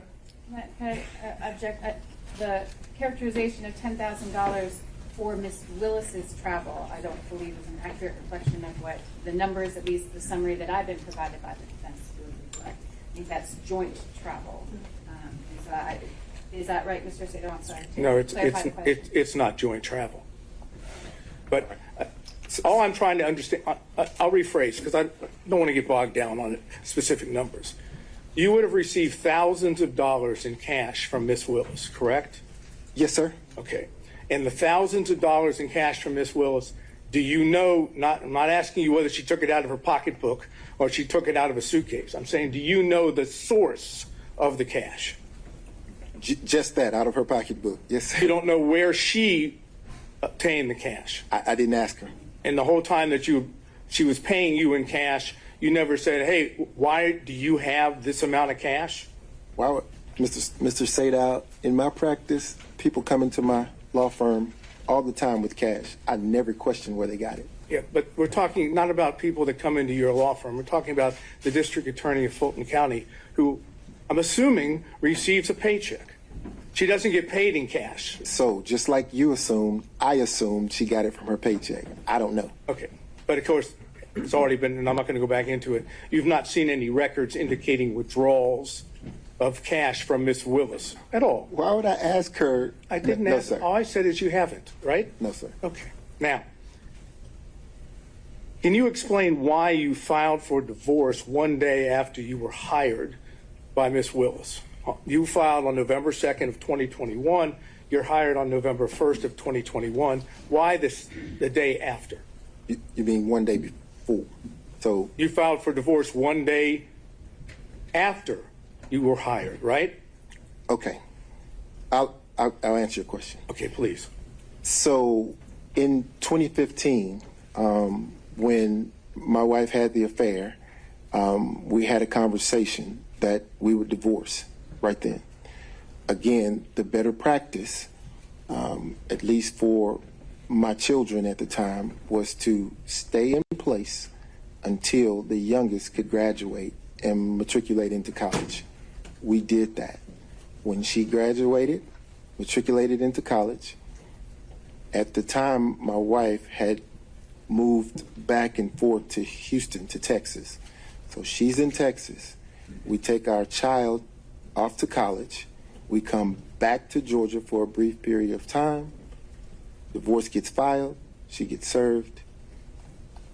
There we go. Now, the reason that date was selected. Yes, sir. That's what I asked. The specific reason that specific date was selected was because she was only in town for a brief. Your Honor, this is attorney-client privilege. Why he decided to file his... And why do you have the right to object on his behalf for attorney-client privilege? Because... Well, I'll make a formal objection. All right, there we go. And... I believe that he's already attempted to answer this question and there was no privilege raised. So he's given a partial answer and now he's about to finish that. So first of all, I don't think it's covered by attorney-client privilege and I'll deal with that if you want me to. But otherwise, he's already answered part of it. So he doesn't get to say, now I'm going to stop. So. Well, it was a long preface, but I don't think it ever actually got to what might have been at issue there. So if you can lay the foundation, we'll deal with the objection. Okay. Take a step back. Okay. You realize that an attorney-client privilege is the privilege of the client, correct? Yes, sir. And you, in connection with your representation, at least has been proffered to the court by Mr. Bradley, that it's up to you to decide whether you want to raise the privilege, right? Yes, sir. It's not up to Mr. Bradley. Yes, sir. So you have the power, in order to get to the truth of the matter, you have the power to waive the attorney-client privilege, do you not? I believe that's an appropriate question. Certainly, the privilege is there. Whether he uses it or not, it doesn't matter why. Mr. Sadal, I think if we're trying to get to the answer to your question, let's figure out whether it covers the question you were trying to get to. And if I may finish, and your position is you have no intention of waiving your attorney-client privilege, correct? That's correct. All right, so now, can you answer the question why you waited until November 2nd, the day after you were hired by Ms. Willis, to file for divorce? I can. Okay. So, again, Joycelyn had relocated to Texas, and she had been in Texas for months. She was only here for a brief period of time to drive my daughter's car back with her. And when she came here to do that, I was able to then get her served. Okay, so your answer as to why you waited until the day after you were hired by Ms. Willis, which would be November 1st, 2021, to file the complaint for the divorce on November 2nd, 2021. Your testimony under oath is because your wife was here. But had not been here in October, had not been here in September, had not been here in August of 2021. She had been in Texas taking care of her ailing mother and your testimony, an aging father. So the first opportunity that I had after speaking with my lawyers to take care of that was the date it was filed and served, because she happened to be here. It had nothing to do with, that was purely coincidental, that contract. I understand it's purely coincidence, your testimony. Yes, sir. And understand that this was by agreement between she and I, she being my wife and I, that we would divorce when the children matriculated out, and that there would actually have been an agreement attached to the filing. It became apparent that the agreement wasn't going to happen, and things got a little contentious. So that's when the privilege will kick in, and I was forced to do it when I did it. Okay. So if I understood correctly, again, you tell me if I'm wrong, is it your testimony that your wife was not in Atlanta, Georgia, or the metro area throughout October of 2021? No. That's In not your testimony? in October of 2021, she was back and forth between here and Texas. Okay, so she was, at least on some occasions, in the Atlanta area. But that was during the time when we were working through the consent agreement that fell through. Again, I think we're pretty far afield on relevance. The answer to the question about the timing of the divorce filing. Understood, Ms. Cross. Mr. Sato, where are we going from here? We're about to finish this area, since I'm not going to be able to go any further about, if we want to call the X, we'll call the X for that purpose. Well, we might have to discuss whether that's a collateral issue altogether. No, I'm just saying if. I didn't say we will, but we'll. Okay. All right, so you said that you were aware of the contracts that Mr. Bradley and Mr. Campbell had with the Fulton County District Attorney's Office, correct? Yes, sir. And how did you become aware of those? Just through conversation, they With told who? me. Conversation with who? Mr. Bradley and Mr. Campbell. So you were discussing matters with Mr. Bradley which were not related to attorney-client privilege, correct? Related to the contracts, yes. Okay, but you were having conversations that would not, even though, if I understood correctly, Mr. Bradley was your attorney at the time, correct? At what time? At the time that Mr. Bradley received his contract from Fulton County, which would have been beginning of January or in January of 2021, right? Is that the date of his contract? Pretty close. I don't know what the date of his contract was, but if it was after the date of the filing of the divorce, then yeah. I'm not talking about after the date of the filing of the divorce. It's been represented to the court that you had an attorney-client relationship with Mr. Bradley from 2015 forward. Yes, sir. Correct? Yes, sir. That is correct. When Mr. Bradley received his contract with Fulton County, that was in 2021, correct? I don't know. We can prove that through other evidence. But at the time that Mr. Bradley was doing work for Fulton County, if I understand, you still had an attorney-client privilege, at least you're claiming one, with Mr. Bradley, correct? Yes. Okay. So when you talk to Mr. Bradley about matters with his contract in Fulton County, those were not covered by your attorney-client privilege, correct? They were not. Okay, and that meant that not all communications with Mr. Bradley were covered by attorney-client privilege, correct? Well, those certainly weren't. Well, but my question was, not all communications with Mr. Bradley were covered by, at least as you've been represented to the court, by the attorney-client privilege, correct? Those communications were not. So there were communications outside of the attorney-client privilege, correct? With Mr. Bradley. If you're asking me if I ever communicated with him outside of the attorney-client privilege, the answer is yes. I've communicated with him outside the attorney-client privilege.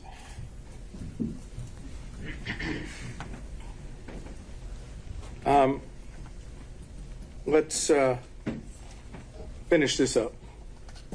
And did you call it Roman number 4? Or is it just defense?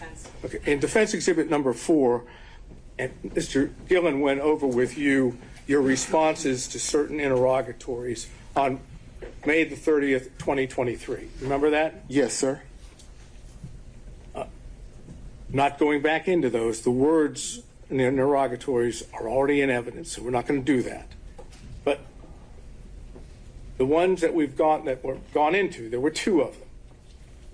And your answer to both of those was none, correct? Yes, sir. Okay. Now,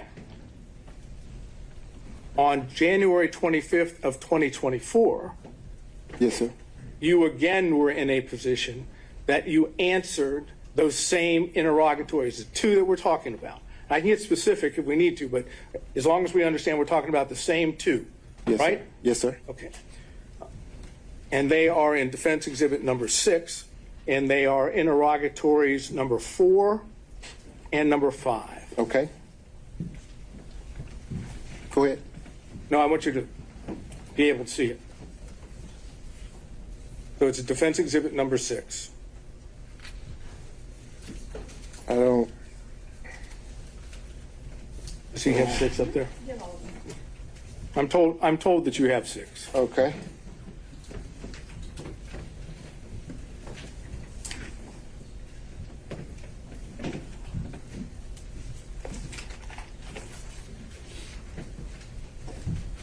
Here we are. Okay.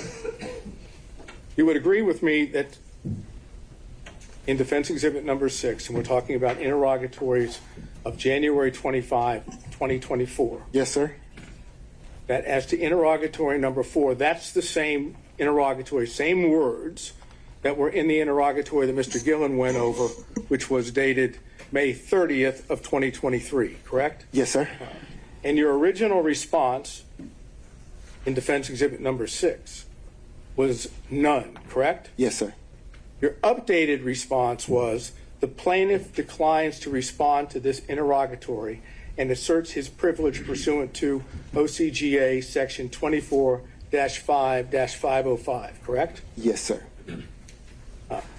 You know that 24-5-505 breaks down into two privileges, right? Which is why I was specific. I said I asserted the privacy privilege. Well, that's what I'm asking you. In your updated response, there's no reference to privacy, correct? Yes, there is in the code section 24-5-505. Okay, but it also reference to privacy. Right. Just go with me, okay? That code section says, does it not? No party or witness shall be required to testify as to any matter which may incriminate or tend to incriminate such party or witness, or which shall tend to bring infamy, disgrace, or public contempt upon such party or witness. You'd agree with that, right? I'm not reading it. I'm sorry? I'm not reading it. I don't have it in front of me. If I may. Mr. Sato, we can, I can take judicial notice that is what the rule says if you want to ask him any follow-up questions. Okay, thank you. You are not claiming that your answer to number 4, interrogatory number 4, on January 25th, 2024, incriminates you, that is, as in Fifth Amendment privilege, right? That's correct. You're claiming the second part, that it would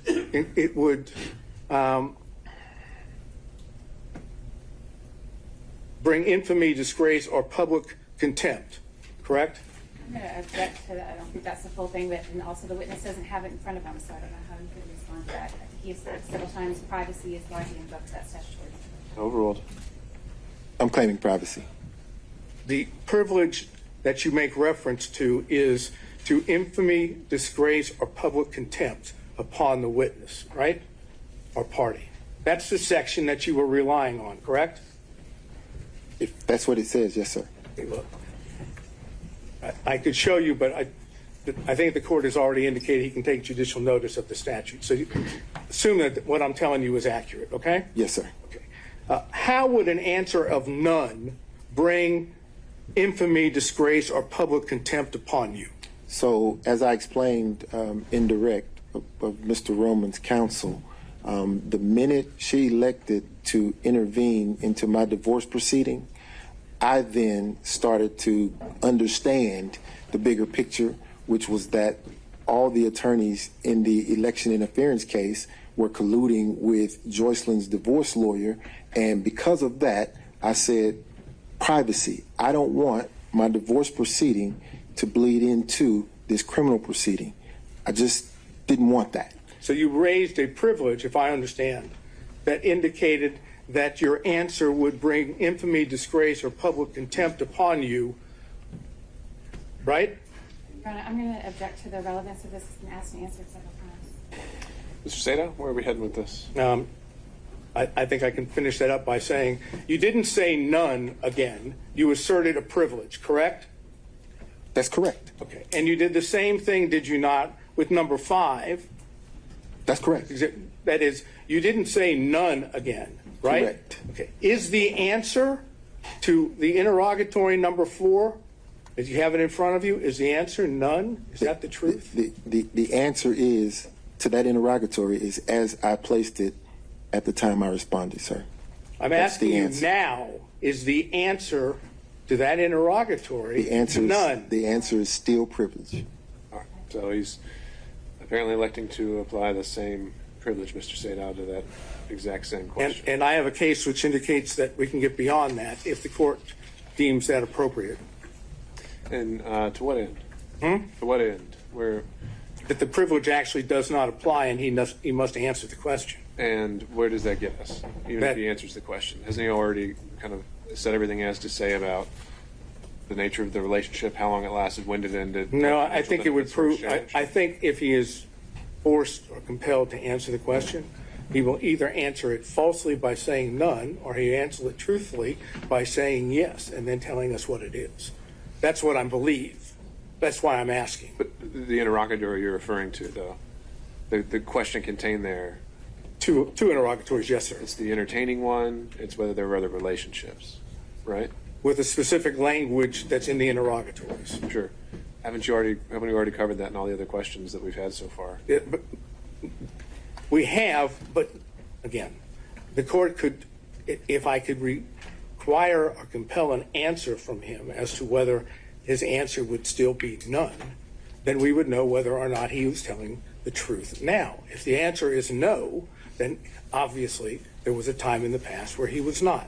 It simply requires him to now answer under oath what he refused to answer and claimed, but I might suggest is a bogus privilege, and that you can pierce that privilege because it's a material fact in connection with this case. Again, it's a call that Your Honor makes. I have case law that says you can do that, but it's your discretion.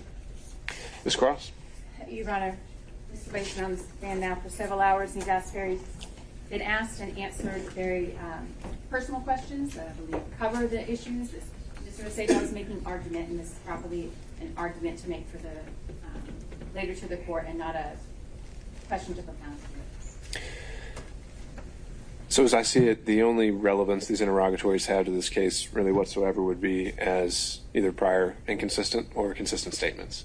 And to that end, I think the question has been put to him again and again and again. He's answered how he believes he felt his answer should be and why he answered a certain way. And as it goes to credibility, I think at this point we're arguing weight, and I don't really see the value in pushing this issue further. So, all right. Well, just for the record, the case that I was going to refer to is State versus Wakefield at 324 Georgia Appeal 587, and specifically, let's see, it would be 590, in which they talk about this specific privilege. This is a 2013 case.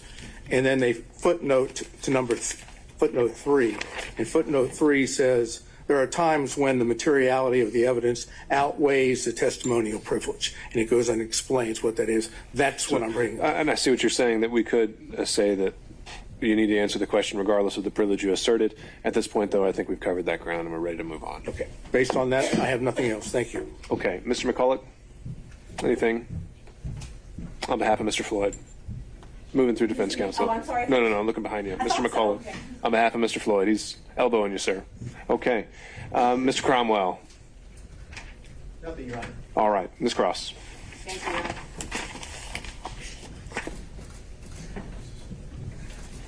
Mr. Wade, have you still got exhibit number 14 in front of you? The one with all of the invoices, I believe. I believe I have them all. All right. So you were asked, Mr. Wade, about a couple of the invoice items. And your testimony, I think, was that the percentage of income post special counsel appointment in November 2021, the percentage of your income roughly after that time was about 50-50 Fulton versus other income from your law practice, correct? Roughly, yes, ma'am. Okay. Sometimes more, sometimes less? Yes, ma'am. All right. How about your time? I'm interested in the percentage of your time from November 2021 to, let's say, the close of the special purpose grand jury when it was dissolved in January 2023. Can you estimate for us the percentage of your time that was spent on Fulton County work versus other work? Oh, gosh. 99% of the time here in this building working on this case. All right. It was, as I understood your testimony, it was an intense period in terms of hours while that special purpose grand jury was meeting, correct? Yes, ma'am. And who was head or manager of the election integrity case during that time for the district attorney's office? I was. You were coordinating the efforts? Yes, ma'am. And those efforts included not just the proceedings that were happening in this building, correct? That's correct. You don't need to go all through it, but is your representation that 99.9% of the time, let's restrict it to 2022, 99% of your professional working time was devoted to this case? Yes, ma'am. And the remainder, whatever it was to some of your other cases that were ongoing? Yes, ma'am. All right. 2022, I want to focus on that a little bit because if we are looking at, I believe, the financial affidavits, do you have those in front of you as well? I do. The financial affidavit that was filed in your divorce case in January 2022, you estimated your monthly income at that time was $14,000 a month, right? In 22? January 22. Yes, ma'am. January 23, what'd that number come to? 9,000. What about 2024? I don't know. Is that there in front of you? Is that one? That's not one of the ones that's there in front of you? No, ma'am. All right. So as reflected in those financial affidavits, your income decreased as a result of your work in this case, correct? Significantly. The structure of your firm, we talked a lot about that, and I don't want to go through it anymore, but than we need to. But 2022, the structure of your firm changed. Is that correct? That's correct. Right. In the early part of 2022, there were 3 of you. You and Mr. Campbell and Mr. Bradley, you split expenses. Is that right? That's correct. And you profit shared among yourselves, correct? Correct. Right. After Mr. Bradley left the firm, then there were just 2 of you, correct? That is the cause of the significant change. Yes, ma'am. So now you have 2 people bringing in income, correct? Correct. And one of those people, you, is spending almost all of your time devoted to this election integrity case, correct? Yes, ma'am. Right.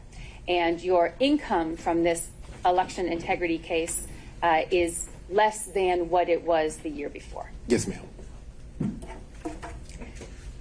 We talked about the monthly caps, or we didn't talk about it. There was talk about the monthly cap that was included in your contracts, indicating there was a certain threshold that you could reach, number of hours a month, and over that amount you were not going to be compensated, correct? That's correct. All right. And you kind of smiled when you said that. That's a little bittersweet there, isn't it? That's bitter. All right. Exhibit 14, is that still there in front of you? It is. I want you to take a look, please. That's a collection of exhibits that includes all of your invoices, as was represented. I want you to take a look at invoice number 9. Yes, ma'am. Is that there in front of you? I have it. Invoice number 9, Mr. Wade, indicates that you performed hours of work that you were not compensated for because your cap had been reached. Yes, ma'am. I want you to take, and what did you do in those circumstances? When the hours that you worked per month were more than the cap that was in your contract that you were permitted to be paid for? I was forced to lose that time. I didn't get paid for it. Okay. And that's what exhibit number 9 shows? Yes, ma'am. All right. And in exhibit number 9, you've got a task, hours that were completed, and you just didn't bill for it. You noted the time and then a 0 beside it because you didn't bill the county for that time. Yes, ma'am. All right. What about exhibit number, invoice number 13? Can you flip to that for me? I have it. Is that a similar situation? Yes, ma'am, it is. And what is it on invoice number 13?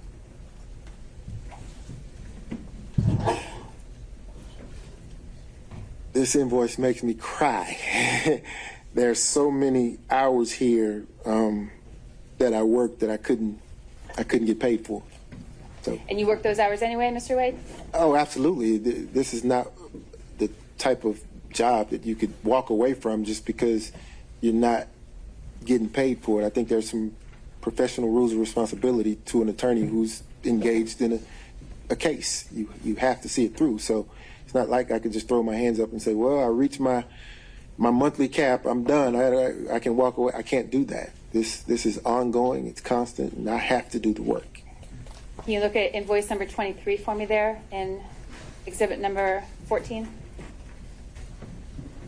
Yes, ma'am. Does that reflect a similar situation, the hours worked that you were not compensated for? Yes, ma'am. Invoice number 24 and 27, can you take a look at those and let us know if that reflects the same situation? Are you trying to depress me? No, Look at how the money I'm losing. Okay. It's the same, yes. Okay. And there's no workaround to that? You didn't attempt to work around that contractual cap on your hours? Oh, no, ma'am. All right. You were asked a lot of questions, Mr. Wade, about the affidavit that was submitted, correct? Do you recall those questions? I'm sorry, I'm stuck on this invoice. You know, if I was going to get a benefit, I'd like that benefit. That's the one I want. That didn't happen. That didn't happen. Okay. All right. And there was no renegotiating your contract to reflect that those hours should be paid or anything? No, ma'am. Okay. All right. Do you have your affidavit there in front of you? I do. The affidavit, of course, was attached to and provided in support of the state's response to Mr. Roming's motion, correct? Yes, ma'am. All right. And you prepared that affidavit? I did. You signed that affidavit? I did. All of the allegations and the representations in that affidavit are true. Is that right, Mr. Wade? Every one of them. Every one of them. You were asked a lot of questions about our line number 34. Can you turn to that for me, please? It's on page 4 of that affidavit. Yes, ma'am. Can you read it out loud for me, please? The district attorney and I are both financially independent professionals. Expenses for personal travel were roughly divided equally between us. At times, I have made and purchased travel for District Attorney Willis and myself from my personal funds. At other times, District Attorney Willis has made and purchased travel for she and I from her personal funds. Examples of District Attorney Willis's purchasing plane tickets for she and I with her personal funds for our personal travel are attached. Funds, Mr. Wade. As you understand the term funds, does that include cash? Yes. Does that include credit? Yes. Does that include reimbursements? Yes. You didn't represent in your affidavit, Mr. Wade, that you were including all of the receipts from funds or travel expenses that were paid on your behalf by District Attorney Willis, correct? That's correct. You had, I think your conversation with Ms. Merchant was you produced the receipt that you had. Yes, ma'am. Are you aware of any other receipts? Well, let me ask it this way. May I put you on the third stick? That's all right. I'm going to write it on there. I'm going to mark this as State's Exhibit number 1. You testified, Mr. Wade, that District Attorney Willis purchased and funded the entire trip to Belize. That was her treat to you for a birthday? Yes, ma'am. And you testified that she purchased the plane tickets for you, correct? Yes, ma'am. And while you may not have had the receipts on hand when you filled out the affidavit because they weren't in your possession, are you aware now that there are receipts and that it reflects that the district attorney... If this is going to go into evidence, we'd like to look at it first. I've got a copy. Do you remember, Mr. Wade, approximately how much, and that's again Stacy's exhibit number 1, may I question this now? Do you remember how much the flight was for you, your flight to Belize?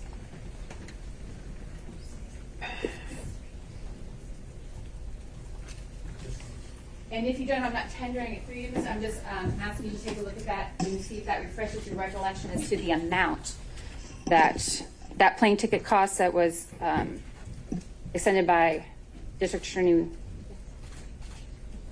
You may keep it. You keep it. Does that refresh your recollection, Mr. Wade? It does. Thank you. Approximately how much was the amount of the ticket that District Attorney Willis purchased for your travel to Belize? $887.35.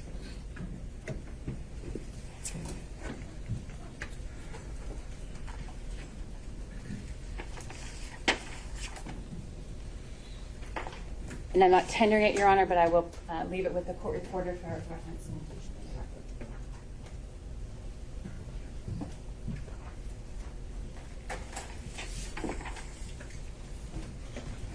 All right, Mr. Wade, your testimony here in court today and consistent with your affidavit was that the personal relationship, I think we've called it dating today as well, the personal or dating relationship between you and the district attorney began sometime in early 2022, March, I think was your testimony, is that right? Yes, ma'am. Right. And that March date isn't included in the affidavit. The affidavit is less specific, but that was your testimony today? Yes, ma'am.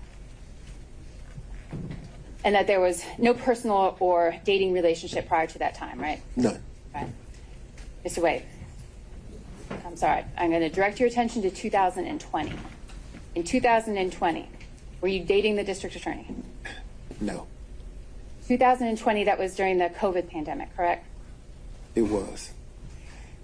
Was there a situation for you, Mr. Wade, that made you particularly vulnerable during the COVID period? Yes, ma'am. And in 2020, and a portion of 21, I was battling cancer. And that prevented me from pretty much leaving environments that aren't sterile, and I had health on my mind. You were particularly cautious during that time? Yes, ma'am. Were you dating anyone in 2020? No, ma'am.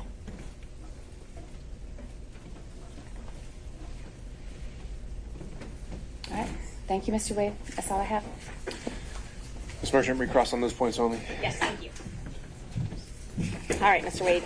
The state asked you about how much money you're making now versus before, and you said you're making significantly less since you've started working for Fulton County, correct? Well, I did say that, but what we're talking about is because now at this point the splitting of the financial obligations in the firm now there are two people carrying the weight of three, so that would scale back on the amount of income, right? Amount of profit. Well, you're splitting the profits 50-50 though, instead of 1/3, correct? The profits, yes. Okay. So, but you did testify that you're making significantly less now. We heard about it for a few minutes. Significantly less now that you work for Fulton County, right? Yes. Okay. Would you agree with me that $236,000 is more than $184,000? Absolutely. Would you agree with me that $262,000 is more than $236,000? Absolutely. All of these years, despite you saying that you were a three-way partner with Wade and Campbell and Bradley, and now a two-way partner with Campbell, all of your corporate tax returns are filed in the law firm of Nathan Wade, though, correct? My returns, yes, ma'am. Yes, for your law firm. Well, for my law firm, because I also have personal returns. Right, and I'm not talking about your personal returns. I'm talking about your business returns. Yeah, but the question contemplates that my bring home money is more or less.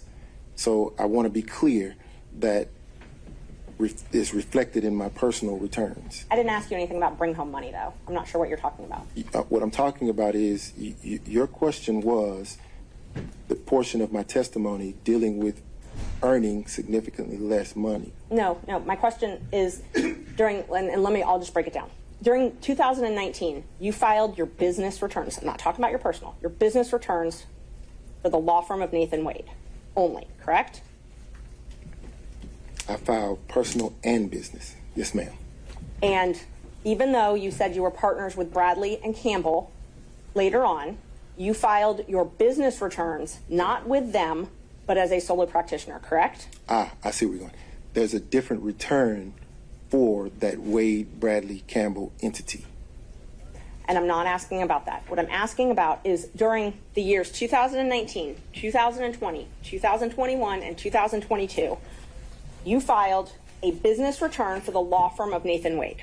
Yes, ma'am. And in 2019, you said that the law firm of Nathan Wade made $184,000, correct? No, I don't know. Does that sound familiar? Does that sound about like what you made in 2019 and reported on your taxes as a business law firm? If that's what's on the return, yes, ma'am, you're right. Okay, and I'm happy I can bring those up. I've got one copy. I'm not planning on admitting them because they're tax returns, but okay. All right, may I approach, Judge? Yeah. Thank you. So in 2019, gross profit for the law firm of Nathan Wade is $184,000, correct? Let's see. The second line, number 2, gross profit. Yes, ma'am. 184,824. Yes, ma'am. Okay. And then in 2020, you also filed Nathan Wade, attorney at law, and your gross profit was $230,000, correct?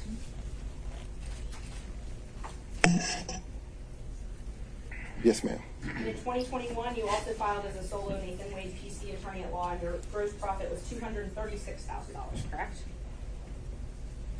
Yes, ma'am.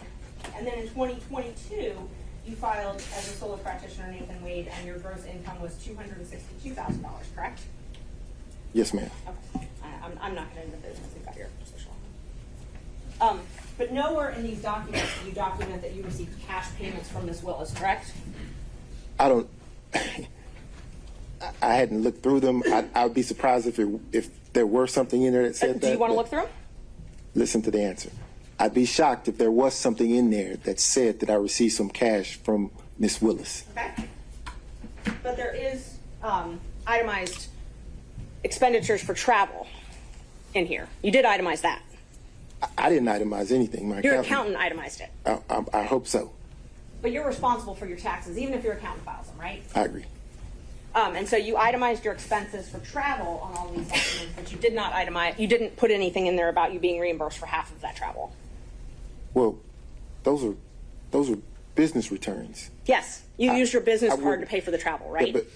But I wouldn't put a personal expense on a business return.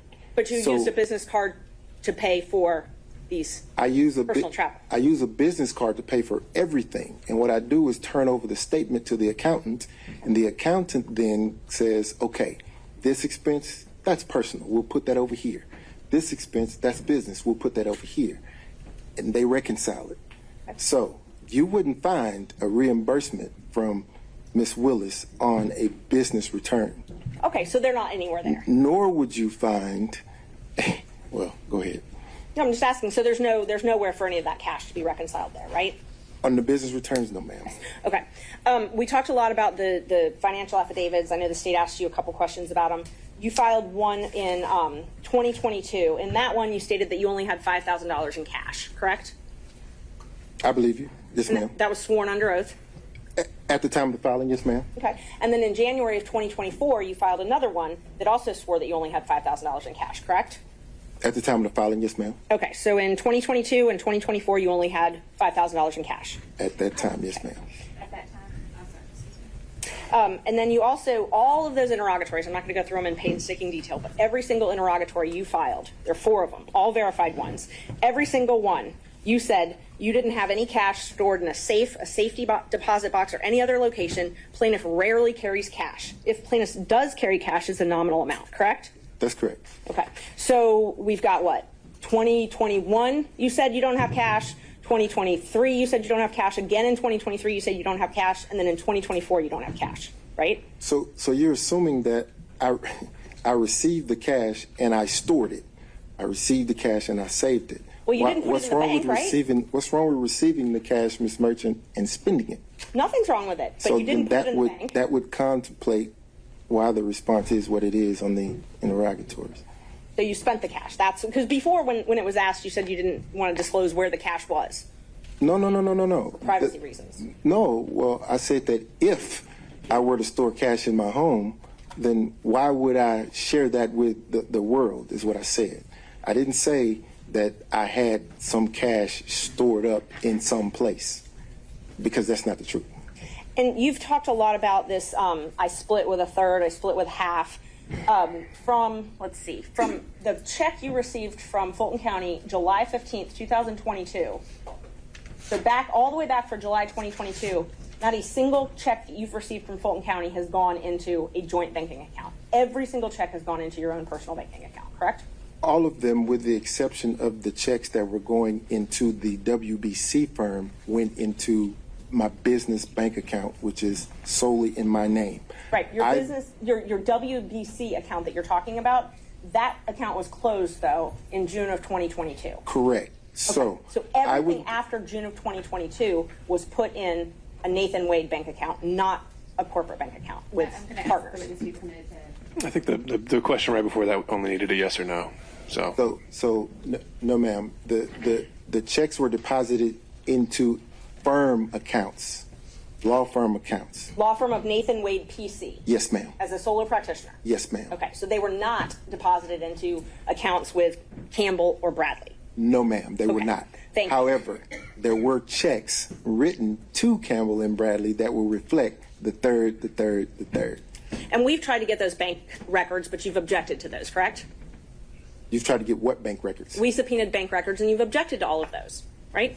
Your Honor, I'm going to object to their relevance. It's relevant if he's saying he has all these records, but yet we've tried to get them, and he's trying to keep them from us, but he doesn't bring all of the records. And you can make an inference if there's law that says you can make an inference if some documents are within the party's control and they won't provide them, that there's an inference that they're not positive. Ms. Gross. Your Honor, there was no obligation for Mr. Wade to produce evidence that Ms. Merchant couldn't find an admissible way to produce. I believe it's irrelevant. We've covered the ground, and I object to any further questioning. All right, I'll sustain that. Ms. Merchant, let's find some new ground here. Okay, thank you. Are you willing to waive your privilege with Mr. Bradley so that he can testify? I am not willing to waive attorney-client privilege. Okay, thank you.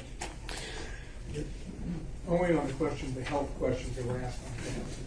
And I can ask it from here because it's regression. I don't want to get into the type of cancer. I don't want to get into the medical condition itself.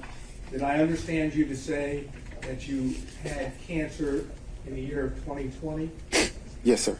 And you explained that because of that, in 2020, you kept yourself in a sterile environment? I tried, yes, sir. Now, what about 2021? 2021, just focusing on my health, trying to get back to myself. You remember I asked you some questions about Hateville? Yes, sir. And the condo? Yes, sir. And you indicated that prior to November 1st of 2021, you had spent time at the condo, the Hateville condo? Yes, sir. With Miss Willis, right? Yes, sir. And with someone else? You said Miss Yurty? Miss Yurty, yes, sir. Okay, so you were not concerned, that was not a sterile environment, was it? Are you inferring that Miss Yurty and D.A. Willis is not sterile? Of course it's a sterile environment. It's a condo. But don't you remember then I followed up and said, where else might you have been to show your cell phone records from Hateville? And you said, the airport, right? Not a sterile environment, though, the airport. You agree? It is not. Okay, what about restaurants? Not a sterile environment, right? They are not. And the Porsche, you said something about a Porsche what? Porsche experience. That doesn't sound very sterile to me. Is that a sterile environment? You're inside of your vehicle. Yeah, but don't you mingle with others? You can. Yeah, and you were doing all that in 2021 before November 1st. That's what you testified to, correct? Yes, sir. So there's no reason why you couldn't be dating in 2021, is there? You mean 2020, Mr. Sato? No, I said 2021. All right. Correct? Dating? No. No reason. No reason. Got it. Thanks. All right, Mr. Gillen? Okay. Mr. Stockton, excuse me. Just real briefly, you said you started dating in early 2022, and you also used the term personal relationship. And there was no dating and no personal relationship prior to early 22. Is that correct? Help me understand. I want to make sure I answer you. So let's be clear. 2022 was the start of any intimate sexual relationship with the district attorney. Okay, and that's what I was wanting to Okay. make clear. In your affidavit, you used the term personal relationship. Got it. And today you've used the term dating. And your testimony today is that that includes the term basically physical or sexual or intimate relationship. Is that correct? Yes, sir. And there was nothing, according to your testimony, there was none of that prior to early 20. That is correct.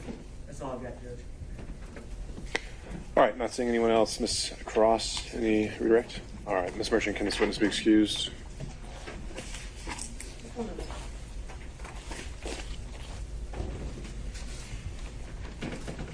Judge, we'd ask to keep him under subpoena. We might need him to come back after the next. All right. All right, you may step down, Mr. Wade, and please don't discuss your testimony with any other witnesses. She mentioned subpoena, Judge. Let me just say this. There was an inference made that I was somehow evading service of a subpoena. We can take that up. I don't think we need to have that on the record in this hearing. Understood, Bill. Thank you. All right, Ms. Merchant, any other witnesses? Yes, we would call Fani Willis. All right, Ms. Cross. Your Honor, I am going to object and remove to the motion to quash the district attorneys. There's been now lots of testimony from Mr. Wade. I don't believe that there can be a showing for the need for the district attorney to testify as well. For all of the reasons that were cited in the state's motion to quash initially, it's a tremendously high burden to call opposing counsel. I don't believe it's been met, particularly given the cumulative nature that would be the subject of personal details that Mr. Wade's not testified to. All right, Ms. Merchant, what do you think you can establish and have through the testimony of Ms. Willis? And let me stop there. Conflict in the evidence, Judge. Now that Mr. Wade has testified, there's a conflict in multiple different issues. I'll just go through all the different issues. The first one is the reimbursement issue, the cash. That opened the door in and of itself to Ms. Willis testifying. Well, what's the conflict there? That he testified that he didn't have receipts, but we don't know if Ms. Willis has receipts. So that's one issue. So we don't know. So there's no conflict. We just don't know. We don't right? know. Right? Okay. So it's a question, not a conflict. But what else do we That is a question. So, and there's a lot of different issues with different reasons. The first one would be the receipts. Whether or not these cash payments, if there's any payment receipts. The Belize trip, whether or not she paid for the entire thing in cash. Mr. Wade doesn't have knowledge of that. Couldn't remember a lot of things he couldn't remember. So now it goes to Ms. Willis, unfortunately. That he testified that she insists on paying her own way, gave him some cash, that's the quote, some cash. Miami trip, she booked it but thought it would balance out. A couple other trips that we didn't get any information about, Tennessee, Alabama, Georgia, all of those could be financial benefits. We don't know. He didn't know. He was very vague about that. Yuri, her best friend, testified that it happened in 2019. And now Mr. Wade has testified that a relationship began to become romantic in 2022, I think is what his testimony was. So that is a conflict in and of itself. Right there, that's a big conflict. We've also got more receipts, but the biggest thing about the conflict is when the relationship started. He said he talked with Willis in the conference room after we filed our motion. He specifically didn't use the term cash in the affidavit, but he told anybody who would ask about the cash. And he specifically discussed this and the response. We have a right to go over these. All right, so you've highlighted the areas you'd like to go into. I think the central question may be, what is it, other than, I'm just really curious what she has to say, you have to put on the record? And so that's what I'd like to go through. Ms. Cross? I think you've identified, Ms. Merchant hasn't itemized inconsistencies for you. She's identified areas of inquiry. The testimony in the record from Mr. Wade is not inconsistent, it's unrebutted. Excuse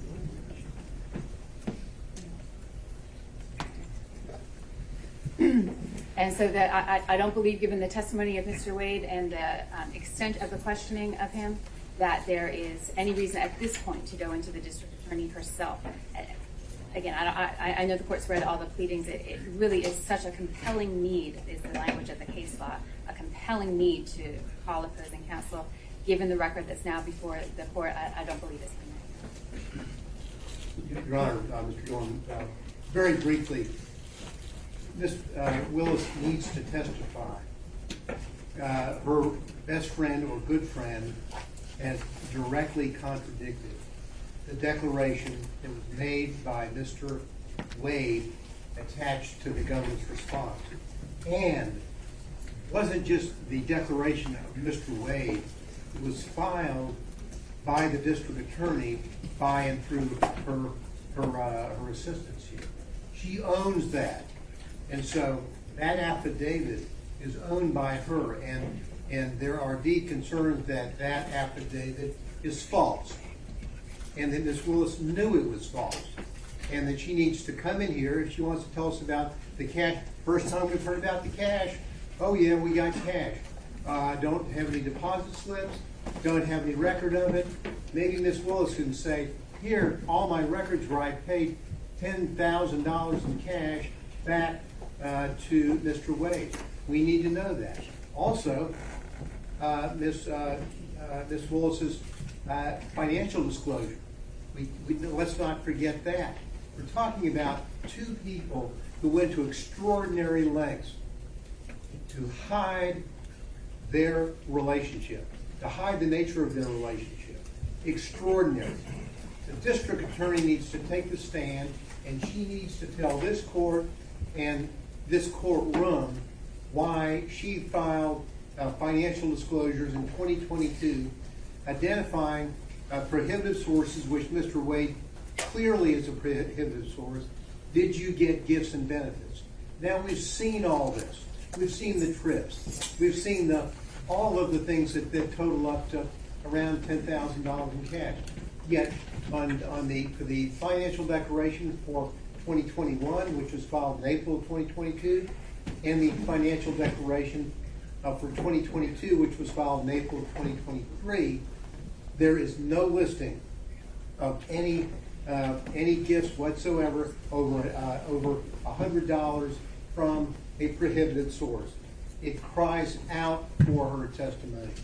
She needs to be able to get up here and say, why didn't you tell on the disclosure form so that people will know the nature of the relationship between prohibitive sources and the public official, in this case the district attorney, who happens to then make a decision to hire someone that ends up being paid hundreds of thousands of dollars, or his firm and him, and none of that is revealed. And the answer is, oh, it's unrebutted. He's explained it's all in cash. Let her get up, and let's, and obviously, we are advocates in our position, but that explanation of cash does not pass the smell test or the straight face test. She needs to go on the record. She filed this motion with his declaration. We've seen what happened here, and I'll just 2 or 3 more sentences. We need to have the full picture, as we've gotten from Mr. Wade, of his false interrogatory.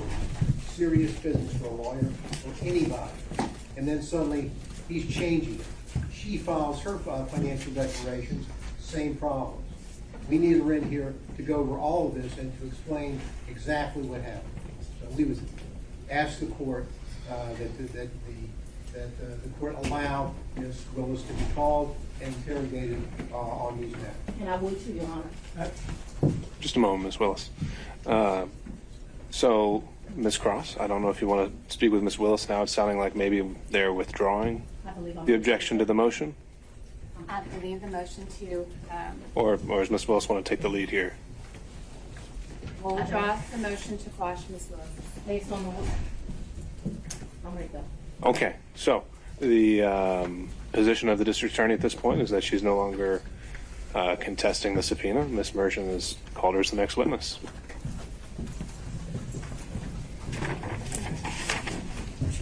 I would ask, I need 3 documents in front of me, and they're the 3 filings of Ms. Merchant. 3 filings.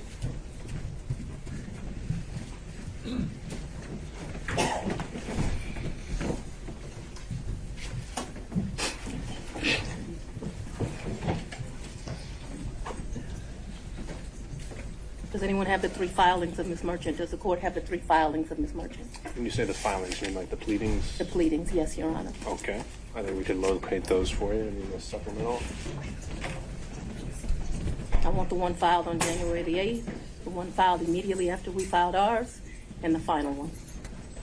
If you want to take a break to get them, I can make a copy. I think we have one. You know, the only copy I have is going to have my notes on it. So if we don't have a clean copy, We have a 5-minute break, Your Honor. Let's I'll get take the documents. all right. I'll sit here and wait for him.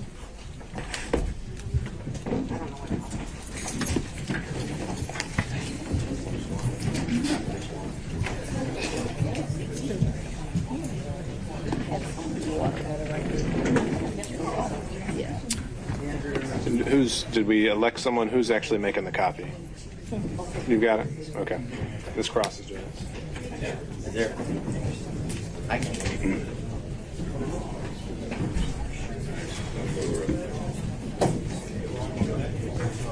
Yeah, so.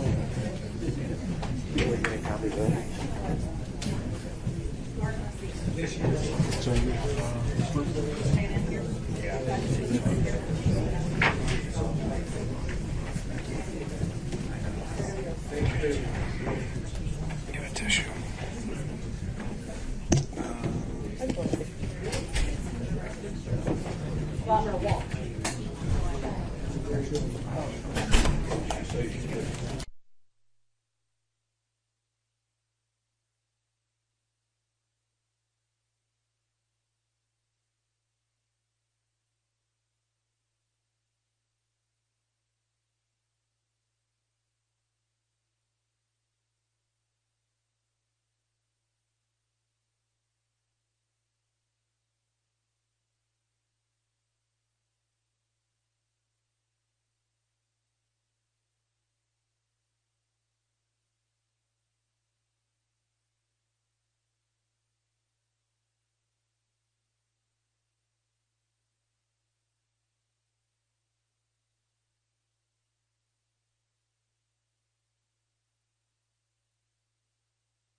Thank you, Your Honor. I appreciate the courtesy. They should be here in just a second.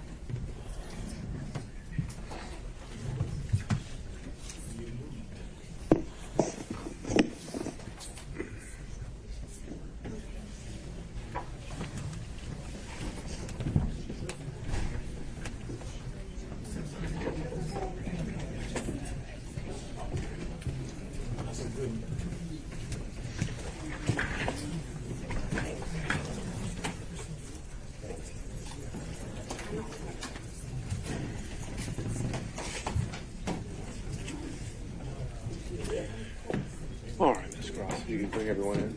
Thank you.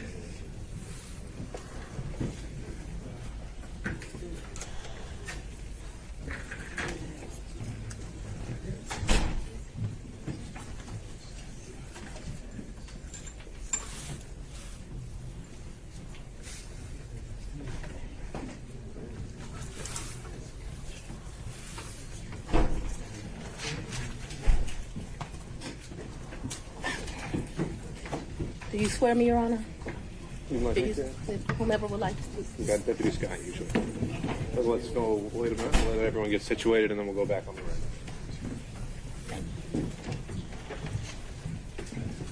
Sir, do you have like tissue in here?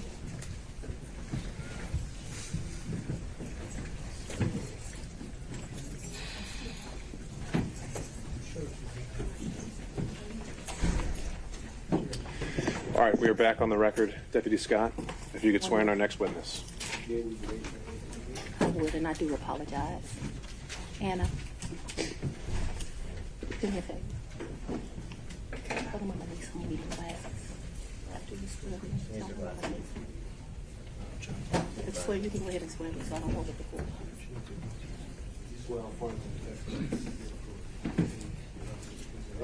Yes, Chelsea. District Attorney Fani, Fani. Last name is Willis. Ms. Willis, how did you know to come into the courtroom right then? There were people, I was pacing in my office. Okay. And I heard someone yell, his testimony is done. It only made sense to me that I would be your next witness. And I've been very anxious to have this conversation with you today. Okay. So I ran to the courtroom. So as soon as you heard that Mr. Wade was done testifying, that's when you just assumed you would be the next witness? It only makes sense. Did you listen to any of the testimony? I've been in my office pacing, ma'am. Okay. Did you listen to any of the arguments? I did hear the arguments this morning. It's ridiculous to me that you lied on Monday, and yet here we still are. And I did listen to that argument. All right, so that was it, just the argument, no testimony. Right, I listened to the argument this morning where Adam Abadi, I thought, did an excellent job pointing out how dishonest you were with the court on Monday. And I'm actually surprised that the hearing continued. But since it did, here I am. Great. So let's just talk about what you did in preparation for today. Did you meet with Mr. Wade at all? Once the motion was filed, did you meet with Mr. Wade and talk to him about the motion that I filed to disqualify you? On this first January motion? Yes. I don't know if you could say talked about. I probably had some choice words about some of the things that you said that were dishonest within this motion. So I don't know that it was a conversation. As you know, Mr. Wade is a Southern gentleman. Me, not so much.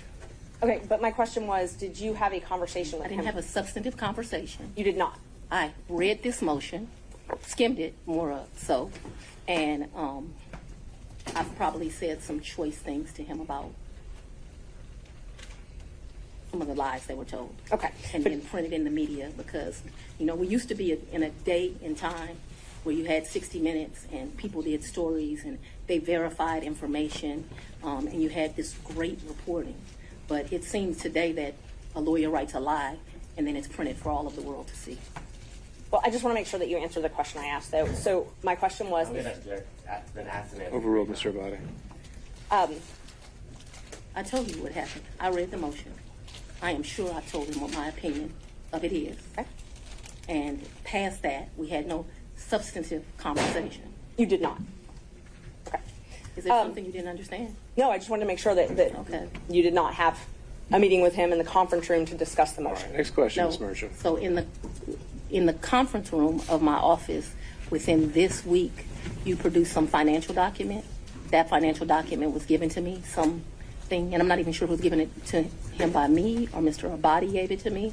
And I think he showed me a document in our conference room. But as far as a substantive conversation, I don't believe I've had any conversation with him that is substantive related to this. Okay.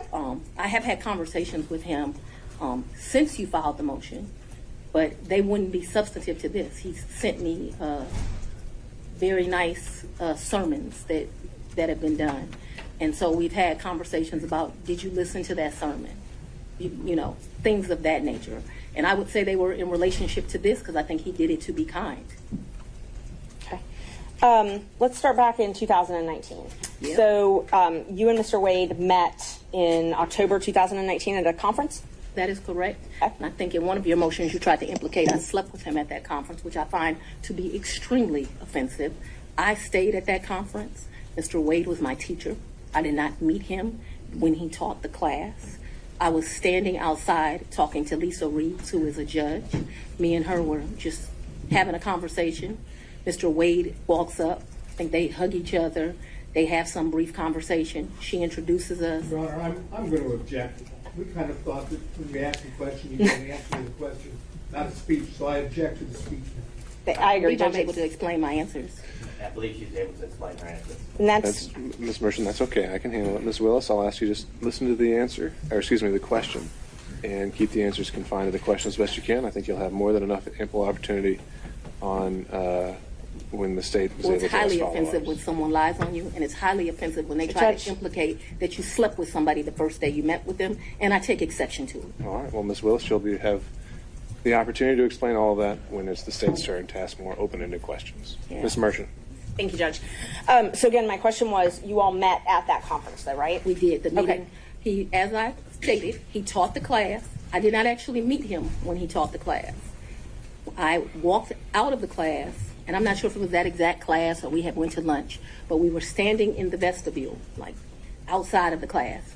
Me and Judge Reeves were having a conversation. She had worked at a law firm I worked at back in 1996. We're getting way afar. I mean, I don't mind her explaining her answers, but I literally just asked if they met at that She's conference. explaining how she met Mr. Wade, which was exactly the question asked by Ms. Merchant. These answers are more than appropriate. Ms. Merchant, if you want more concise answers, perhaps you could lead the witness. I will. Thank you, Judge. Isn't it true that you met Mr. Wade October 2019 at a judges We conference? haven't gotten to the point where Ms. Willis should be treated also in this situation. I think we And have. I'm very Mr. much Abadi. want to be here, so I'm not a hostile witness. I very much want to be Not here. so much that you're hostile, Ms. Willis. It'd be an adverse witness. Your interests are opposed to Ms. Merchant's. Thank you. Merchant's interests are contrary to democracy, Your Honor, not to mine. All right, let's Judge, proceed. I would just ask that we can keep things moving. Ms. Merchant, Thank you. next question, Thank you. please. Okay, so we've confirmed when you met. After that, isn't it true? No, I need to explain this, and I think I get to explain my answers. When I met him, Judge Reeves introduced us. He handed me his business card. I'm unsure if I handed him my business card, but we exchanged information. He said, if you ever need any help, give me a call. And he walked to the parking lot. So after that, you started dating shortly thereafter, correct? A lie. That's one of your lies. Okay.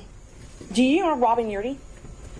I know her as Robin Bryant. I knew her.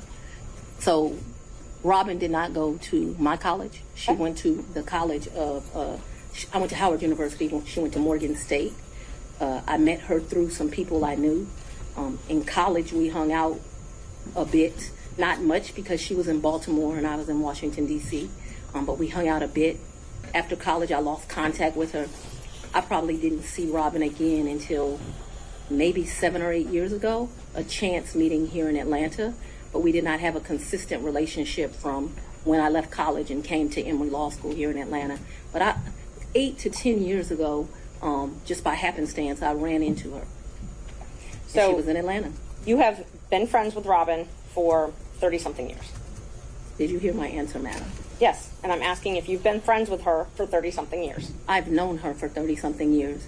We certainly hung out and partied together in college. She was from the D.C. area. She would come home, we'd party together. Wasn't close, but she was certainly in the girlfriends that partied together. And then, like I said, I ran into her about 10 years ago in Atlanta, Georgia. But we didn't talk throughout that time period. I didn't see her. I didn't even know where she was. When I ran into her, I was surprised she was in Atlanta. And so, yes, I have known her probably since 1990, 1991, but we have not maintained a consistent relationship that whole time. For the last 10 years or 5, whatever you'd like to classify it as, have you been friends with her? I have not spoken to Robin in over a year. I certainly do not consider her a friend now. I think that she, there's a saying, no good deed goes unpunished, and I think that she betrayed our friendship. So let's narrow it down, the timeline now. So my questions are going to be from the time period of 2019 until she no longer was employed for you, the last time you all talked. So all of my next questions are just focused on that time frame, okay? Yes, ma'am. Up until she left your office. Yes, ma'am. During 2019, you all were friends, correct? Yes, we knew each other in 2019. During 2020, you all were friends, correct? We were friends during that time period. During 2021, you all were friends, correct? Yes. Okay. And such good friends that when you needed a place to stay, you asked her if you could take over her lease. That's a lie. You did not move into her apartment? I did, but that's not the way you characterize it. Is wrong. I asked if you could take over her lease. I did not ask if I could take over her lease. Did you move into her apartment? I moved into her condo in April of 21. But the circumstances around that were that Robin met her husband. They wanted to move into another and separate place. She wanted to get rid of her condo. My father was living with me at the house. Because of this case and because of my stance on gangs, my life was being threatened regularly. My father urged me to leave our home. At the same time, as luck would have it, Robin wanted to give up her lease because she wanted to move in with this new man she met, who eventually became her husband. And so, as life circumstances worked, my dad was begging me to leave the house. He was afraid for me, afraid for his grandchildren. She wanted someone to take over her lease so that she didn't, have to pay a fee or get abandoned. And so, I don't remember when, but probably March or April of 21, I moved in and take over her lease. And did you pay her or did you pay the leasing agent? No, I don't even know who the leasing agent was. I paid her. You paid her. Did you pay her cash or did you use a card? There were some times that I would give her cash, but mostly I paid her via Cash App. That would be the most convenient thing. So I would not only give her rent, but then like when the utilities would come in, whatever the utility was, she might be like, I need $70, I need $100, whatever it was. And we never had a problem with money. Whatever she told me it was, I never asked to see a bill. I never questioned her. I just gave it to her. What percentage would you say you paid cash versus Cash App? Oh, the vast majority was Cash App. I don't know what percentage. I'm not going to guess that. But the vast majority was Cash App. But there would be times she would say, this bill came in at $70. Here goes $70. Did you have a monthly rent amount that you paid her? I can't remember. It was $1,400, $1,500. I can't remember what it was. And it would vary, which I don't understand to this day. But like I said, I never questioned her. When did you move out? She said it was, that's what I paid. When did you move out? I abruptly moved out in February, either late January or early February of 22. Of 22? Yes, February ma'am. 2022, is that what you said? January, February of 22. I believe it is January, but I paid her half the rent of February of 22 is what I remember. And because I was offering to pay the whole rent, even though I didn't live there, I didn't think it was right. And I ended up just paying her half the rent. So that's after you moved out. You said you paid her half of that. Okay. And the time that you said you had to move out of your house because you were scared, did your dad stay there at your house? My father was concerned. Yes, we were both concerned. Okay, but he remained there. My father was 80 years old. He would have been 79. He was scared to death of COVID. You have to go back to when this was. My father's an older man. I wanted him to move out. We had some discussions about him moving out, and what he decided was the risk of COVID was more dangerous than the risk of the people that were threatening. Typical man, more worried about his daughter and his grandchildren than his own safety. You'll get to meet him, and you'll understand he doesn't scare too easily. So your his grandkids were living at the house as well at that time? Well, I don't know how old your children are, but when you have adult children, they leave and they come back. They leave and they come back. So there have been periods of time that they're there, they come, they do whatever they want to do. Children do what children do. As long as their mother has a house, they'll come to it. Unfortunately, now the threats because of this case have gotten so extreme. I just pay a mortgage and no one lives there. And that's what I was going to ask you. So when you moved out in, I think you said April 2021, you left your dad and your 2 kids at the house? My dad and my 2 kids were not at the house. They were not? Okay, so they didn't still live at your house? My youngest daughter certainly did not live there. Okay. My oldest daughter would come back and forth. I can't say month for month when she was there or when she was not there. I know that she has been there post me moving out. At this time, no one is at my house. Okay. So at some point after you moved out for the safety reasons, at least one of your children did come Ms. back. Merchant, can we get to either the relationship or the financial benefit? Yes. Let's see. We were back at 2021. So you were still friends with Miss Yeardy then. Were you also friends with Mr. Bradley? I've never been friends with Mr. Bradley. You've never been friends with Mr. Bradley? No, I don't consider us to be friends. I don't dislike Mr. Bradley, but I don't consider us to be friends. Is he someone that you would have in your phone and you would message with? I might have text messaged him. Okay. Would you text message him and Mr. Wade on the same conversations? I don't recall doing that, but if it happened, it wouldn't surprise me. Okay, so that wouldn't surprise you, the 3 of you. Okay. How frequently would you think that the 3 of you would have texted? Not very. I wouldn't think very often, but you're asking me to recall. I don't even know what time period you're asking me to recall, but I'm not going to speak to that because I just really don't know the answer to that. And so I don't want to speculate as to how often that would happen. But it's not out of my practice to text 2 people on one text message. So if you told me that happened and showed it to me, it wouldn't surprise me, although I have no recollection of it. But there would be some record of it in your phone, or the phone records would have some record of those texts. Perhaps. Talk about, you said that sometimes you paid Miss Yeardy cash. I'm sorry. When you went on vacation with Mr. Wade, let's just go one by one. Let's start with the first one. What's the first time you went on vacation with Mr. Wade? I think the first time we went on vacation was around April of 22, and it's a vacation is a stretch, but I'm trying to be comprehensive. I recall April of 22. His birthday is March the 18th, so that would have been his 49th birthday. I took him to Tennessee for the day. I think we went to a museum.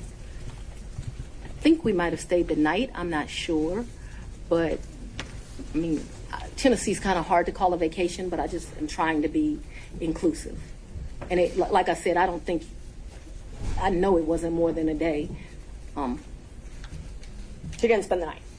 I think that we did. That's what I'm telling you. I think that there's a possibility that we stayed that night in April of 22. Who paid for the hotel? I think I did. It was his birthday. And would you have used a credit card? Probably, maybe a debit.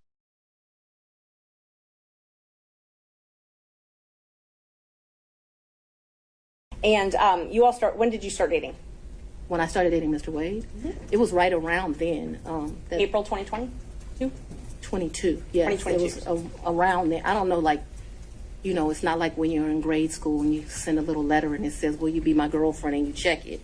I don't know the day that we started seeing each other, but it was early 22 is my recollection. Okay, early 22. And you all went to Florida on vacation as well? I don't recall going to Florida on vacation with him. You never went to Florida with Mr. Wade? When we went to get on the cruise ship, we went to Miami. Okay, that's the only time that you went to Florida with him? I think we went to Miami and spent the night. That's my recollection. Okay. I think we spent one night so that we wouldn't miss the ship. That's my recollection of our Paid vacation. for that hotel? In Miami? I don't remember that. And how'd you get to Miami? We would have flown. And we've done that, so that I'm clear, we've done that twice. I think one time we stayed, and I honestly can't tell you, did we stay when the ship left or did we stay when the ship came back? I also can't tell you, so there's 2 cruises out of Miami. There's one that's in that October time period that was with his mom. And then there was another that was a New Year's Eve trip. I know I paid for the New Year's Eve trip because the tickets were $697 each. And I thought this is ridiculous that the tickets are $700 to go to Miami. But when you travel during New Year's Eve, you know, they get you. So let's just back up and talk about the first time that you went to Florida with Mr. Wade. That was the time that you said you stayed in Miami at the hotel the first night? That's the time I told you I am not sure. So I'm not sure of 2 things. So I want to make sure that my testimony is clear. I'm not sure if we stayed in Miami on the October trip. I'm not sure if we stayed in Miami on the December trip. I just can't remember that. And I also don't remember, so that the record is clear, I don't remember if the necessity was as we got on the ship or we got off the ship. But I do remember there was a night spent in Miami because either whatever. I don't remember. But I think that there was a night spent in Miami. That cruise is the one that you took in October, right? Ma'am, if you have something to refresh my recollection, I'm intentionally trying to not be difficult with you, but I don't want to make up something. Right. I know that on one of those 2 trips, we stayed in Miami. I am not sure right now. You're asking me about. Oh, I'm sorry, you misunderstood. I was not asking you which night you stayed in Miami. I'm asking if you took a cruise in October 2022 with Mr. Wade. Yes, and his mom. And his mother. That's what I was asking. Yes. Is that the first time you met his mother? Yes. It was on that cruise, and that was Royal Caribbean, I believe? I honestly don't remember what ship. I know we've taken 2 cruises. I don't know what the ships were. But he paid for the flight and the cruise on Royal Caribbean that time. So yes, he paid. He is the original one that does it. He has something called, Mr. Wade is a world traveler. I'm not as versed as him. He's been to 6 of the 7 continents. And so he has both a personal travel agent and he also has a cruise travel agent. I don't know anything about either of those kind of travel agents. So he is the one that would book the travel, but we need to be clear when we're talking about just because he booked it doesn't mean, like, I don't consider him having taken me anyplace. Let me just be honest. The only one that's ever taken somebody someplace is for his 50th birthday. I consider that I took him to Belize. And I took him to Belize because, I don't want to discuss his personal business, but I'm happy Mr. Wade is still here with us. And I did 50 big, very big. So still on that October Royal Caribbean cruise, even though he had a travel agent. I'm sorry? If you do me a favor, I don't know what cruise ship, what time. So if you'll help me and say October cruise with Mama or the New Year's Eve trip with his sisters, I'll be able to, we can communicate. I just don't know what ship. October cruise with Mama. That's what I'm talking about. Yeah. He paid for the cruise and the flights for that trip. So he called his cruise agent and he booked that through them because he has a cruise agent. Right. He also has a regular agent. I don't know the cruise agent's name. So I wasn't asking about his travel agent. I was just asking if he paid for those. He did not, though. Okay. Because the reason I consider that he did not is I gave him his money back. And I was about to ask that. But initially, he paid for them. Yeah, he called his cruise agent. Like, I think they have his card on record. They do whatever. Okay. So initially, he paid for the cruise and the flight to Miami and the Royal Caribbean cruise. And my understanding of that October cruise is like it was a package the lady did for him. Okay. And I'll get to the reimbursements and all that. I'm just trying to confirm he paid for the flight and the cruise in October. And I think that when you say things that way, I want this record to be abundantly clear that he calls his travel agent, he calls his cruise agent. They do whatever he tells them. He's like on a first name basis with these people. They do it, and then he tells me how much it is, and I give him the money back. I don't, just like you're asking me about the money with Robin, I don't do my friends like that. So if you tell me it's a G, then you're going to get $1,000. Whatever it is, I didn't ever make him produce receipts to me. Whatever he told me it was, I gave him the money back. Isn't it true that he paid for the cruise and the flight on his credit card? I'm not asking about reimbursement or after. He used his credit card to buy the cruise and buy the flight, correct? I have no idea how he paid for it, if it's a credit card, if it's a debit card, but certainly he called his cruise agent.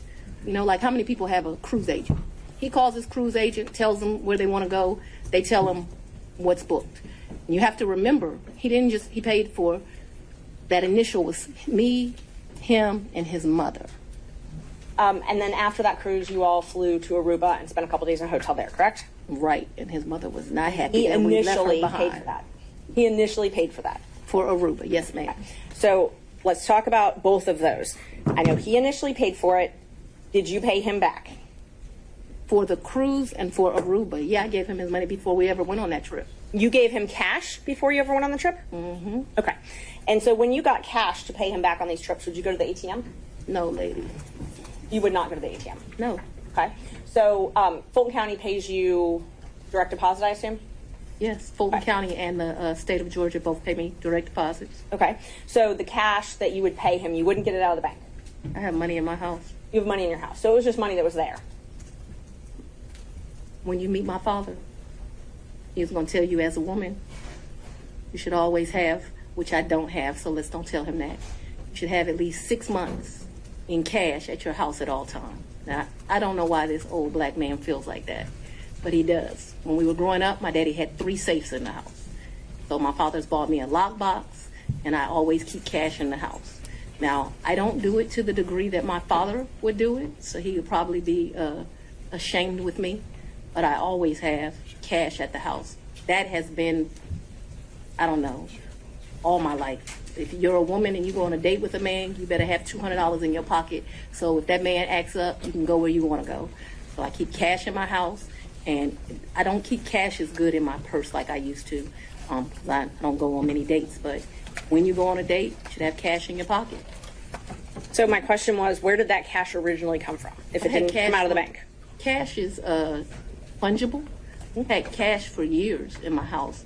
So for me to tell you the source of when it comes from, when you go to Publix and you buy something, you get $50, you throw it in there.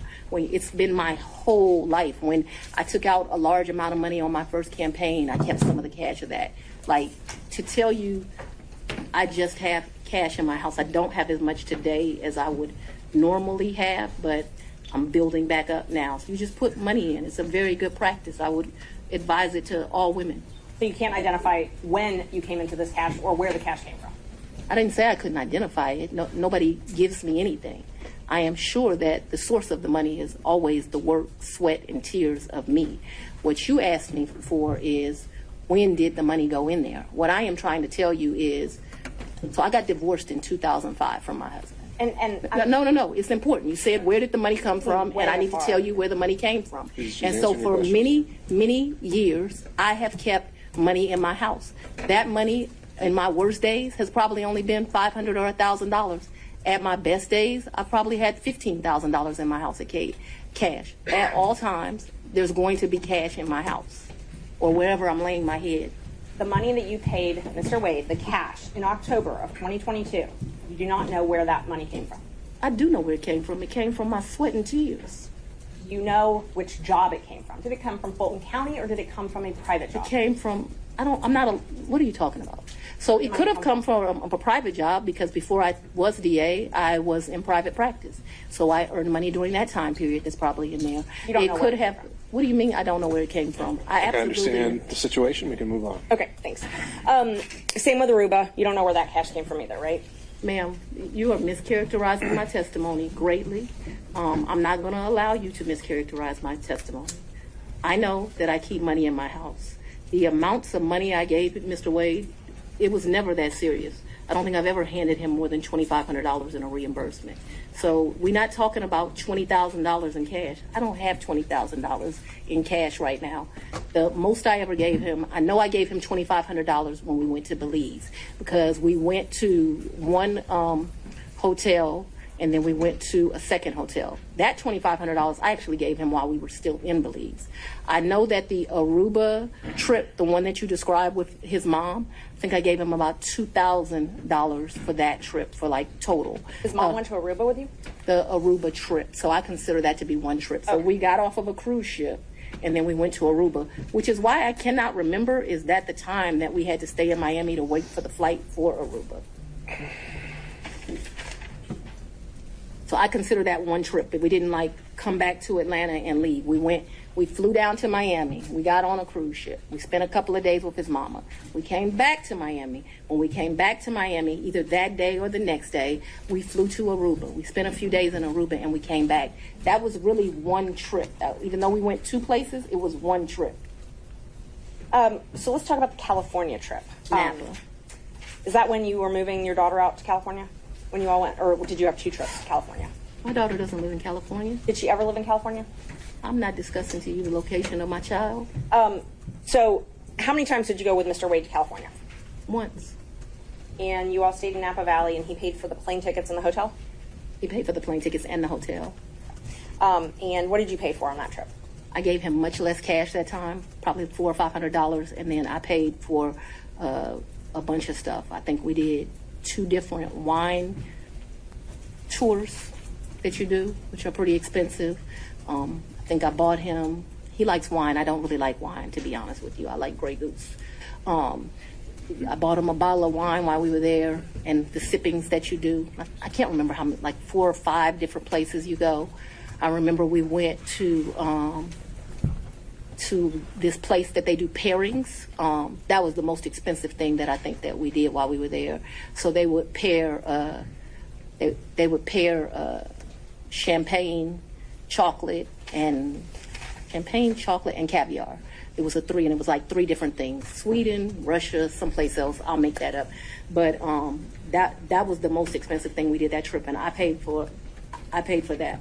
You pay cash for us doing that? Mm-hmm. Yeah, I think that trip did not cost me a lot of money. I might have took like $750 in cash on me because we weren't gone very long. I'd only asked if you paid in cash. I don't even know the amounts. When I travel, I always take cash. And is the cash that you keep in your house, or do you keep it at the condo that you were living in? So at that point, it wouldn't be at my house, and I'm sorry if I was not clear. The money would be wherever I laid my head. So I wouldn't leave the money at the house. So if I was unclear, no. Money's going to be where I stay. How much did you pay for your trip to Panama? To where? Panama, I believe. I didn't go to Panama. I may have the location wrong. I never went to Panama. So Mr. Wade went to Panama with his frat brother. Oh, he went to Panama with his frat brothers. So tell me about, let's see. So I want to make sure I've got them. I've got Belize. You already covered Belize. You covered the... So let me tell you our real trips. In October, we went on the cruise with his mom. We got back from the cruise with his mom and we went to Aruba. I consider that one trip. Second trip, New Year's Eve, we went on a cruise to the Bahamas. That's the second trip. I want to make sure I get this right. Third trip, 100% on me. I think he might have spent $200 on that entire trip. We went to Belize. That was my trip. That was, his 50th. And then Napa Valley, we went around May. I don't know the dates, but it seems to me like it was close to Mother's Day. And those are the only trips? So that the record is complete, I can remember one time driving to, where were we? South Carolina, and we met my sister for lunch with her man. When was that? I don't know, but we didn't stay the night there. But I guess people would consider that a trip if you drive somewhere and you come back. That was insane because it was like 5 hours to drive. We ate lunch and we drove right back. I can remember driving to some little town in Georgia. I don't even know where I was. I had never been there before or after. There's some boat you can get on over to, and there's like a slave thing, if that gives anyone any reference. We didn't do that. I remember doing that. I remember driving one time to Charlotte. We had lunch with one of my very close girlfriends, and again, we drove to Charlotte, met my girlfriend for lunch, and drove right back. So that's a trip. We didn't stay the night there, but I just want to be complete in my testimony. We drove someplace, had lunch, drove back. I don't remember another driving someplace distant for lunch and coming back to Charlotte to see a girlfriend, to meet my sister in South Carolina. We went by ourselves when I told you about that remote place in Georgia. We could have driven someplace else and had lunch and came back, but that's all that comes to my recollection right now. There could have been another place we drove and had lunch. My security team was very clear to me. I'm not to be out and about in Atlanta without them. And so for me to do something just very normal that a normal person would get to do, if they weren't prosecuting this case, I got to drive 4 hours to do it. And that's what I was going to ask you. Your security detail, did they take you to and from your house?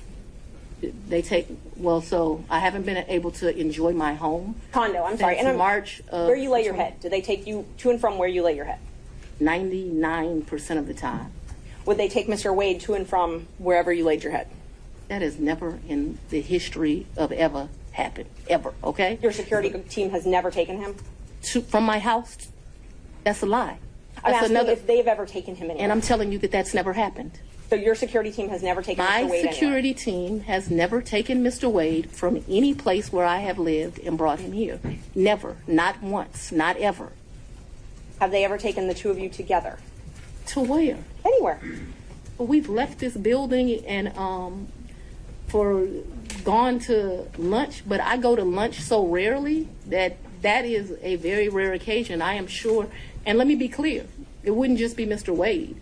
So I'm sure my security team has taken me to lunch. Probably been a time I've left here 7 o'clock, gone to get something to eat, and I don't even know that they would have taken him or if he would have driven himself, but they've taken me to do that. But we're talking very few, very far in between. Most days I don't even eat lunch, and when I do, it's because my assistant has heated up some bag, something, and I eat through meetings and eat in my office. It's not a practice of mine to go to lunch. During the time period that you were dating, would your security team ever take you two together anywhere? No. Never? If there was a lunch that occurred that I just described, if there was a meal that occurred that I just described, anything outside of that, and it needs to be very clear, not often, once, twice, because I want to be over-inclusive, I'm saying once or twice. I'm not certain that it happened, but I'd rather be over-inclusive with you. So your office objected to us getting Delta records for flights that you may have taken with Mr. Wade. No, look. I object to you getting records. You've been intrusive into people's personal lives. You're confused. You think I'm on trial. These people are on trial for trying to steal an election in 2020. I'm not on trial, no matter how hard you try to put me on trial. So my question was, do you have any problem? I object to getting any personal records of mine. We're not dealing with privilege through a witness. And I'm not, no, I'm not dealing with privilege. What we had offered to put them in camera for the court to review, and I just want to know if she has any That's problem. not something you deal with a witness.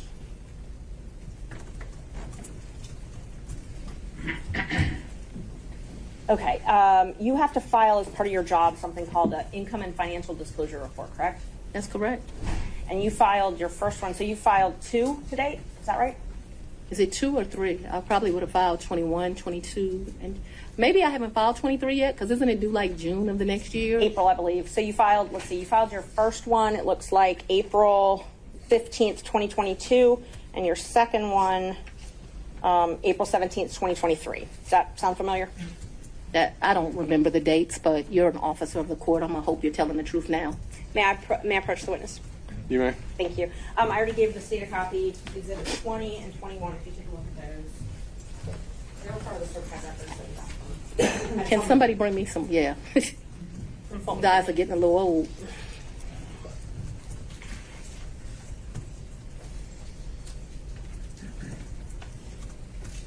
Yes. Okay. Yes, so ma'am. Those are the ones that you filed. This looks like me for sure. Yes, ma'am. Yes, ma'am. Judge, we'd move to admit 20 and 21. I think you need to delineate which one's which 20 one's which. is 2021, so it accounts for the time period, Your Honor, January the 1st, 21 through December the 31st, 2021. That is Defendant's Exhibit 20. Defendant's Exhibit 2021, it accounts for the time period January the 1st, 2022 through December the 1st of 2022. All right. Any objection to Exhibits 20 and 21? Nope. Sorry. From other counsel? Admitted without objection. Yeah. When did your personal relationship with Mr. Wade end? Our personal relationship ended in this year. So let's be very clear so that we don't mix words. I don't want to mix words in here. Mr. Wade is my friend right now. Mr. Wade, I would say, has been my friend since 2020. I think he started out as like a mentor and a professional colleague. He became my friend and somebody that I really respected. I feel very indebted to Mr. Wade for taking on the task of this job.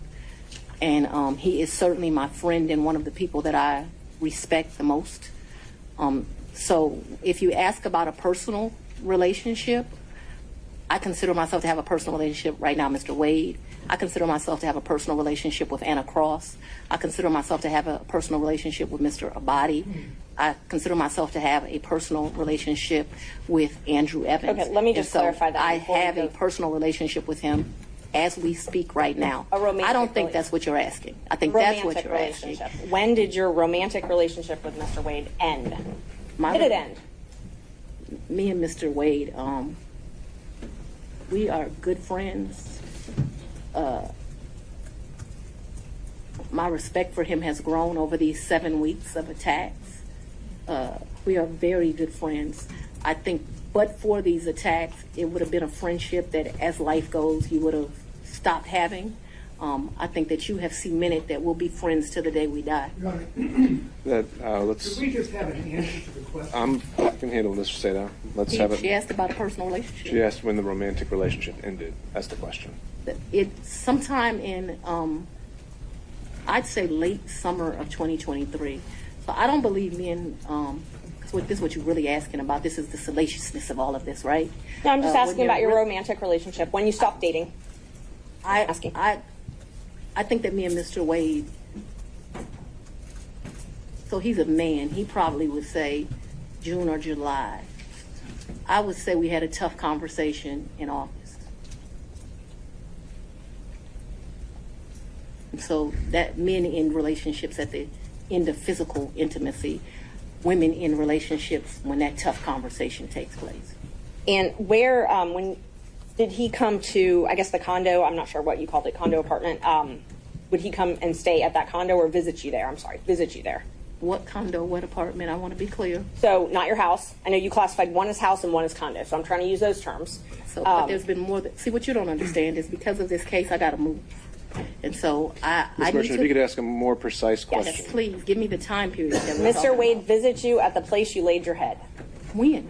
Has he ever visited you at the place you laid your head? So let's be clear, because you lied in this. Let me tell you which one you lied in. Right here. I think you lied right here. No. This is the truth, Judge. And it is a lie. It is a lie. Right, Ms. Willis? You see. Mr. Sena, thank you. We're going to take 5 minutes. Be back in 5.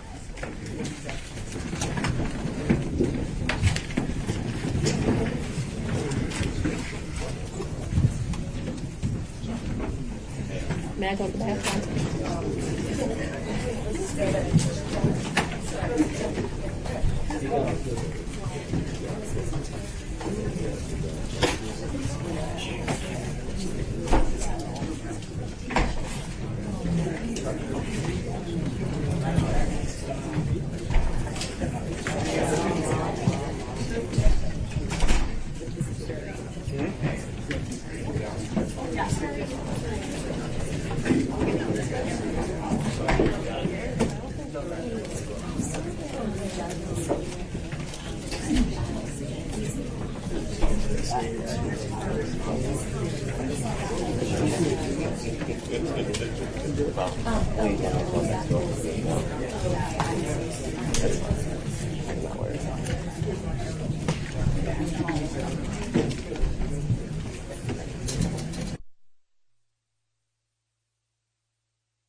Ready, Judge?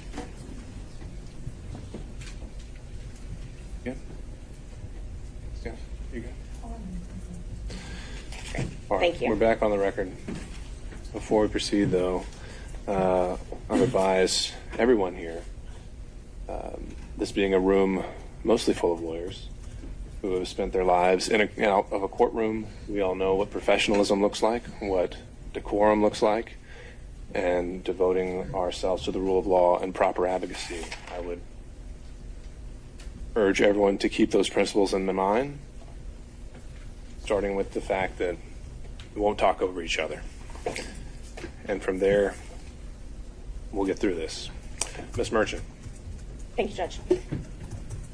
How often did Mr. Wade visit you at a place where you were living between 2019 and 2021?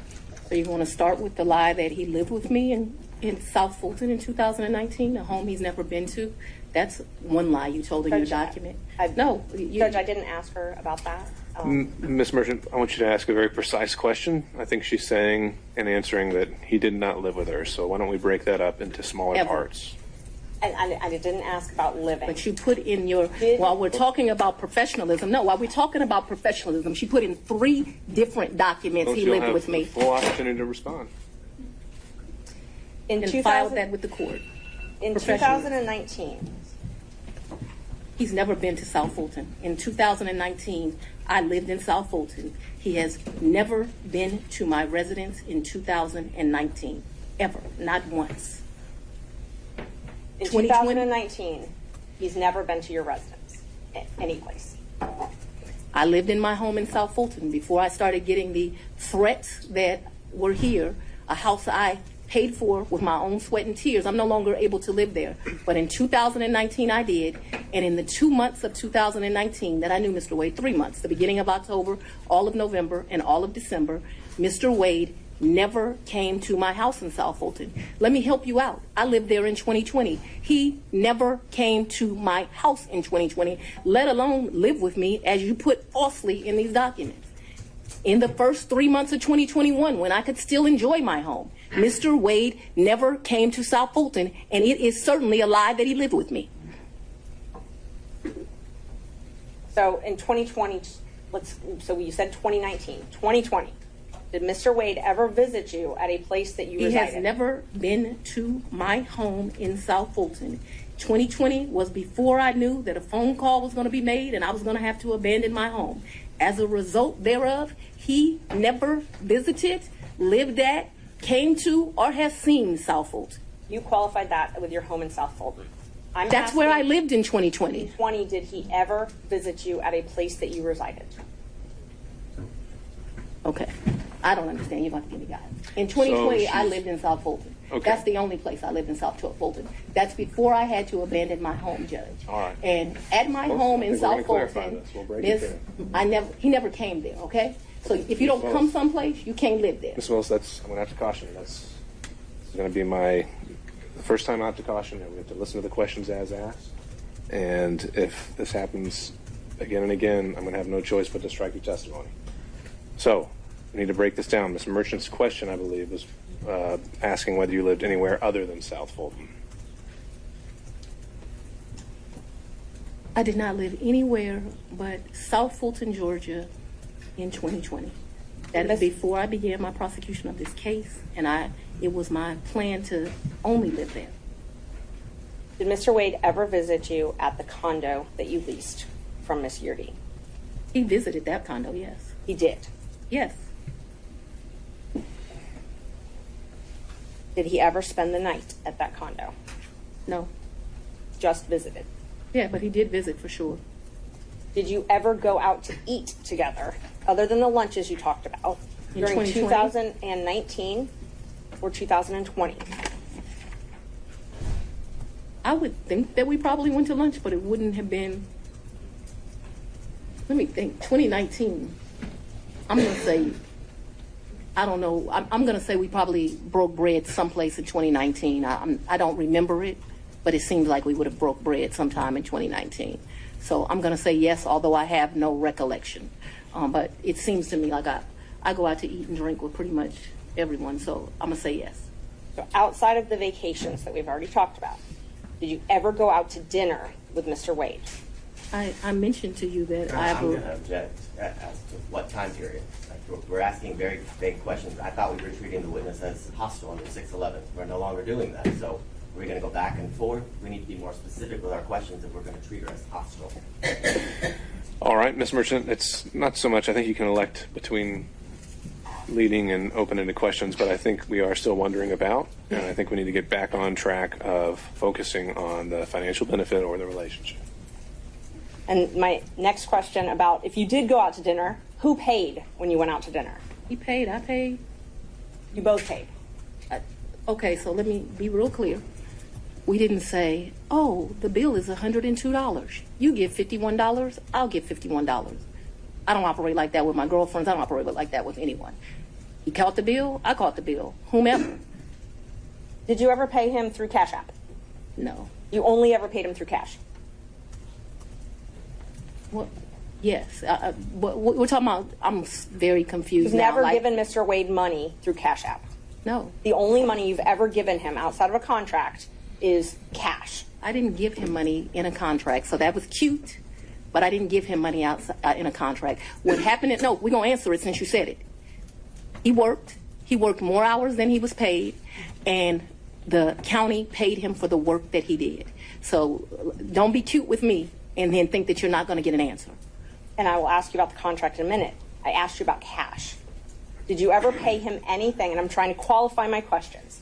I'm not talking about the contract with Fulton County that was paid. I'm not talking about that. I'm talking about outside of that. Did you ever pay him anything other than cash? I've only given him cash a few times in the course of what we're talking about. So you've if never we used would your go to credit dinner, Let her finish her answer. if we would go to dinner, I wouldn't give him cash because he paid for dinner or I paid for dinner. I've given him cash only a few times in life, probably 4. Okay. Probably the most money I've ever handed him is $2,500. The least amount of money I've handed him, probably between $500 and $1,000. You never wrote him a check? Ma'am, I don't have checks. Okay. So you have no proof of any reimbursement for any of these things because it was all cash, right?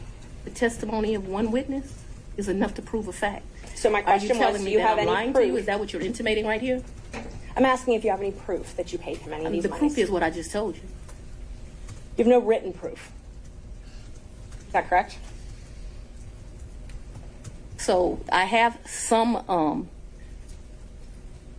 probably some transactions like in Belize. I probably spent $500 on my card in Belize. I spent $900 on each of our tickets to go to Belize. I did the $700. I probably got some minor expenses in Aruba that would be on a card. But for the most part, for those trips, other than, so the 2 cruises, I gave him money for those before we ever left because they were pre-booked. Let me answer. Well, the question was if you had any written proof. And so I've answered you that I've had written proof. We can move to the next question if you've answered if you had any written proof, and that was my question. I want to make sure that we're clear that for the 2 cruises, Judge, I asked if she gave him written proof. We're not going to talk over each other. Ms. Merchant, she answered your question, so we can ask the next question. Ms. Willis and Ms. Cross will have plenty of opportunities to let you clarify your answers when it's her turn. Thank you, Judge.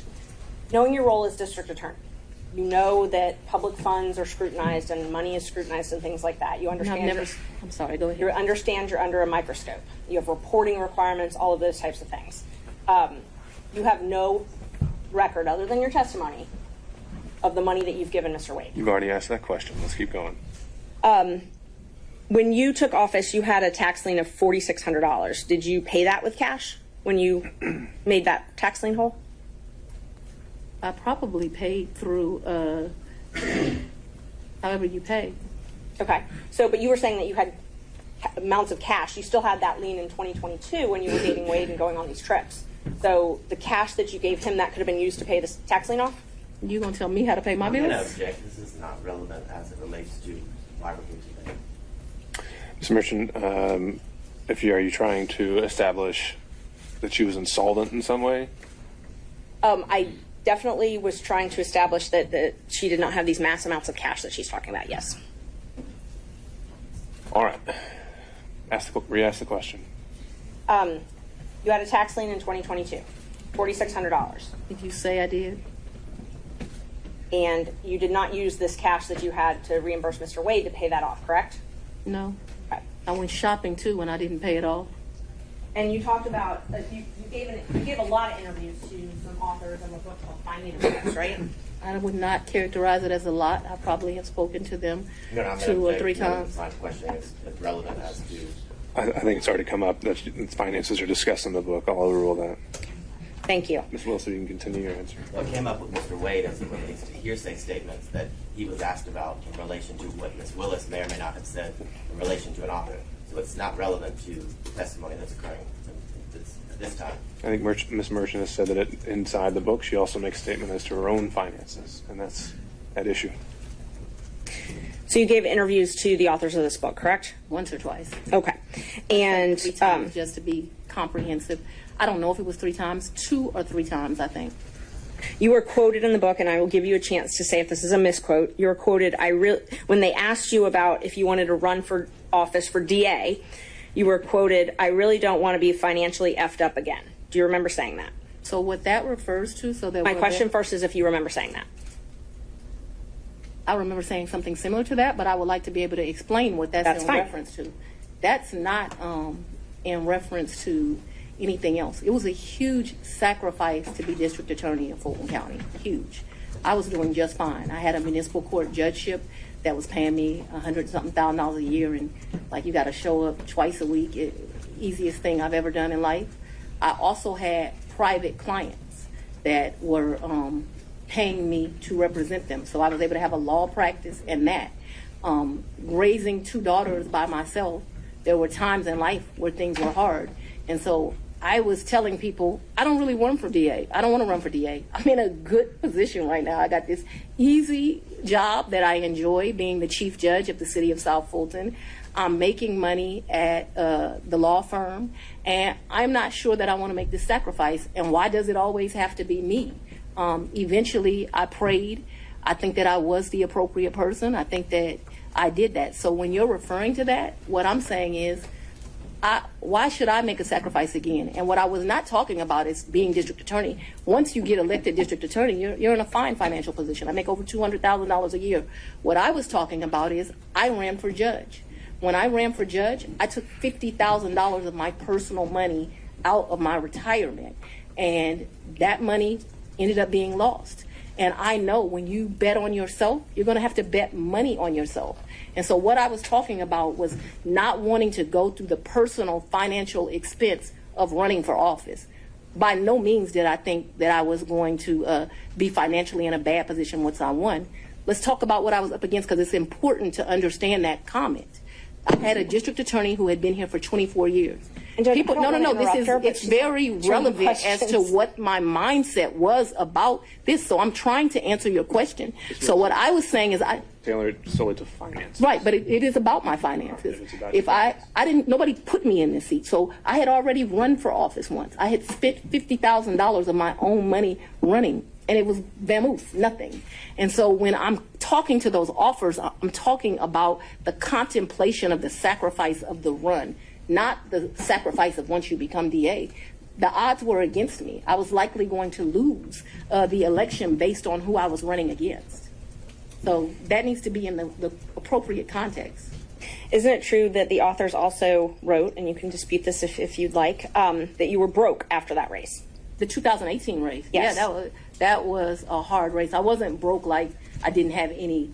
So broke is relative to depending where you are, but that hurt to lose that $50,000. So I'm sure my mental mindset was like, I just gave $50,000 away. Right. So they characterized it from their conversations with you that you were broke, you had poured your own money into the campaign, and you weren't able to pay your own bills because of your clients couldn't pay their bills to you, and you had a paltry array of family and asset forfeiture cases. It says you were trying to make it month to month. Is that an accurate depiction of your financial situation at that point? I would want to read that, but I don't remember clients not being able to pay their bills. Or may I approach, Judge? You can. You may. Page 14. I have not read this book.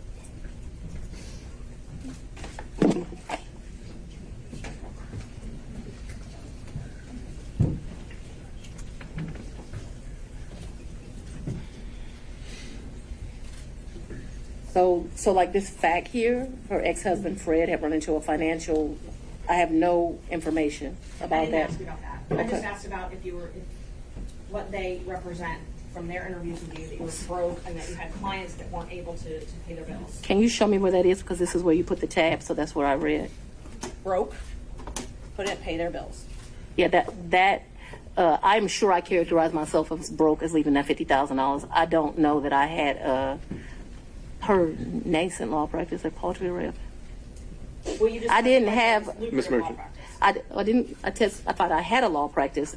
So this is not correct. I'm sure it's just I didn't have any asset forfeiture cases. So I had one case where they had took one of my clients' money at the airport. I don't know if that's what I don't know. Poultry array.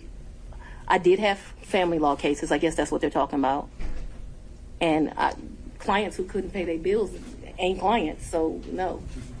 So my question was just if this was a fair and accurate representation where it says you were trying to make it month to month at that point in time. No, I don't think that is actually a fair and accurate representation, but I am certain that after the 2018 election, I'm still not really happy about having given up that $50,000.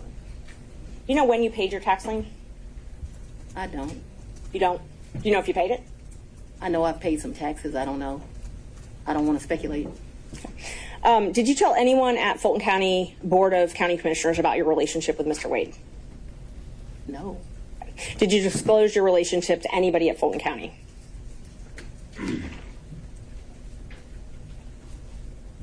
No, I don't think so. And as the Chief Law Enforcement Officer of Fulton County, I assume that you're familiar with the county code and ordinances? I've said we're not going to cover that in this hearing, Ms. Merchant.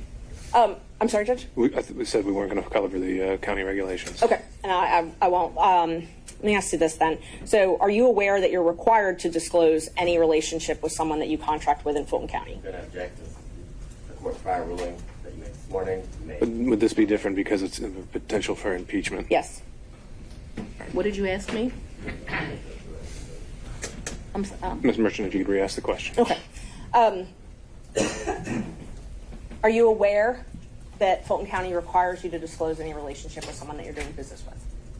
I'm not aware, and I know often that things are confused with state constitutional officers in county, but I'm not aware. Okay. So it's not so it's your understanding that you don't have a duty to disclose the relationship? She's answered that question. Let's keep going.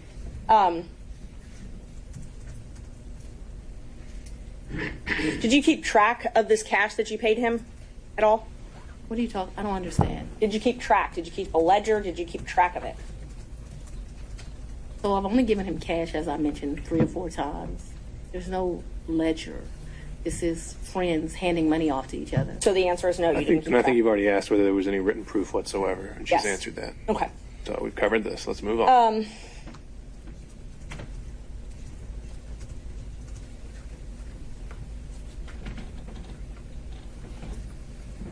Who were you referring to when you suggested that Mr. Roman's motion to disqualify was racially motivated? We already said we're not talking about the forensic misconduct that's been alleged. And just so the record is clear, I don't believe I said that his motion was racially motivated, so I don't want that to stay there. I've never said his motion was racially motivated, so that should not be true. I think it would be best if we don't need to go down that road. We're going to save that for argument. You once said that you would not engage with a personal relationship with anyone that worked for Fulton County. Is that correct? An employee? Anyone that worked for Fulton County. I think I said an employee. Okay. So that's the qualification you give an employee? You wouldn't. I think that's the statement that I made. So if you want to quote me accurately. So it's your position because Mr. Wade was not an employee? Or it's your position he wasn't an employee, correct? Mr. Wade is not an employee, and he will tell you that over and over again. Just one moment, Judge.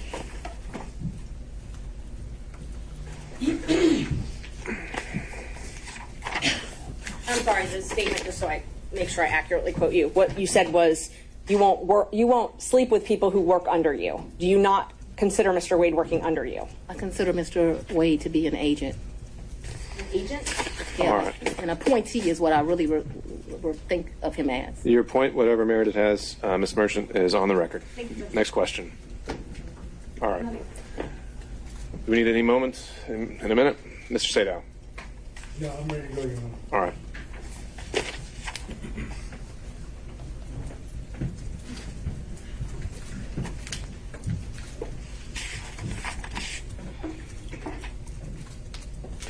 I'm going to try to ask you questions that you can actually answer without having to explain, okay?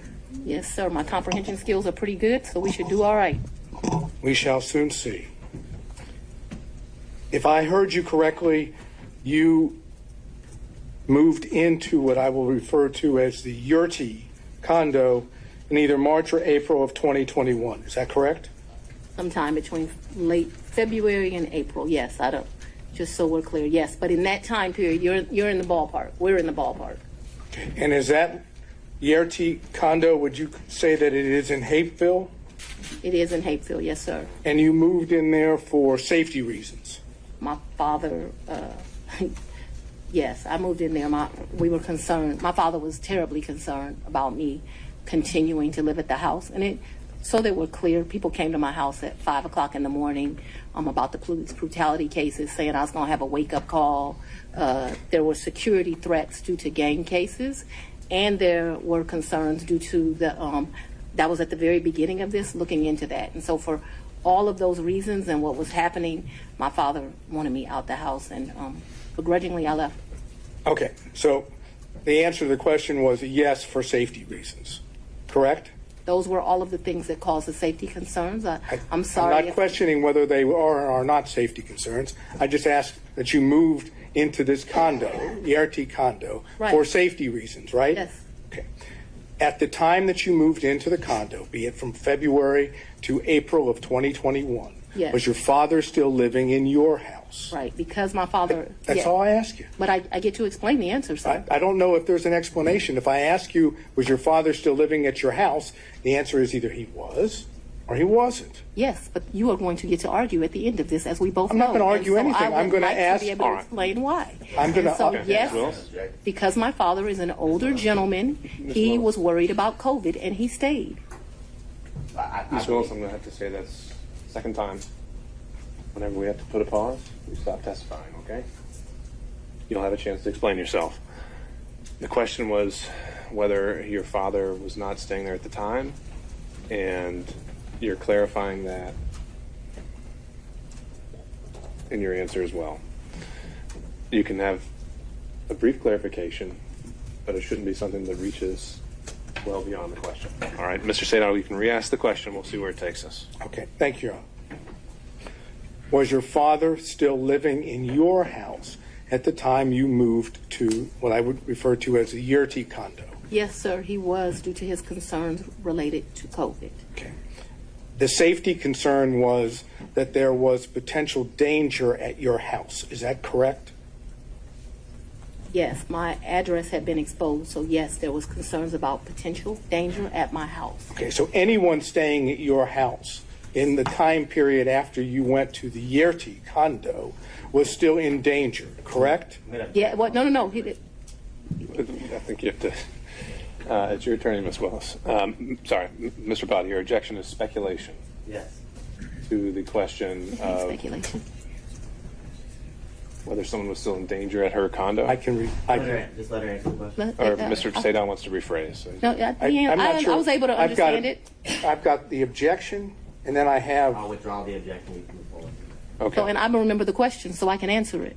Well, you can now that the objection's been withdrawn. Can you try to answer that question? Yes. There's still a safety concern for people staying at the house. Yes, I was very concerned about my father still living at the house. However, if you have dealt with an older gentleman, he was not leaving the house, despite my urging him that I thought he should leave as well. He did not want to leave the house because he was particularly worried at his age about COVID. But that became, I don't want to say, I was not happy with that decision of my father's, but I can't ultimately make him leave, and he stayed there too long, in my opinion. Okay, thank you. During that period that you left to go to the Yurti condo, did any of your children stay at your house? So I don't, I don't think that they were there at that point. Certainly my baby wasn't there. I'm talking about this entire period. We're talking about, if I remember correctly, and you'll correct me, I'm sure, you said that you stayed there at what I would call the Yerty condo until January of 2022, correct? Yes. Okay, so I'm asking you in that period, which would be February to April of 2021 until January of 22, did any of your children stay at your house? And you don't have to yell at me. I'm able to understand. So I would ask you to not yell at me. That being said, I don't actually expressly remember, but I can tell you since I have left my home, there have been times my oldest daughter came in. But I can't tell you with certainty the time window that you've said, if they did or not. And so I don't want to speculate to that. But there was some time that my oldest daughter came back.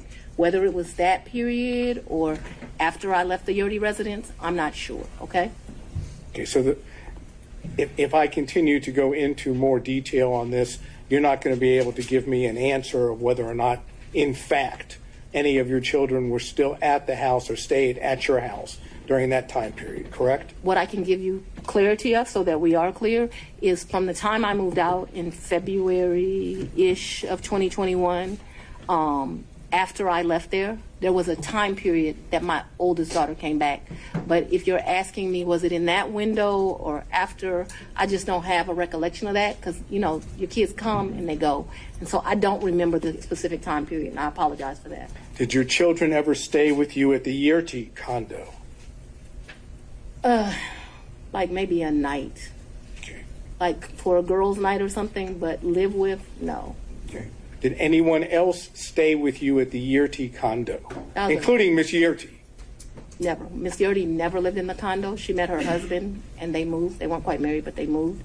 Nobody ever lived with me in the condo. That was my word was stayed, not lived. Stayed with you at the condo.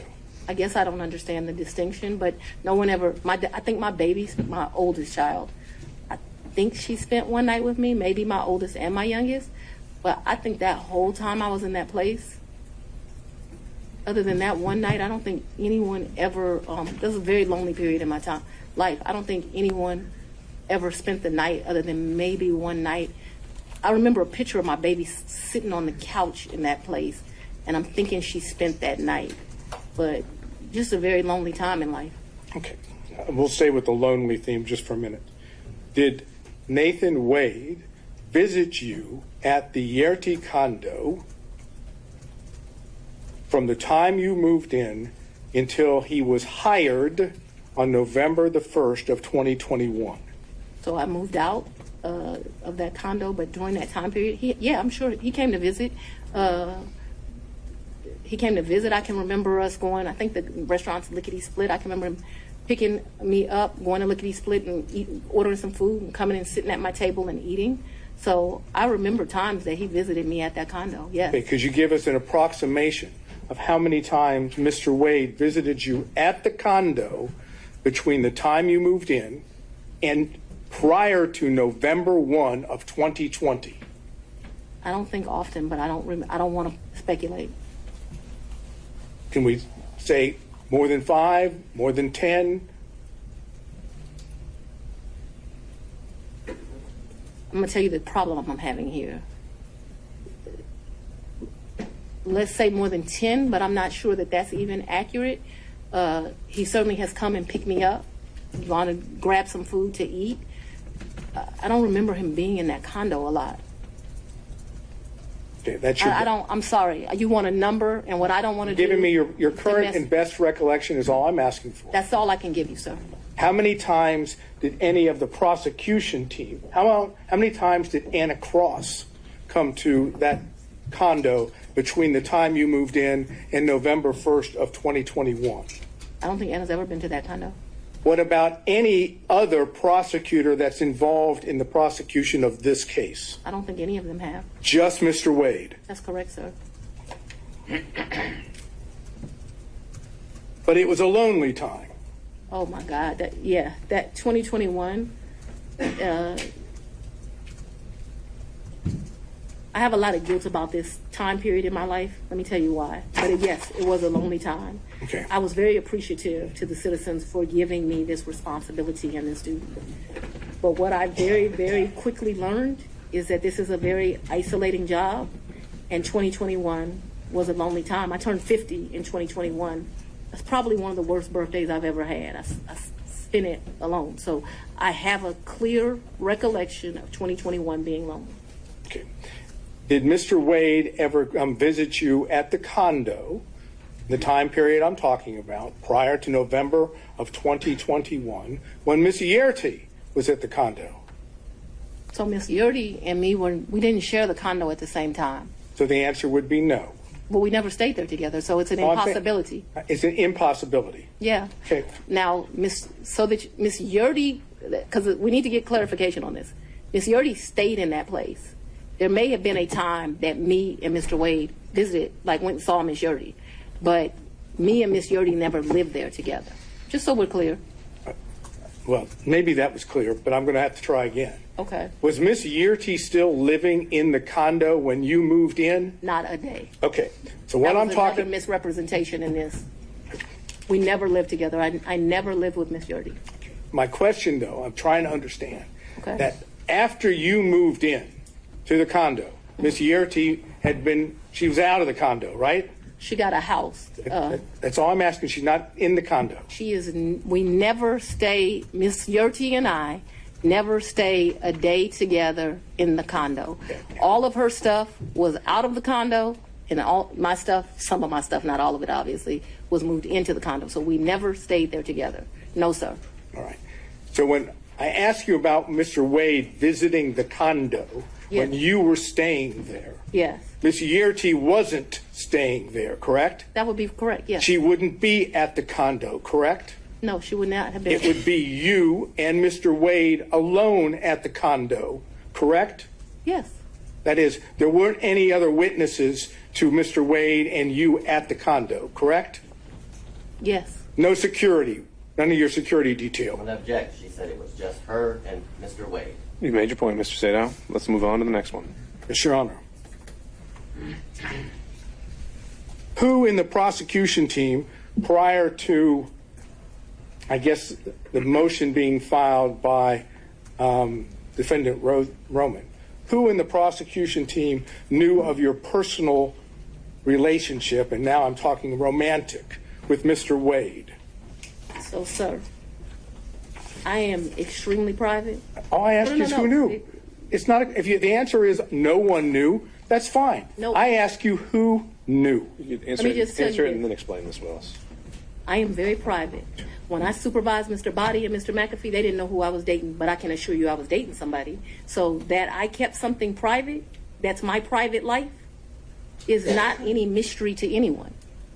It's like a woman doesn't have the right to keep her private life private. And I'm speaking on this because there have been all these intimations. You still haven't answered the question, Ms. Willis. I'm sorry, what was the question, Your Honor? Is there anyone else who knew about it? And then you can explain.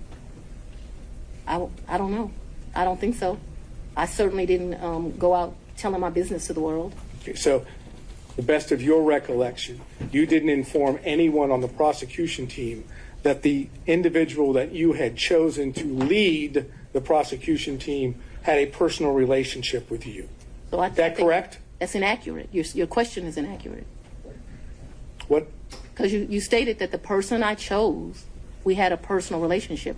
So we had a friendship. We have all these distinguishing factors. Remember, when I chose him in November of 21, first of all, let's get this straight. Mr. Wade was not actually my first choice. That's no insult to him. Your Honor, No, it is you because of the way you phrased the question. You said, when I chose him, I didn't inform people of a personal relationship. We have defined personal as romantic. It is an inaccurate way to state the question. Then I will certainly restate it so it is very accurate. Okay, and please do not yell at me. You hired Mr. Wade for the first time on November 1st of 2021, correct? November of 2021, yes, Okay. sir.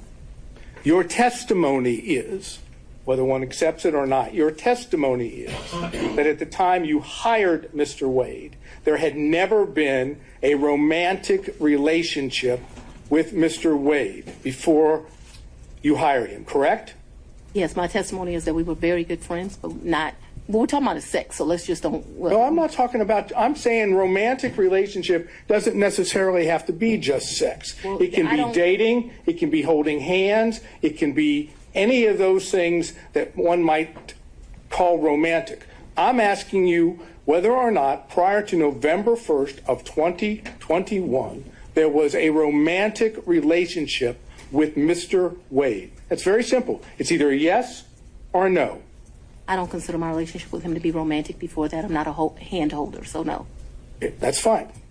Now, let's move beyond November 1st of 2020, Yeah. 2021, excuse me. If I understand your testimony, there was no romantic relationship with Mr. Wade until early in 2022, whether it be January or February or March, early in 2022, correct? I would say sometime between February and April. Yes, sir. All right.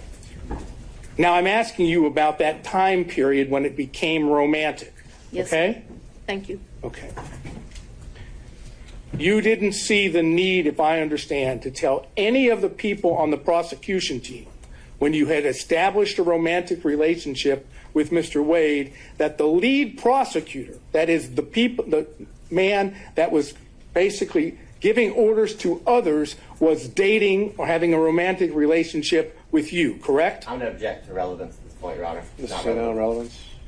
Just to prove what we're attempting to show that there is an issue on the credibility about the relationship.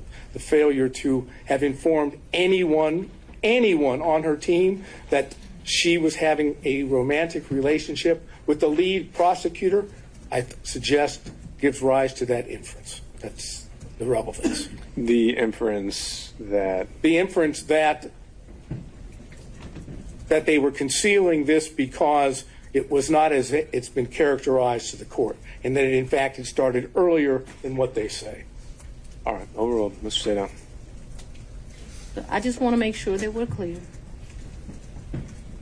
From at least 2020, me and Mr. Wade were friends. At least that time period. Okay, I'm not talking Okay, about. so no. I want to be clear because my credibility is being evaluated here, right? We were friends. We hung out prior to November of 2021. In November of 2021, I hired him. I do not consider our relationship to have become romantic until early of 2022. Because I don't know a date and time, I'm saying sometime between February and April of 2022, and very early April of 2022, because I know that trip that I discussed with you was like the first week of 2022, that the relationship had become romantic. I hope that answered your question, but I can't have it where, we're saying something differently. All right, so you've established the timeline as you put it. The question originally was, at that time, did you tell any other prosecutors on the prosecution? I never tell people at work who I'm dating. All right, Mr. Sadow. Okay. Did you take any trips to D.C. with Mr. Wade? Never. Did you take, okay, so you have no, what I would call personal trips or business trips to D.C. with Mr. Wade? I never went to D.C. with Mr. Wade, personal, business, otherwise, never. Okay, so. I've never been in the District of Columbia with Mr. Wade, or Maryland, Virginia, the DMV as they call it. So as I understand it, to be clear, any trips that you would have taken to see D.C. That was a pretty clear answer. Huh? That was a pretty clear answer. She just said no. Twice. So do you have a variation or something new to bring up? I'll ask it and we'll see. Did you take trips to D.C. that were non-business during the time period that this case or this matter was under investigation? I'm going to object as to relevance as it relates to the matter that we're here before Your Honor. Well, again, the question already asked is take personal or business trips. She said. But that was with Mr. Wade. Business. That was with Mr. Wade. This I asked her alone whether she took. Okay. What's the relevance? And what would be the relevance of that? I'm trying to understand whether or not we have an ability to show a personal trip in which Mr. Wade is there at the same time. I understand her answer.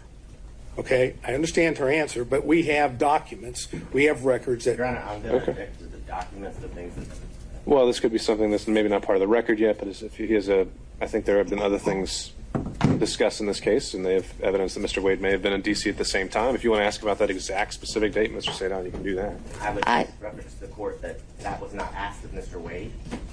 Anything about any trips to D.C. Sure. And so that's going to limit its merit and impact on credibility. So, Mr. Sadon, ask the question. So I understand your testimony is you never took a trip to D.C. with Mr. Wade. That's correct. Personal or business? That's correct. Were you ever in D.C. at the same time as Mr. Wade? I was not. On personal or business? No, me and Mr. Wade have not been to D.C. at the same time. However, since Mr. Wade has been on this case, he's been to D.C. Since Mr. Wade has been on to this case, I've been to D.C. What has not happened is we have not been in the District of Columbia at the same time. Now, the only thing I'm not sure about with what you asked me is if I've been to D.C. personally, because I got a lot of personal friends in that area. But I know that I have been to D.C. I did an interview at Howard University. I went to D.C. for that. Seems like I've been to D.C. one other time. Oh, I went to D.C. for the Global Summit. Actually, yeah, those were two separate trips. My next question is based on her opening the door, and therefore I'll just ask it, and Your Honor can decide whether or not it's appropriate. When you went to D.C., did you go to the White House? I did not go to the White House. No. Well, apparently I'm going to get the answer anyhow. There you have it. Next question. Okay.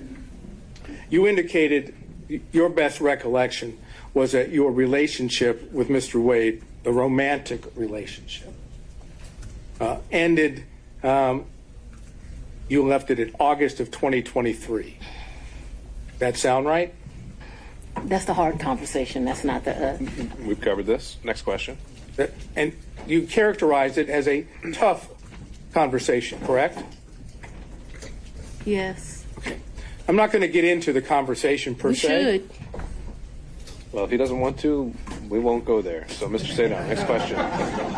You know, it's kind of hard to say no when you've got that opportunity. But all I'm going to say is, was it pre-indictment in this case?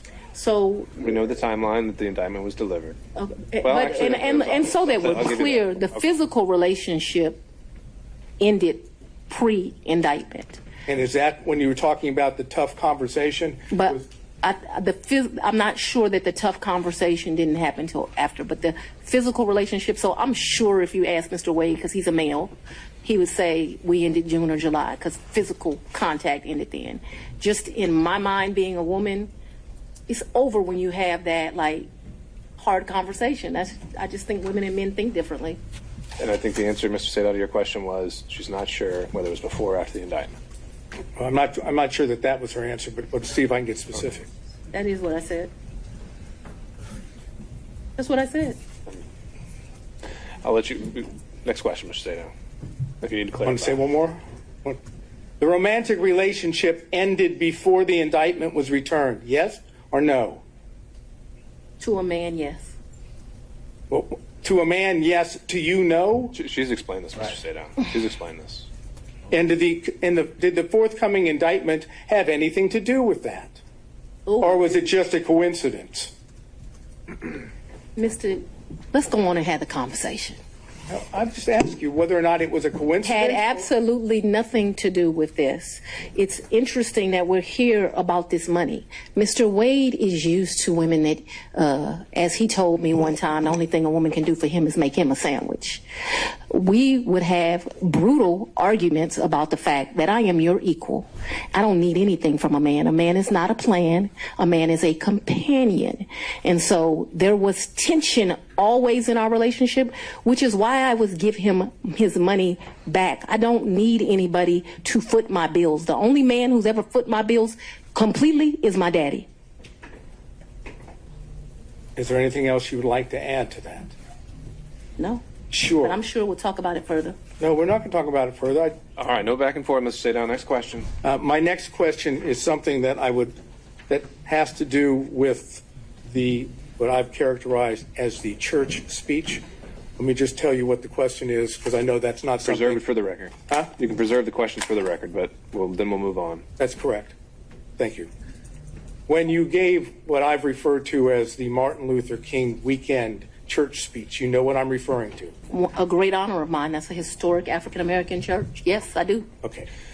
Did you have handwritten notes with you that you were reading from during the speech? And on second thought, Mr. Sadal, because you might have a number of questions about this, why don't we just bullet point what you would want to cover on this, reserved for the record, and then we'll move on to the next topic. Okay.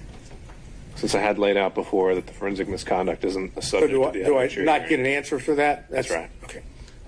Did you read your speech? Well, no, Mr. Sadal, for everything related to any forensic Oh, you just want me to misconduct stay claims. out of it now? We're just not. We can do it in a bullet form if you just want to cover what you would have asked, but it's not in a question and answer format. Okay, so I should do that at this point or do it when you're ready? We can do it right now, so it's fresh on your I'm going to ask her about, did she prepare the speech? Did she have notes on the speech? Did she read the speech?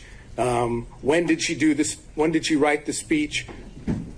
Who was she referring to when she was talking about others? Who was she referring to when she said they? Who she was referring to when she spoke in terms of their, that is, I would love to answer those questions. Well, Ms. Willis, you could certainly do that in some other format, but for today, that's what we decided we're not going to cover. Who was she talking about that was playing the race card, and why she didn't tell the people at the church that she had had a personal / romantic relationship with the, all due respect the way it was characterized, the black man that she was referring to, and was the black man she referring to, was that Mr. Wade? Okay. That's that area of inquiry. Noted for the record, Mr. Sadal. Next topic. Okay.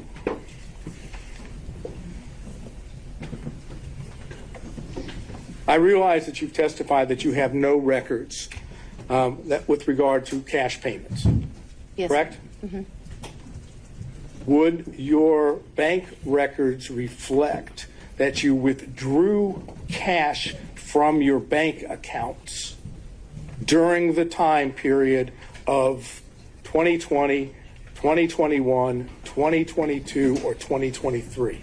I'm not asking you, I'm just asking whether they would reflect that you withdrew cash from any of your bank accounts. So the exact amounts? No, just but yeah, that of course, you did. Of course, I withdrew money throughout that time period. Throughout my life, I withdrawn money from the bank. Yes, of course. Talking about cash from, that is, that you go to a Cash, bank right. or you go to an ATM and you take cash out. Either that way, or you go to Publix and you overpay, or you go to another store and you overpay. So yes, both through that. Yes, of course they would reflect that at times. Okay, and so those records, if we had them, would show that, correct? That throughout the course of my life, I took out money. I was very specific. I said Yes, during the course 2020. of that time period, I would have taken money out. Yes, So, do you have a problem with? I absolutely. Yes. You don't want the bank records to be made available for the court and the court I'm alone. going to object as to the relevance, and this has already been addressed earlier as it relates to other records. This is an improper line of questioning. He's doing it for the purpose of harassment, to be perfectly frank, Your Honor. I'm just going to sustain it on relevance. Mr. Sadal, if that's something you want to follow up privately, you can do that. Okay. Last area, briefly. Yes, sir. You had contact with Mr. Wade in the year 2020, correct? Ooh, I had some contact with Mr. Wade. Would you explain when you say some contact? Please tell us, talking about 2020. I had some contact with Mr. Wade in 2020. One of the reasons your allegations are so preposterous, or Ms. Merchants that you have joined, is... Ma'am, No, no, I no, didn't no, ask you about the allegations. I asked you about your contact. That's all I ask you, okay? I appreciate that you want to say something, but I'm interested in, did you have contacts with Mr. Wade in 2020? And your answer so far has been yes, correct? Very limited contact because Mr. Wade had a form of cancer that makes your allegations somewhat ridiculous. And I do appreciate the I'm not going characterization. to emasculate a black man, but I'm just telling you. I'm that sorry, what? I'm not going to emasculate a black man. Did you understand that? All right, So I don't let's think get we should back on discuss track. further. Mr. Sadal, next question. Trying to, Your Honor. Would you tell us on the occasions in 2020 that you had contact with Mr. Wade? I'm sorry, I thought I had answered that. Yes, sir. There were times in 2020 I had contact, but 2020 was a year I was running for office. It was a year that he was going through some serious medical issues, and I did not have much contact, but I certainly had contact with him in 2020. Did you go out to eat with him? Maybe, probably. Did you visit him in any location, his office, or did he visit you in your office in 2020? I am sure he, I'm sure, ooh, that's a very good question. I'm sure he came to 750 in 2020. 750 was my office. Okay. Not often, but maybe once or twice. Maybe I went to his office once or twice, but maybe once. And the purpose for going to his office would have been what? Maybe we would have went to Mellow Mushrooms for pizza, or maybe he would have come for lunch. I'm sure we went by each other's office, though, but not often, not a lot. We both grinding, trying to make a living. Wait, I understand what you've said about the cancer, and I'm not going into that. But when you were going out with him to restaurants, or when he would come to your office, right? Those were not sterile environments, were they? Oh, very sterile, because it was... The restaurants were sterile environments? A lot of times we wouldn't eat there. We would pick up something and go in, but they were... I'm listening to you. You pick up and take it to where? Maybe eat at our office, but it did not happen much. That's what I'm trying to explain to you. And my office in 2020, nobody was coming in. I was stir crazy, so I would still go into my office. You remember when I started this, I said, I am not even sure if we came to each other's offices, but I am trying to be over cautious. So I think I can recall him at 750 a couple of times. I just think I can recall him at 750 once, but let's say twice. I have seen his office. I remember all the awards in the lobby, but I'm not sure in 2020 I went. I'm not even sure I went in 2020 at all. I just want to tell you yes, because I'm not sure. But I have a distinct recollection of him at 750. I actually don't have a distinct recollection of me at his office in 2020. But maybe I went to his office in 2020. Maybe. Did you have ongoing phone conversations during 2020 with Mr. Wade? Oh, yeah, I talked to, yes, absolutely.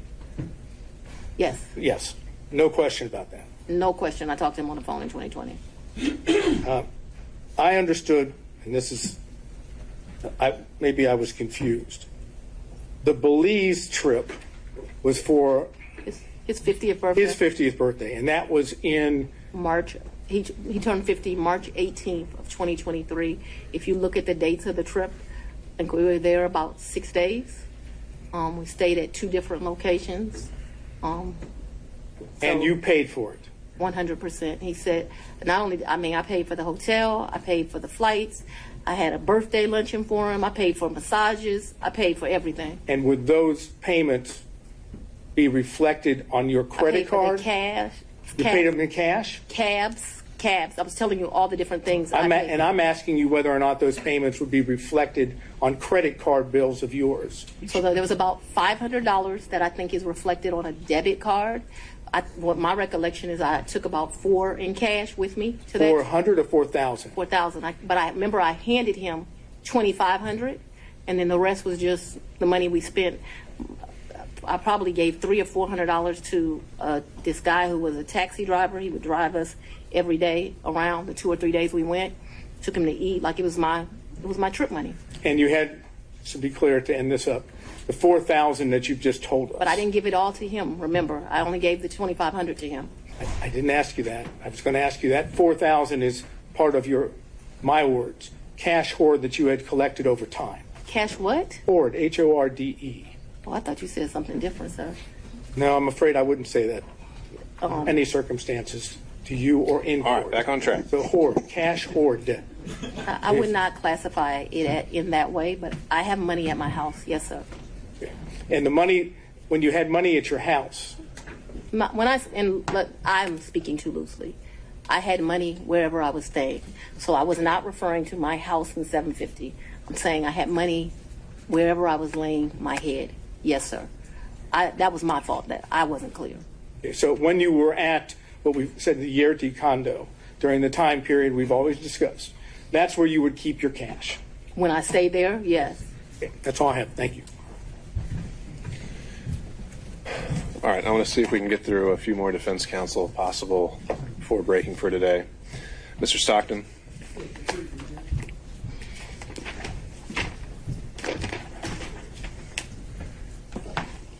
Madam District Attorney, I'm Alan Stockton. I don't think we've had the pleasure of meeting. It's a pleasure to meet you, sir. Madam DA, you described these various trips, and Mr. Sadow asked you about going to Washington. Did you and Mr. Wade go to New York? I've gone to New York. I've gone to New York twice since I've been district attorney. I'm trying to think if it's 2 or 3 times. I went to do a domestic violence thing there for sure, and I was honored, and I went to the Apollo there. Those are the only 2 trips that come to mind. I went. He was not with me. You also said that he was a world traveler and had been on many of the continents. I've been to 6. Have you been on any of those continents with him? Besides this one? Where's Belize? What continent is that? I'm not being funny. I don't know. Let's say, with the exception I've been to Belize with him. I've been to the Bahamas with him. I've been with Aruba with him. Don't embarrass me. I'm not sure what continents those are on.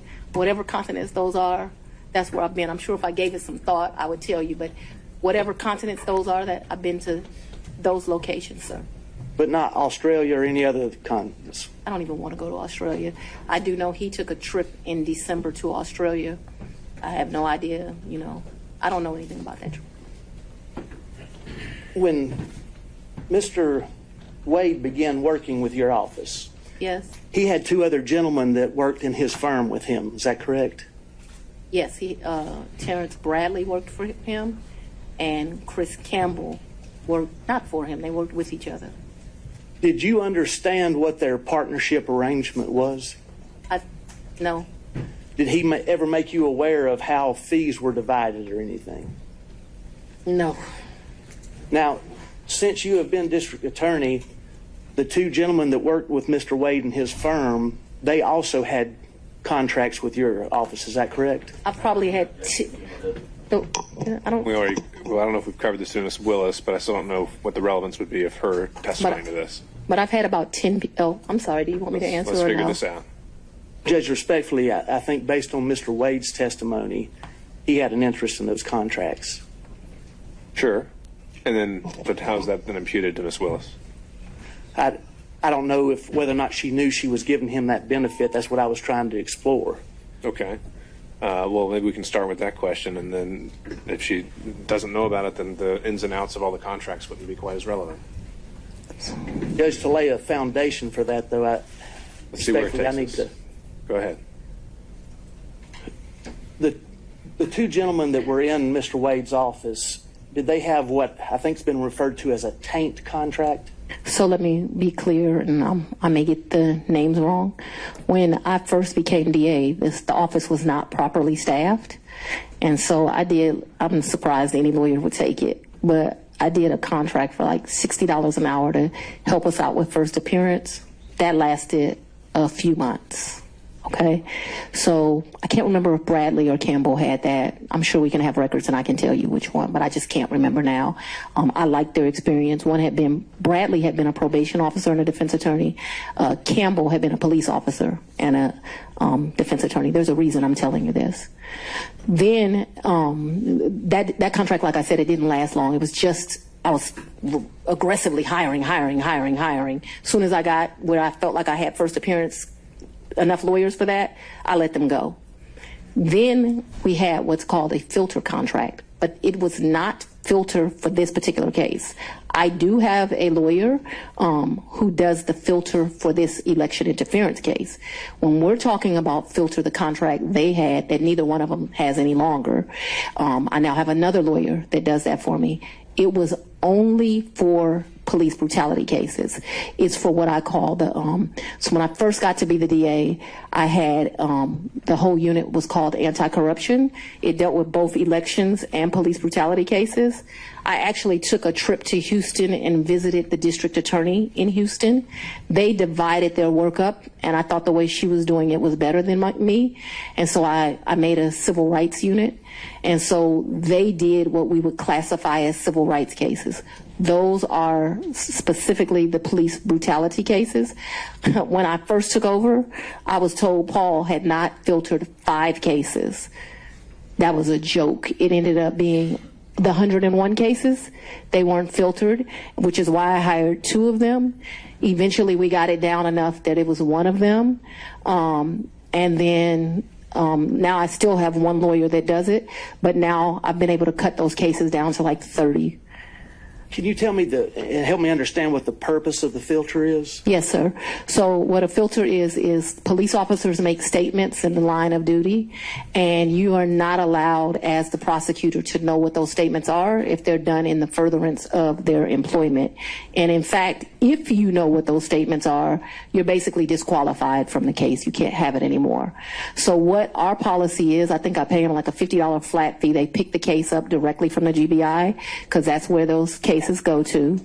And then what they are to do is to go through the entire file. So the body cam, which is important because sometimes they'll make a statement to their supervisor on body cam, in the police reports where they write things. If it would be easy if it was just some statement of the police officer, but what you find out is these statements are embedded in it. And so what your filter lawyer does is they go through it, they either redact it out electronically or they cross it out, and then once it is crossed out, then they provide it to my team, and then we're able to look at it. That was not being done appropriately when I became district attorney. I thought that it had only been, so Mr. Howard had some Chinese wall thing that I didn't think worked at all, where allegedly those cases were properly redacted. That ended up being a joke. And so the 5 cases really turned into, I'm not going to say all 101, but a vast majority. That is the work that Mr. Bradley and Mr. Campbell did for me. They did a really good job. All of those cases that we originally came with, they're done. Those cases they're not just done for Mr. Bradley and Mr. Campbell. They're done through my office. But obviously, life is not stagnant. There have been new police cases. I do have a lawyer that is doing that work now. That doesn't work for me. That's same kind of deal. I have another lawyer that does filtering for this case, completely separate. So in the same private office, you had a filter contract, then you had somebody else handling first appearances and so forth, and then you had a special prosecutor. Is that correct? I'm just not. Ultimately, the answer to your question is yes, but I'm not sure that they did it at the same time. The first appearance contract was either $60 or $90. I don't know really how I convinced them to be able to take that, but I think because it was for such a short amount of time. And then I think I pay my filter lawyers, which I still don't know how I get away with, about $150 an hour. And I want you to understand, the AG pays special prosecutors $1,000 an hour. So I'm a tough negotiator. Paul was paying people up to $375 an hour. I won't pay anyone more than $250 is my max. I have a lot of lawyers for what I have that work at $250, and I cap them every month. You can't go past a certain amount of hours. Would you agree that if Mr. Wade and the 2 other gentlemen that were in his firm were splitting fees in equal thirds, would you agree that he would benefit from the tank contract and also from the other first appearance contract? I would agree he would make money. Yeah, so to make money is a benefit. Just a thought, guy. Mr. Durham, if you're still with us on Zoom. No questions, Your Honor. Mr. McDougald. I do have a couple, Your Honor, but it's a little awkward from back here. Do you want me to? Yeah, why don't you go ahead and make your way up.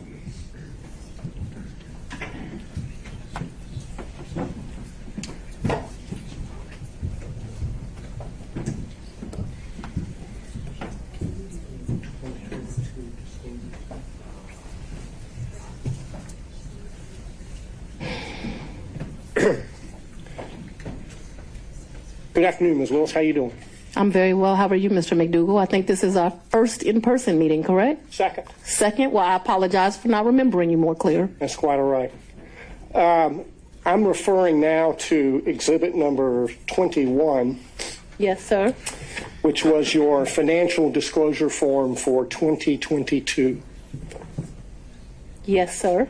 And it has a question which requires you to disclose any gifts or favors from a single prohibited source in the aggregate amount of $100 or more. Do you see that?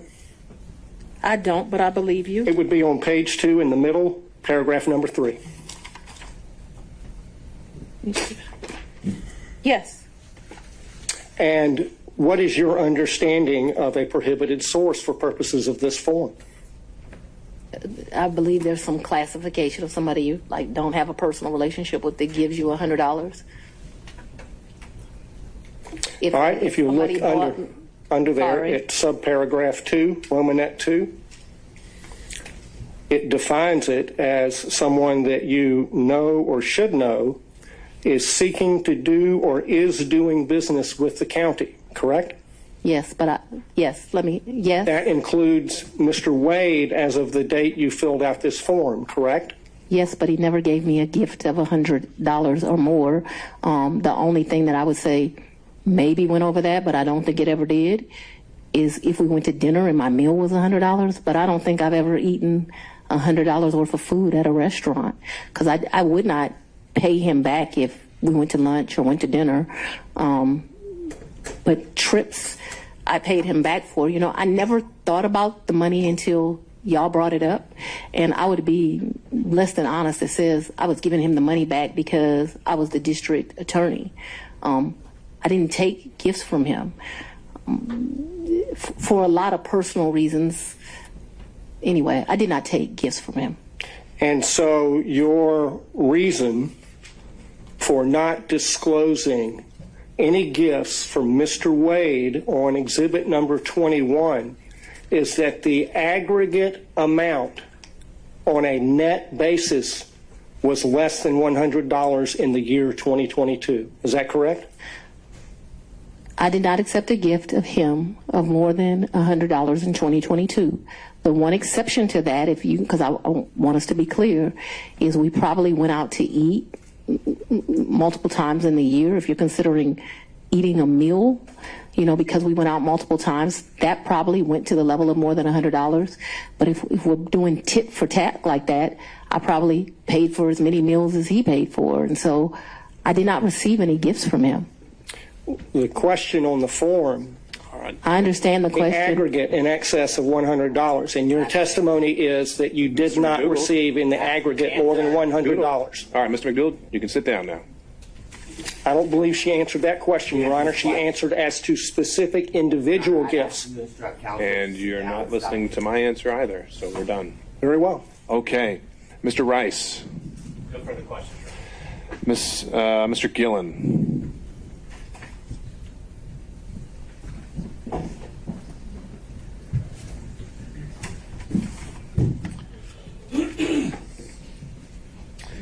Good afternoon. Good afternoon, sir. A few questions here. I want to, you saw the book here, Find Me the Votes. That was shown to you, correct? Yes, sir. Your Honor, I would like to just tender this as an exhibit, number 22. Is that your copy? It is. All right. What exhibit is that going to be? 22. All right. I'm making the is that evidentiary contribution here to this. Now, well, I guess you're tendering it. Is it with position of the state? I'm going to object as to the relevance at this point. There's no relevance at this point. Mr. Gillen, are you using this to confront her with prior statements? Yes, Your Honor. Okay. And statements that she made concerning her financial situation and laying the foundation for that, and that she gave these interviews to the authors. And so this would document that, and ask her, get this in the record, ask her questions about it. Well, we could mark it for impeachment purposes. I'm a little wary of entering an entire 300-page book because I don't know exactly what every single line, if it would pass hearsay or relevance or et cetera, but I don't think it needs to be admitted as an actual evidence for the record for you to do what you need to do with it. So, Well, Your Honor, I understand. I just would. it's marked as again, Exhibit 22, and we'll move from there. Thank you, Your Honor. Now, you were asked a little bit about this book before, correct? I think Mrs. Merchant. Ms. Merchant did. Asked me some questions, yes. And you gave about 6 interviews to the authors of this book in a sit down? No, sir. You didn't? No.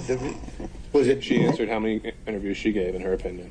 How many, in your opinion, do you believe you gave, and how long did they last? 2 to 3, maybe 20, 30 minutes. So your testimony is at most, you think that you gave maybe an hour to an hour and a half's interview to the authors of this book? Oh, you mean in total? In total, yeah. Maybe, yeah. Anywhere between, definitely not more than 2-ish hours. Okay. But you also were telling, when they were, the title of the book, of course, is A Hard-Charging Georgia Prosecutor, a Rogue President, and the Plot to Steal American Election. You've seen that. Why is the title of the book relevant, sir? And I had no. And then I'm going to ask her whether or not that was the theme that they gave her when they talked with her. What the thing gave her? What do you mean by that? Well, because they were sat down and they told her why they were there to interview her. And why does that matter? Well, I think it matters because it shows, but they want her to give her version of what her life story is. This is almost a life story of her. So that's why it's relevant. But if the court thinks it's not, then no, it could be relevant to your issue of the forensic misconduct that has been alleged, and maybe some of the motives at play when it comes to forensic misconduct. But I'm not seeing, again, what we're here for today was the relationship and/or any financial elements of it. Correct. Well, I think it clearly relevant to the forensic misconduct, also relevant to the personal interest in terms of the finances. I didn't make 10 cents off that book. Pardon me? I didn't make 10 cents off that book. I didn't ask whether you made any money. Okay, I just didn't ask whether you made any money. Do you have any other statements that she hadn't already been confronted with by Ms. Merchant? Well, other than I want to focus on when you were telling them about your financial straits and you're living kind of month to month, that is what your financial status was back in 2018 after your election. Mr. Gillen, we covered that at length, and you're at the end of the line. I'm sorry about that, but we've got to find new ground. Well, let me move on to my point here. So the point is that what you're telling us is that you were in financial straits, but really that your testimony today is you had a cash hoard of maybe up to $10,000 in cash where you laid your head at night so that you would dip out and there would be no record of it, correct? That's not what I'm telling you, sir. That's not at all what I'm telling you. What I'm telling you is that throughout the course of my life, I have always kept cash in my house. That cash has ranged from times, my father would probably be ashamed of this because he would say it should be more, but that cash at times has ranged from $500 to maybe $9,000, and he would be like, that is not what I told you to do. I've always had that amount of money. What I've told you is that when I travel, you do better negotiating when you travel. If you have cash, you go to get the cab. They say, oh, we're going to charge you $300 for the day. Well, I got American cash. Will you take it for $150? And so it's my practice to take money when I travel. We're not talking about a whole lot of money. We're going to the Bahamas.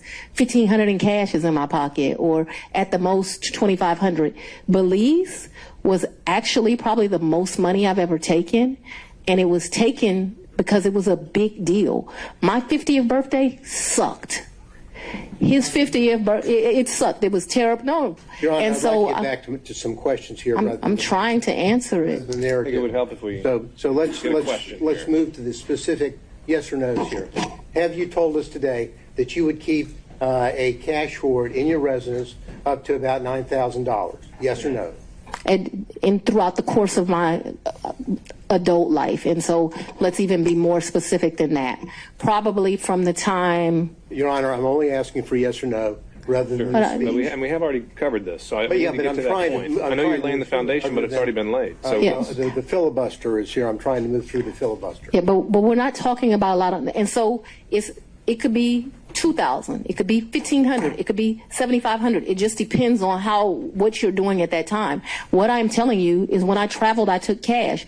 I find that when you travel, especially to foreign countries, the American dollar does well, and it's good to have cash. You can negotiate with the taxi driver, with the jet skis, and it's not a lot of money we're talking about. Your Honor, Okay, we understood, need Ms. to, Willis. we need Let's to get cut to- off the Let's get to a narrative question, Mr. Gillen. And so you have cash in your house, but you had a lien, a tax lien on your property. Is that right? I don't believe I had a tax lien on my property. You didn't have a tax lien on your property. You gotta talk up louder, Mr. Hunt.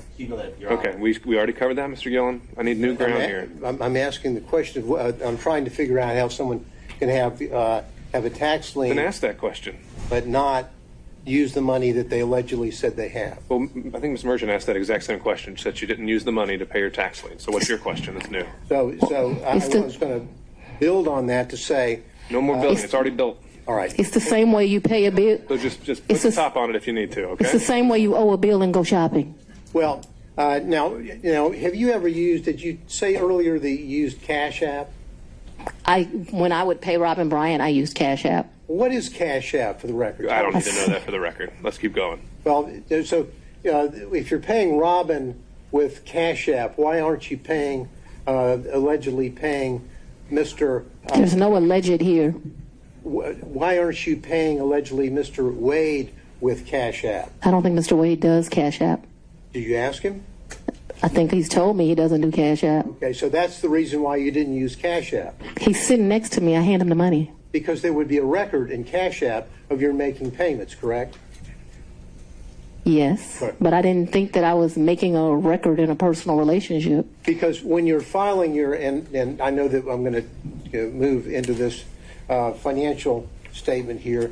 You were asked just a second ago about your non-disclosure form, or your disclosure form of an Exhibit 21, where we agree that Mr. Wade is a prohibited source, correct? What I agreed to is I don't believe he's giving me gifts. You would like to classify these trips as gifts, but I've always paid my fair share on these trips, so I did not look at them as gifts. I don't think that what this is disclosing, and they can tell me if they mean something different, I don't think it means that if you go to dinner with somebody over the course of a year and it gets to 100, you're supposed to report it. If my understanding of that is wrong, I've probably been to lunches with a couple of people that over the course of a year they paid, I paid. Let me, prohibited source means. We already went over this, Mr. Gillen. Mr. McDougall. Well, Your Honor, I have to lay the foundation here before I can follow up with my next question. I don't know why you can't. You have to. Well, it's already, the questions have been made. Then your 2022 disclosure form did not list any of the thousands and thousands of dollars that Mr. Wade paid for on trips that you were on. Isn't that correct? That's because Mr. Wade was paid that money back, or he was paid due to the fact that I bought the plane ticket or I paid for the hotel. There were never money that he gave me. That wasn't the nature of our relationship. You know, there's so many men, and Mr. Wade is one of them, where the nature of the relationship is they're just paying a woman. The nature of our relationship is companionship and friendship. Despite the way people would like to paint certain women, it's just not true. Final question. And not a single solitary documentary piece of evidence showing that you have withdrawn the cash to pay him back. All right. Thank you, Mr. Gillen. That's not accurate. Thank you. Okay, Mr. McCullough, on behalf of Mr. Floyd. All right, and Mr. Cromwell on behalf of Ms. Latham. Great thing about becoming last is most of your questions. I had one question, Ms. Willis. Can you hear me? Yes, sir. In the time period between February of 2021 and January of 2022, while you were staying at the Yurdi condo, did your father ever come and visit you during that time period at the Yurdi condo? He did not. That's all I have. Thank you, Your Honor. All right, Ms. Cross, I would imagine you have a number of topics to cover with Ms. Willis that'll take more than 10 to 15 minutes. I did. Okay. Then I think we've reached a stopping point for today. And so, Ms. Willis, I'd ask you can step down now, and I'd also remind you that you're not to discuss your testimony or that of any other witness until tomorrow morning. We'll be back here, and we'll begin again at 9 a.m. 9 a.m. We'll do 9 a.m. this time tomorrow. Before we recess for today, I want to check in on logistics, and I'll ask Ms. Merchant. Once the testimony of Ms. Willis is concluded, how many other witnesses do you anticipate calling?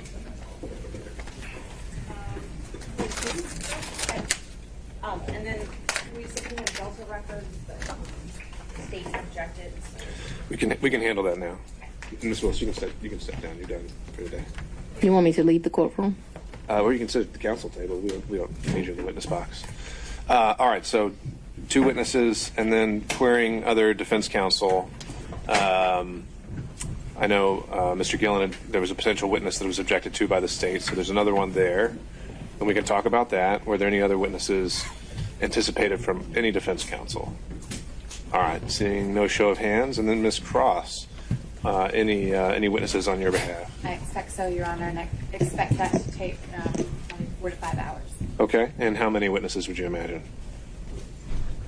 Without committing myself to a final number, my best guess at this point would be 3 to 4. Okay.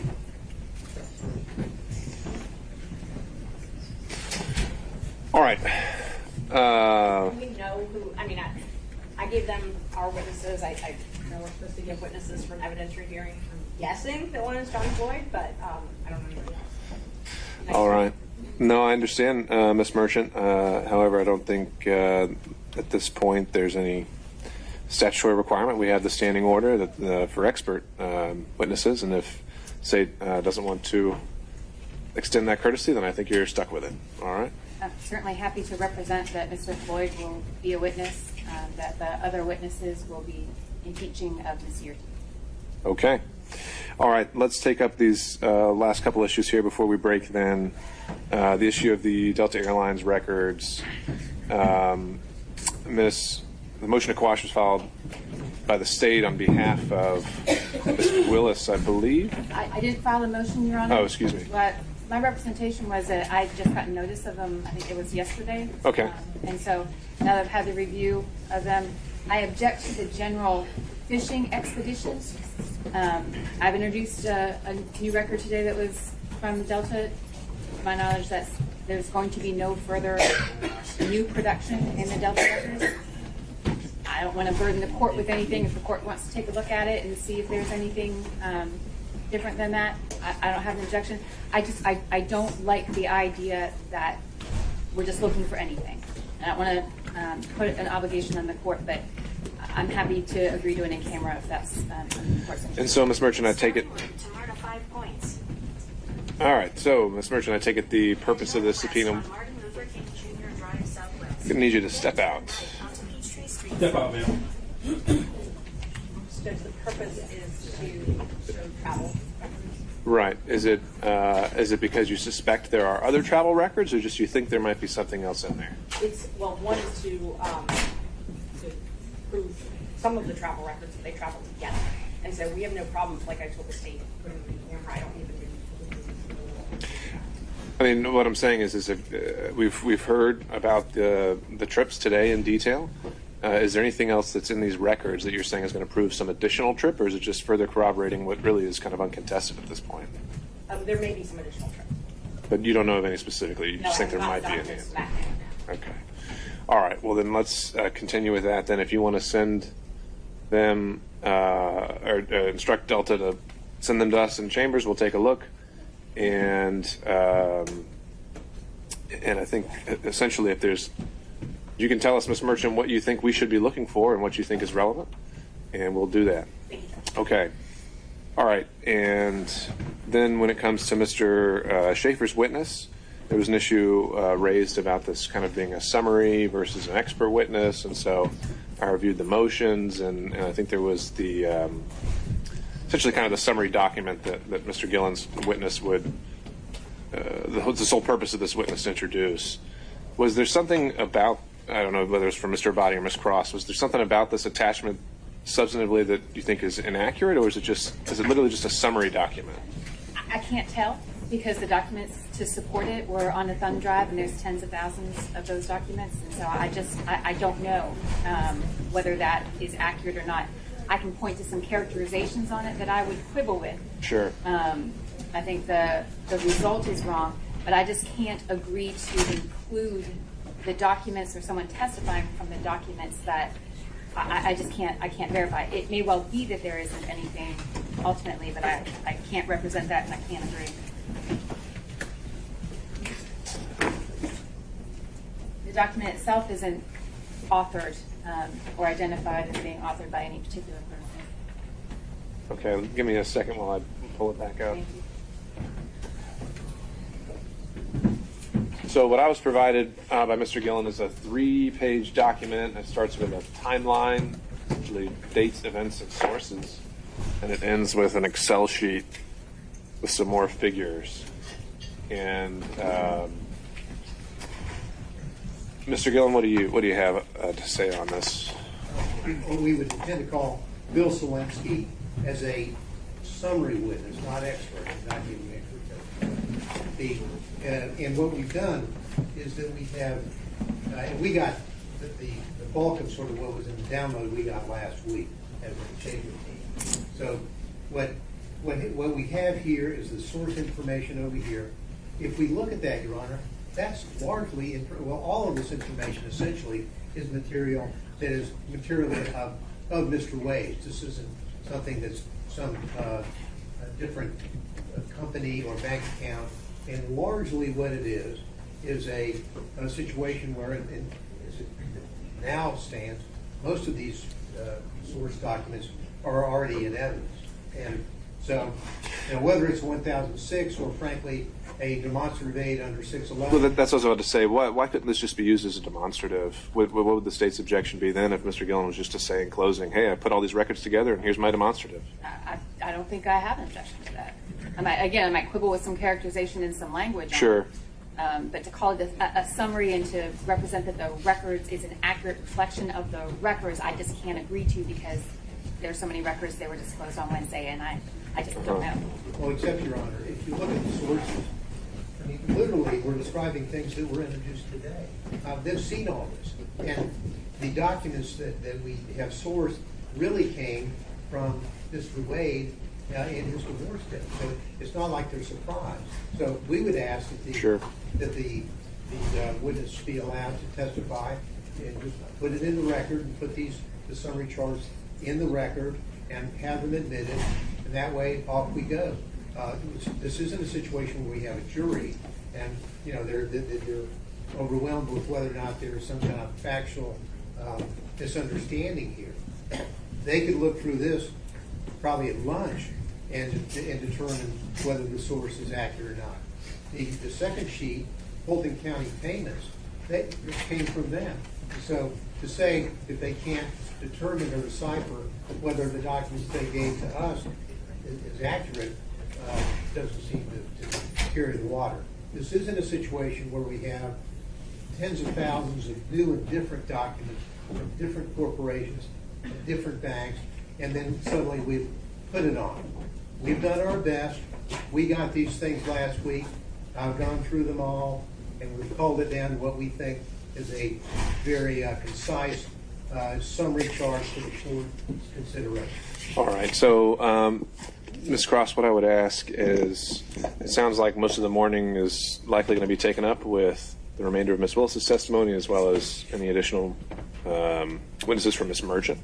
And so perhaps we can use that time between then and then the lunch break to take a look and see if these sources are inaccurately cited. I mean, the characterization isn't something that's going to be determinative. I don't think I'm bound by whatever he describes as the event. But if this is just, I really don't see much of a substantive distinction between a demonstrative and a witness. But if he wants to put it up through a witness, and it's not something that you need to rebut with expert testimony of some kind, then I really don't see this as being much ado about nothing. I'm sure you can understand why I couldn't agree. Sure. No, that's fine. Without having gone through that. But I don't know if it's something that we need to bar outright until you've had a chance to look at it if you see some incredible inaccuracy in it or something like that.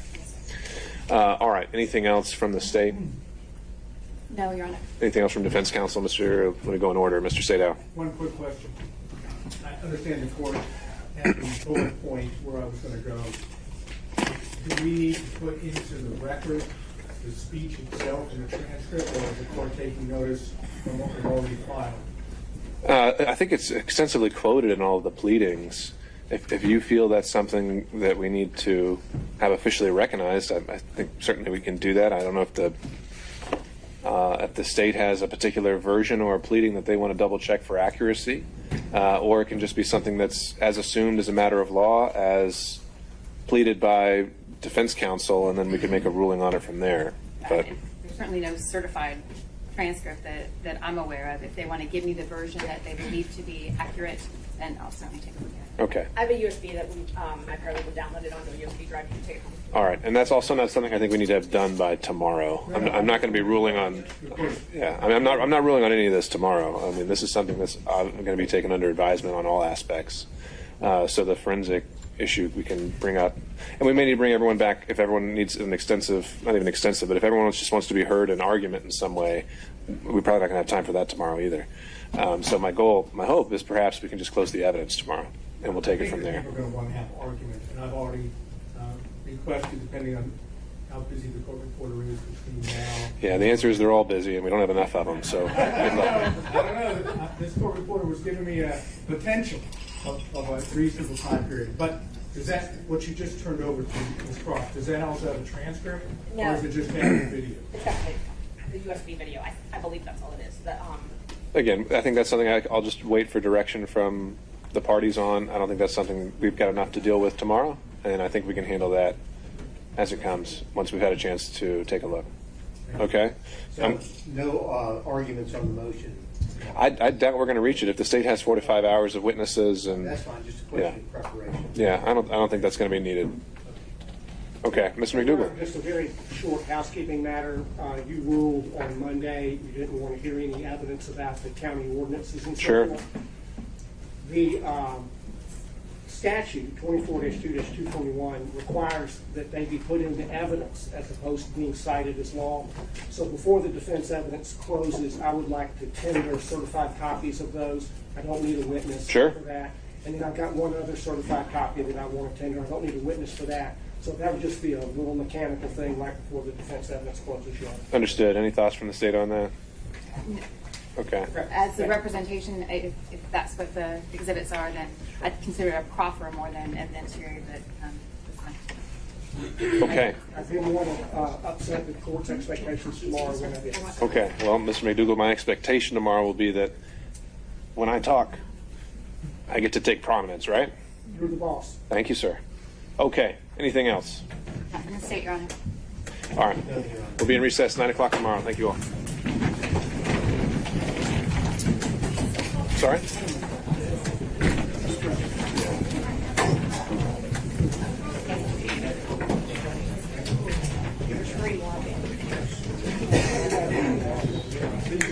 Copies I would give you tomorrow.